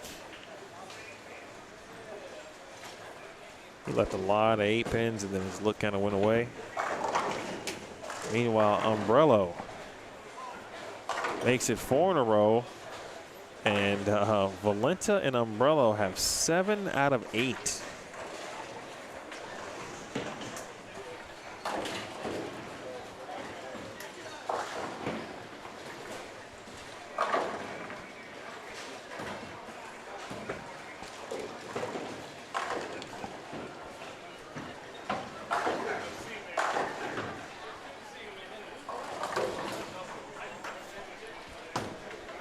All right. Let's move on over real quick while we wait for pins to be taken care of there. About halfway home in both of these matches. And Butler, left side of your screen at Sambo.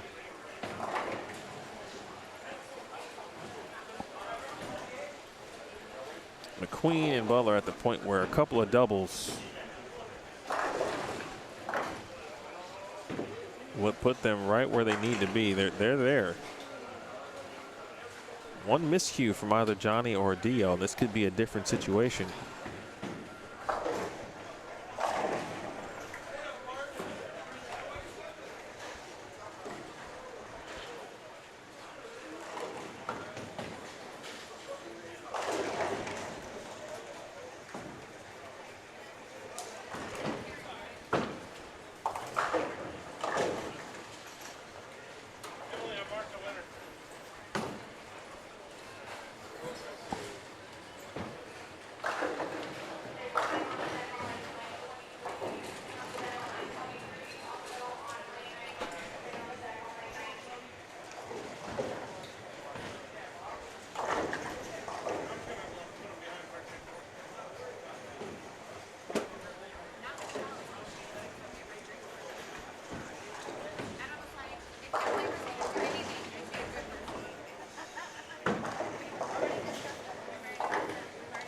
All of a sudden, Spencer and Blake next door on 21 and 22 have opened up a little bit of a lead, but they've got 7 out of the first 8 too between the two players.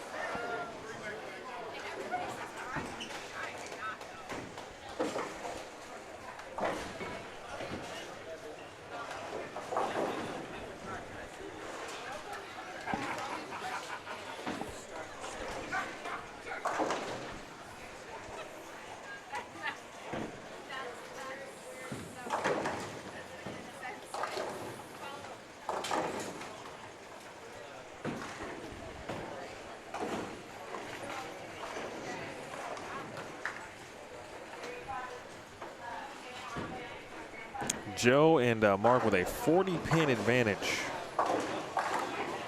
at the moment, but Stu Williams just doubled.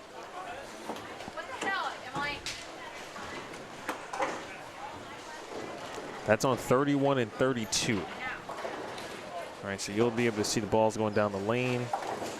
But I got you on the radio call. Simo's going to be up there. You'll see Simo right there, right at your screen. Right now, he too currently working on a double. Both players clean. Speaking of Simo and Stu, and they look like they could. Yep. They're about to take the lead.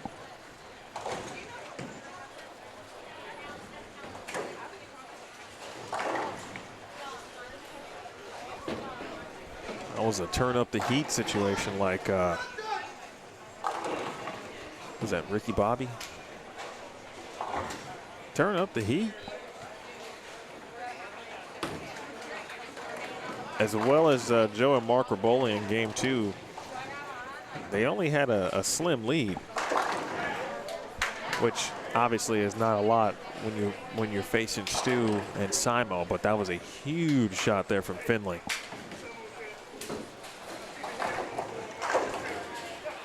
So he strikes in the 8th. Lead is now back to Joe and Mark, with Mark stepping up. He'll be on the left lane. There he is on 31. Bang. Well, he sets it up nicely for the 10th frame. 218 is a max. Stu can shoot 256. Simo can shoot 259. Stu just buried it in the 9th frame too.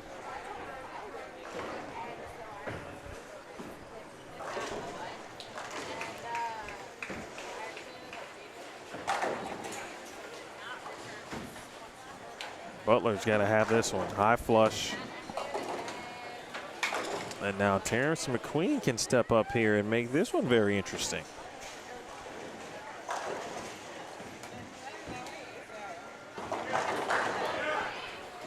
Finling, big double. Seen that he and his son, I believe, have set up one of the online card shops, I think on the Whatnot app or What's Not.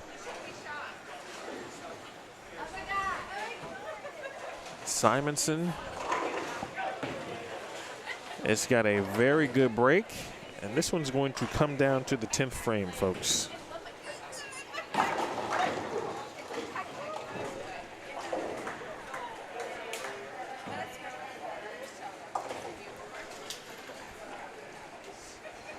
It is a 9-pin lead currently for Stu and Simo.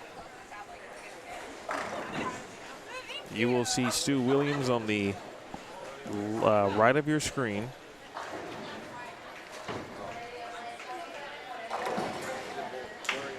Jake giving him his time there. As that match also coming down to the end as well. Stu packs another one. We're tied between Jake, CJ, Lane, and Cody as Jake strikes.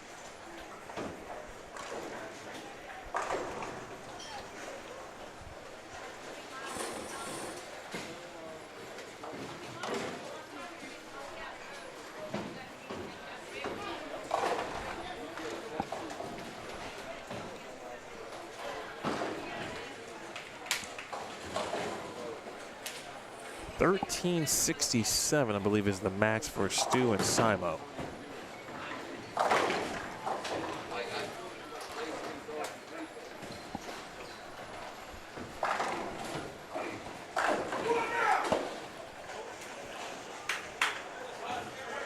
Okay, CJ.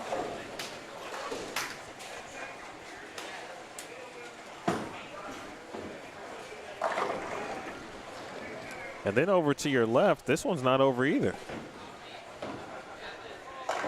Oh my. Oh boy. Johnny just 4-9'd.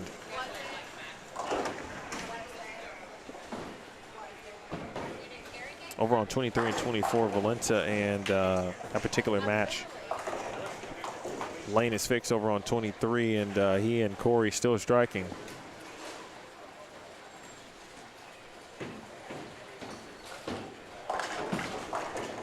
No, that was the opportunity for Butler. That was a must-have.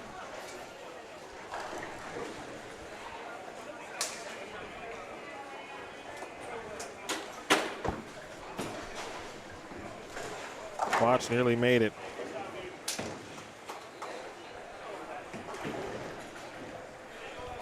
$13.28 the max right now for Finling and Mark Henninger.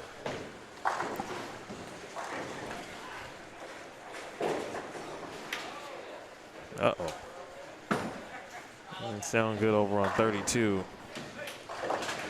Now Simo waiting to go. Not to the point of getting iced yet. Mark's got a fill shot to go.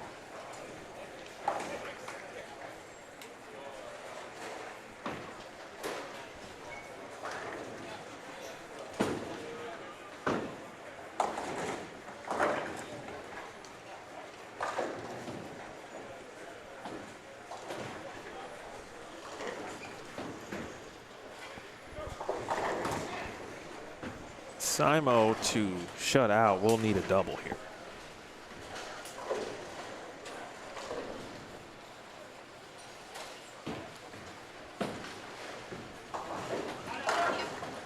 McQueen after the bucket left by Dio. Oh my.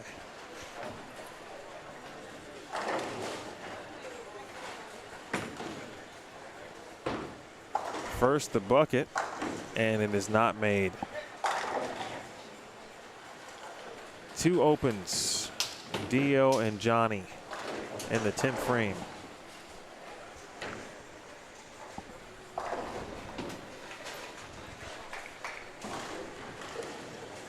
And the first shot of beauty. Oh my. Whoa. And with that, the bucket and the biscuit, Johnny Quach and Dio Bernard will hang on despite both opening in the 10th frame. And I'm sure Terrence McQueen is wondering how in the good Lord's name did that not hook?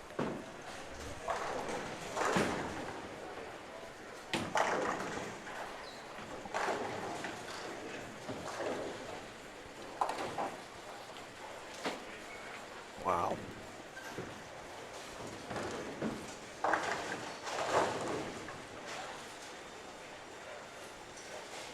Unbelievable.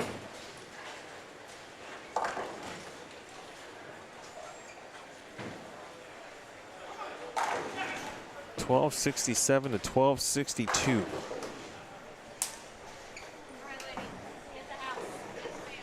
All right, so match over here. CJ and Jake advance. They're 2-0. 31 and 32 is not over yet. They are fixing 32.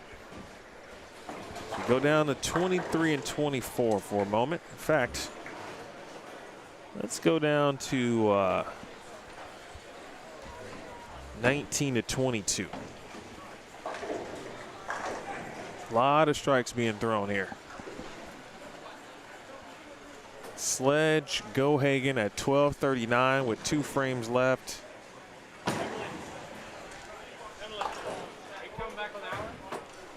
Chris Lucas, Micah McCracken.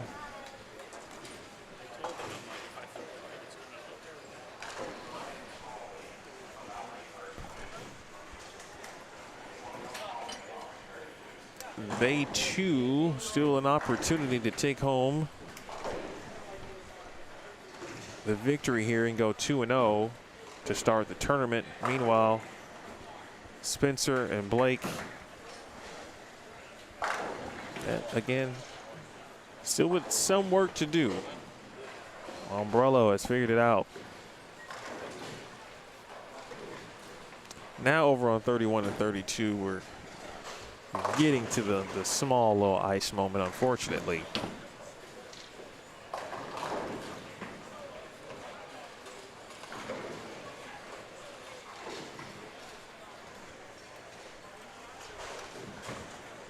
Trey Sledge, bang.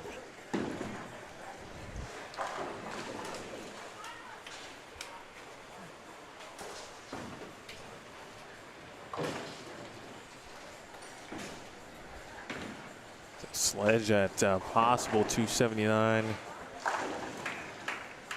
VG3 max score at 270.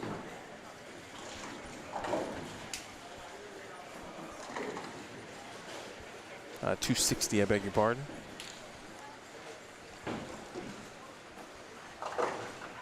And Chris Lucas just missed the 369.10. His max is now 209. And with Sledge striking in the 9th, of course, he's set up well, obviously, for the 10th frame, but he strikes there. That's additional 30 on the first shot in the 10th. Lane 32 looks like it's making its way back to being relevant. On 23 and 24, Billy Rogers.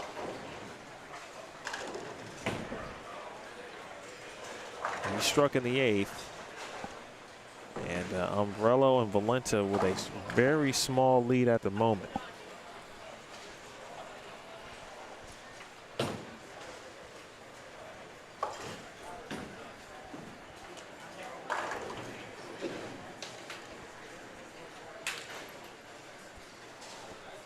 What a fun first night here.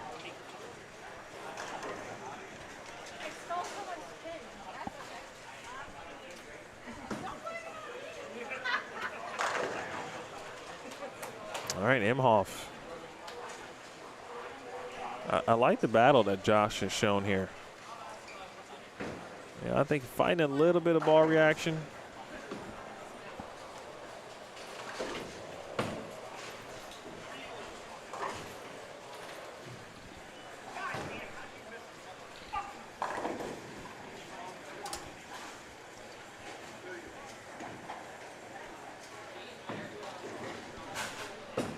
Someone just missed a 4-pin to lose a match. Umbrello. He's got 7 out of 8. All right, so 32 is back underway. I'm going to go there briefly. Right side. That Simonson needs a double for the shutout. And the 8-pin stands. That was a pretty good shot after waiting for about, it seemed much longer, but had to at least be 10, certainly 10, maybe more than that minutes. Now Finley can step up and win it.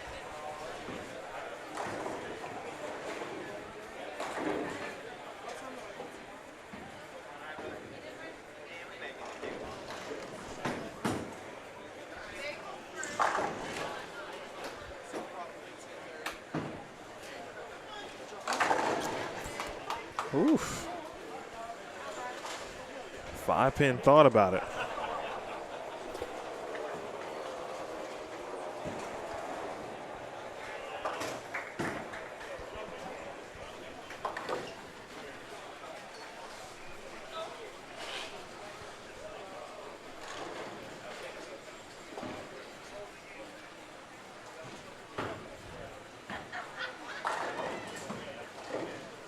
Gotta have here.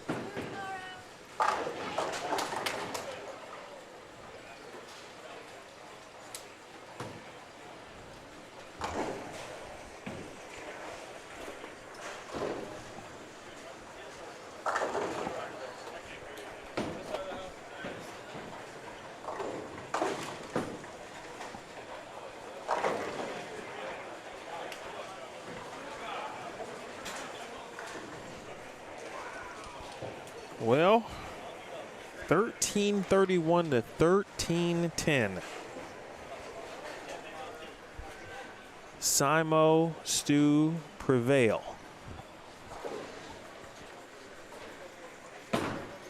Now, 10th frame. Valenta. 4-pin. Rogers can step up and strike out for 215.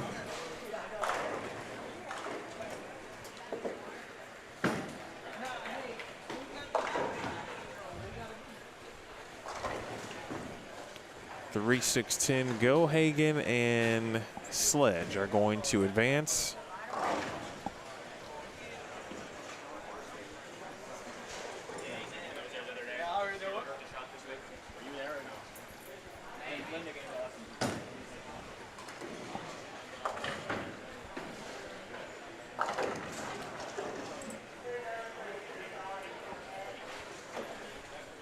What's important?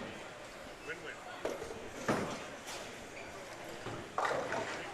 We were down 40 off them just shooting 240, 220, and we came back and bowled 230, 20, and they bowled 170, 190. All right, so RJ Klann and Marshall Morrison 2-0, as RJ just told me.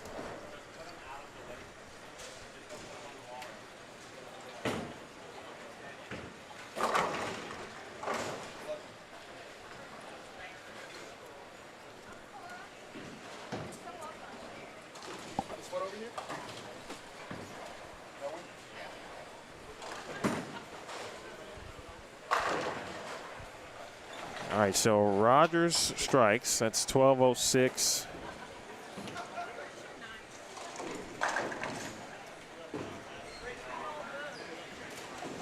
going to be up to Umbrello here. Double for the win.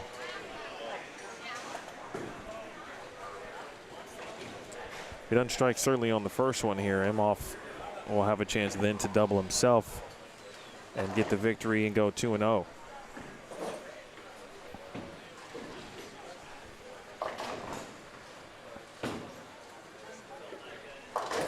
Oh, oh. That's a good break.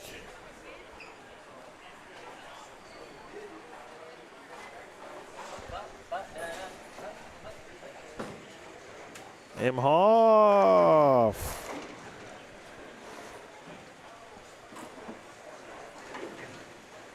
All right, gotta make some spares.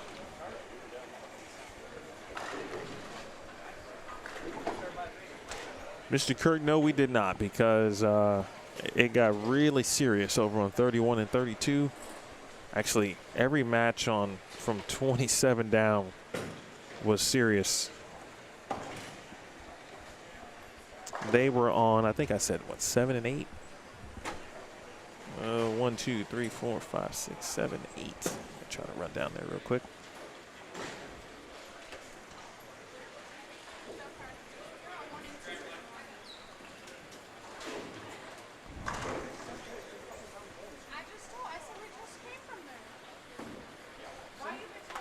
All right, Umbrello and Valenta. 2-0.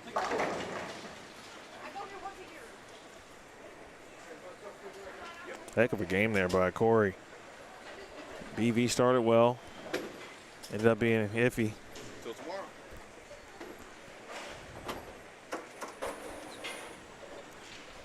And with that, everything down on the high end, actually, every match is now done. They went from being, well, the high end's going to be done first to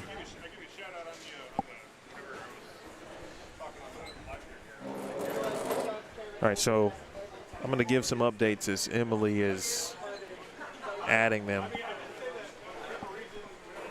So, as I talked about, Simo Stu advance.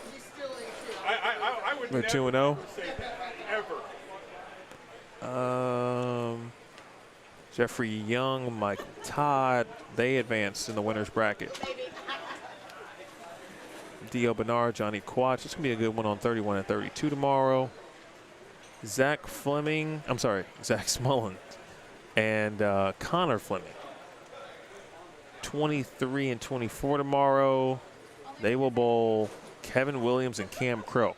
That's a really good match. We'll have that one. These matches, by the way, are at 12:30. We saw Brannigan and Roberts get a victory. Robars DeMore will take on Chapman and Wilkins down on the low end. RJ Klann and Marshall Morrison will be on 29 and 30 tomorrow. I am waiting, or looking, I should say, for Mr. Dotson. Who'd they bowl?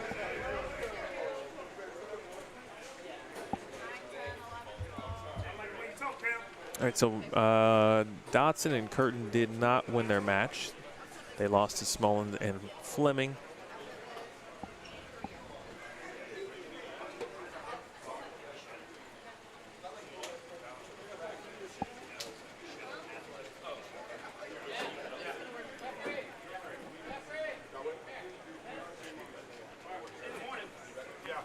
So Dotson and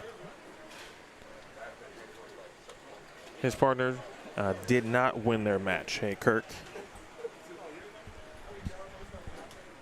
Before I go off the air, anybody have any player questions, or I'm going to try to read the rest of them off. Looks like the winner's bracket is all but complete at this point. So for the teams who are 2-0,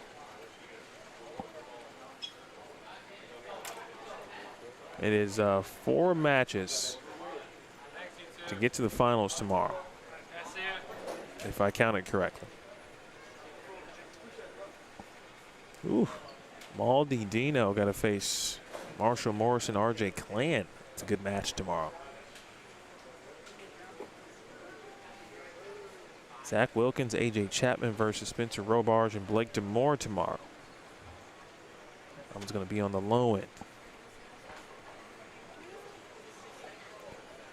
I mean, the winner of that match could win the tournament. the sneaky young duo here of Zach Smullins and Connor Fleming. If they were to get past Kevin Williams and Cam Crow tomorrow, I mean, you just never quite know how it's going to go. But Bolo and Crow, by the way, I thought they were really good. David Bolo and Tim Crow. I mean, they demolished them in their first match.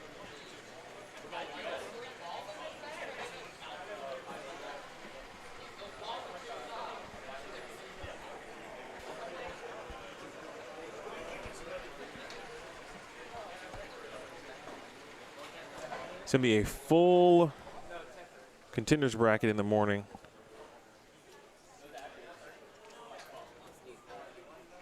And then a relatively full, of course, at 10:45. Actually, no, that one will be full too, just about. Woo, getting interesting, folks. But a nice day to kick off round number 1.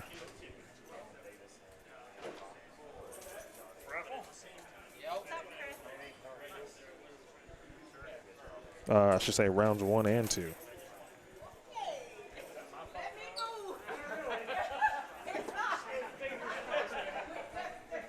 With that said, I just realized what time it is. So I'm going to depart and prepare myself to return for tomorrow. Let me take a look at the bracket here. Contenders bracket.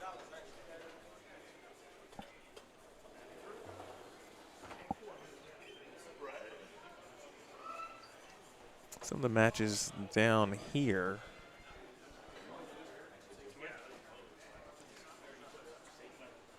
The Franklins will be added on 21 and 22.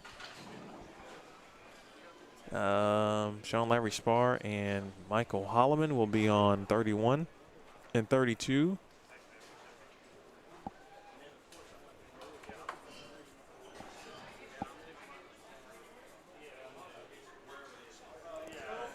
Book Kroll and Chris Barnes lost their match here, and so they will bowl at 10:45 tomorrow.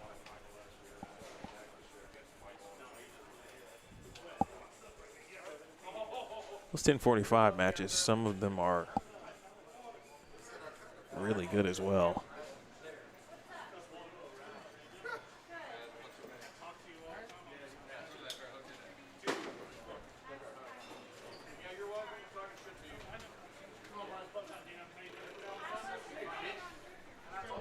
All right, folks.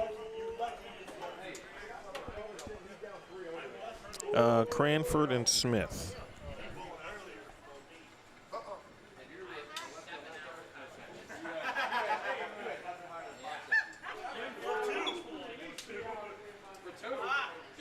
Cranford and Smith.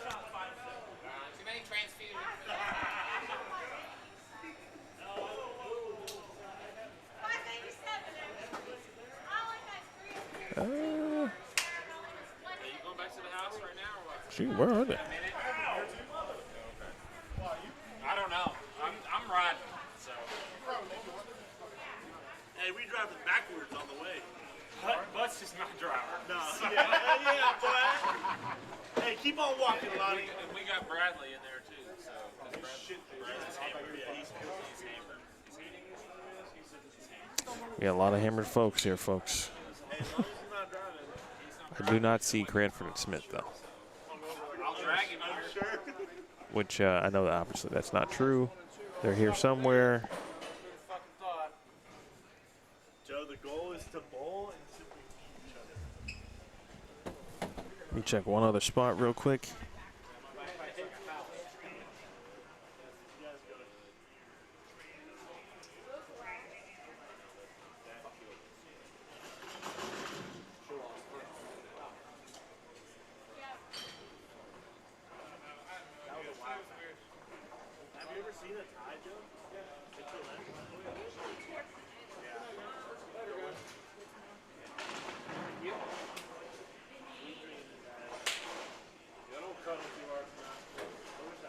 All right.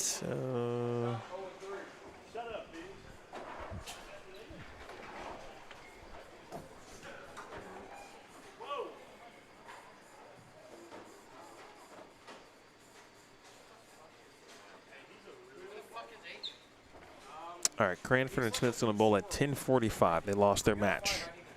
They're going to bowl at 10:45 on 19 and 20. What, 2 in the morning? Okay, with that said,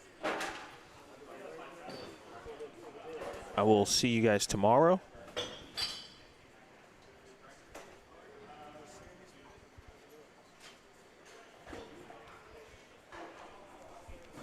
Appreciate everybody for hanging out tonight. Again, a good first evening, and obviously a long day tomorrow, but a rewarding and fulfilling one. Someone's going to win $10K, and we got a long way to go before we can get there, and some very cool and close matches. So thank you to Trey Autry, the proprietor, tournament director here at the Longview Doubles, and of course the proprietor here at Oil Bowl. His entire staff. Shout out to Misty, by the way, who but she was here at like 5:30 a.m. and she's been here all night. Her husband bowled. She was watching her granddaughter as her daughter worked here. Pretty cool stuff. Shout out to all the players, of course. Good matches here tonight. We'll see you back here tomorrow. This has been a presentation, of course, of rounds 1 and 2 of the 2025 Longview Doubles, the 26th annual edition. Pretty impressive stuff. Watch it live and only on Bowl Stream TV. Good night, folks.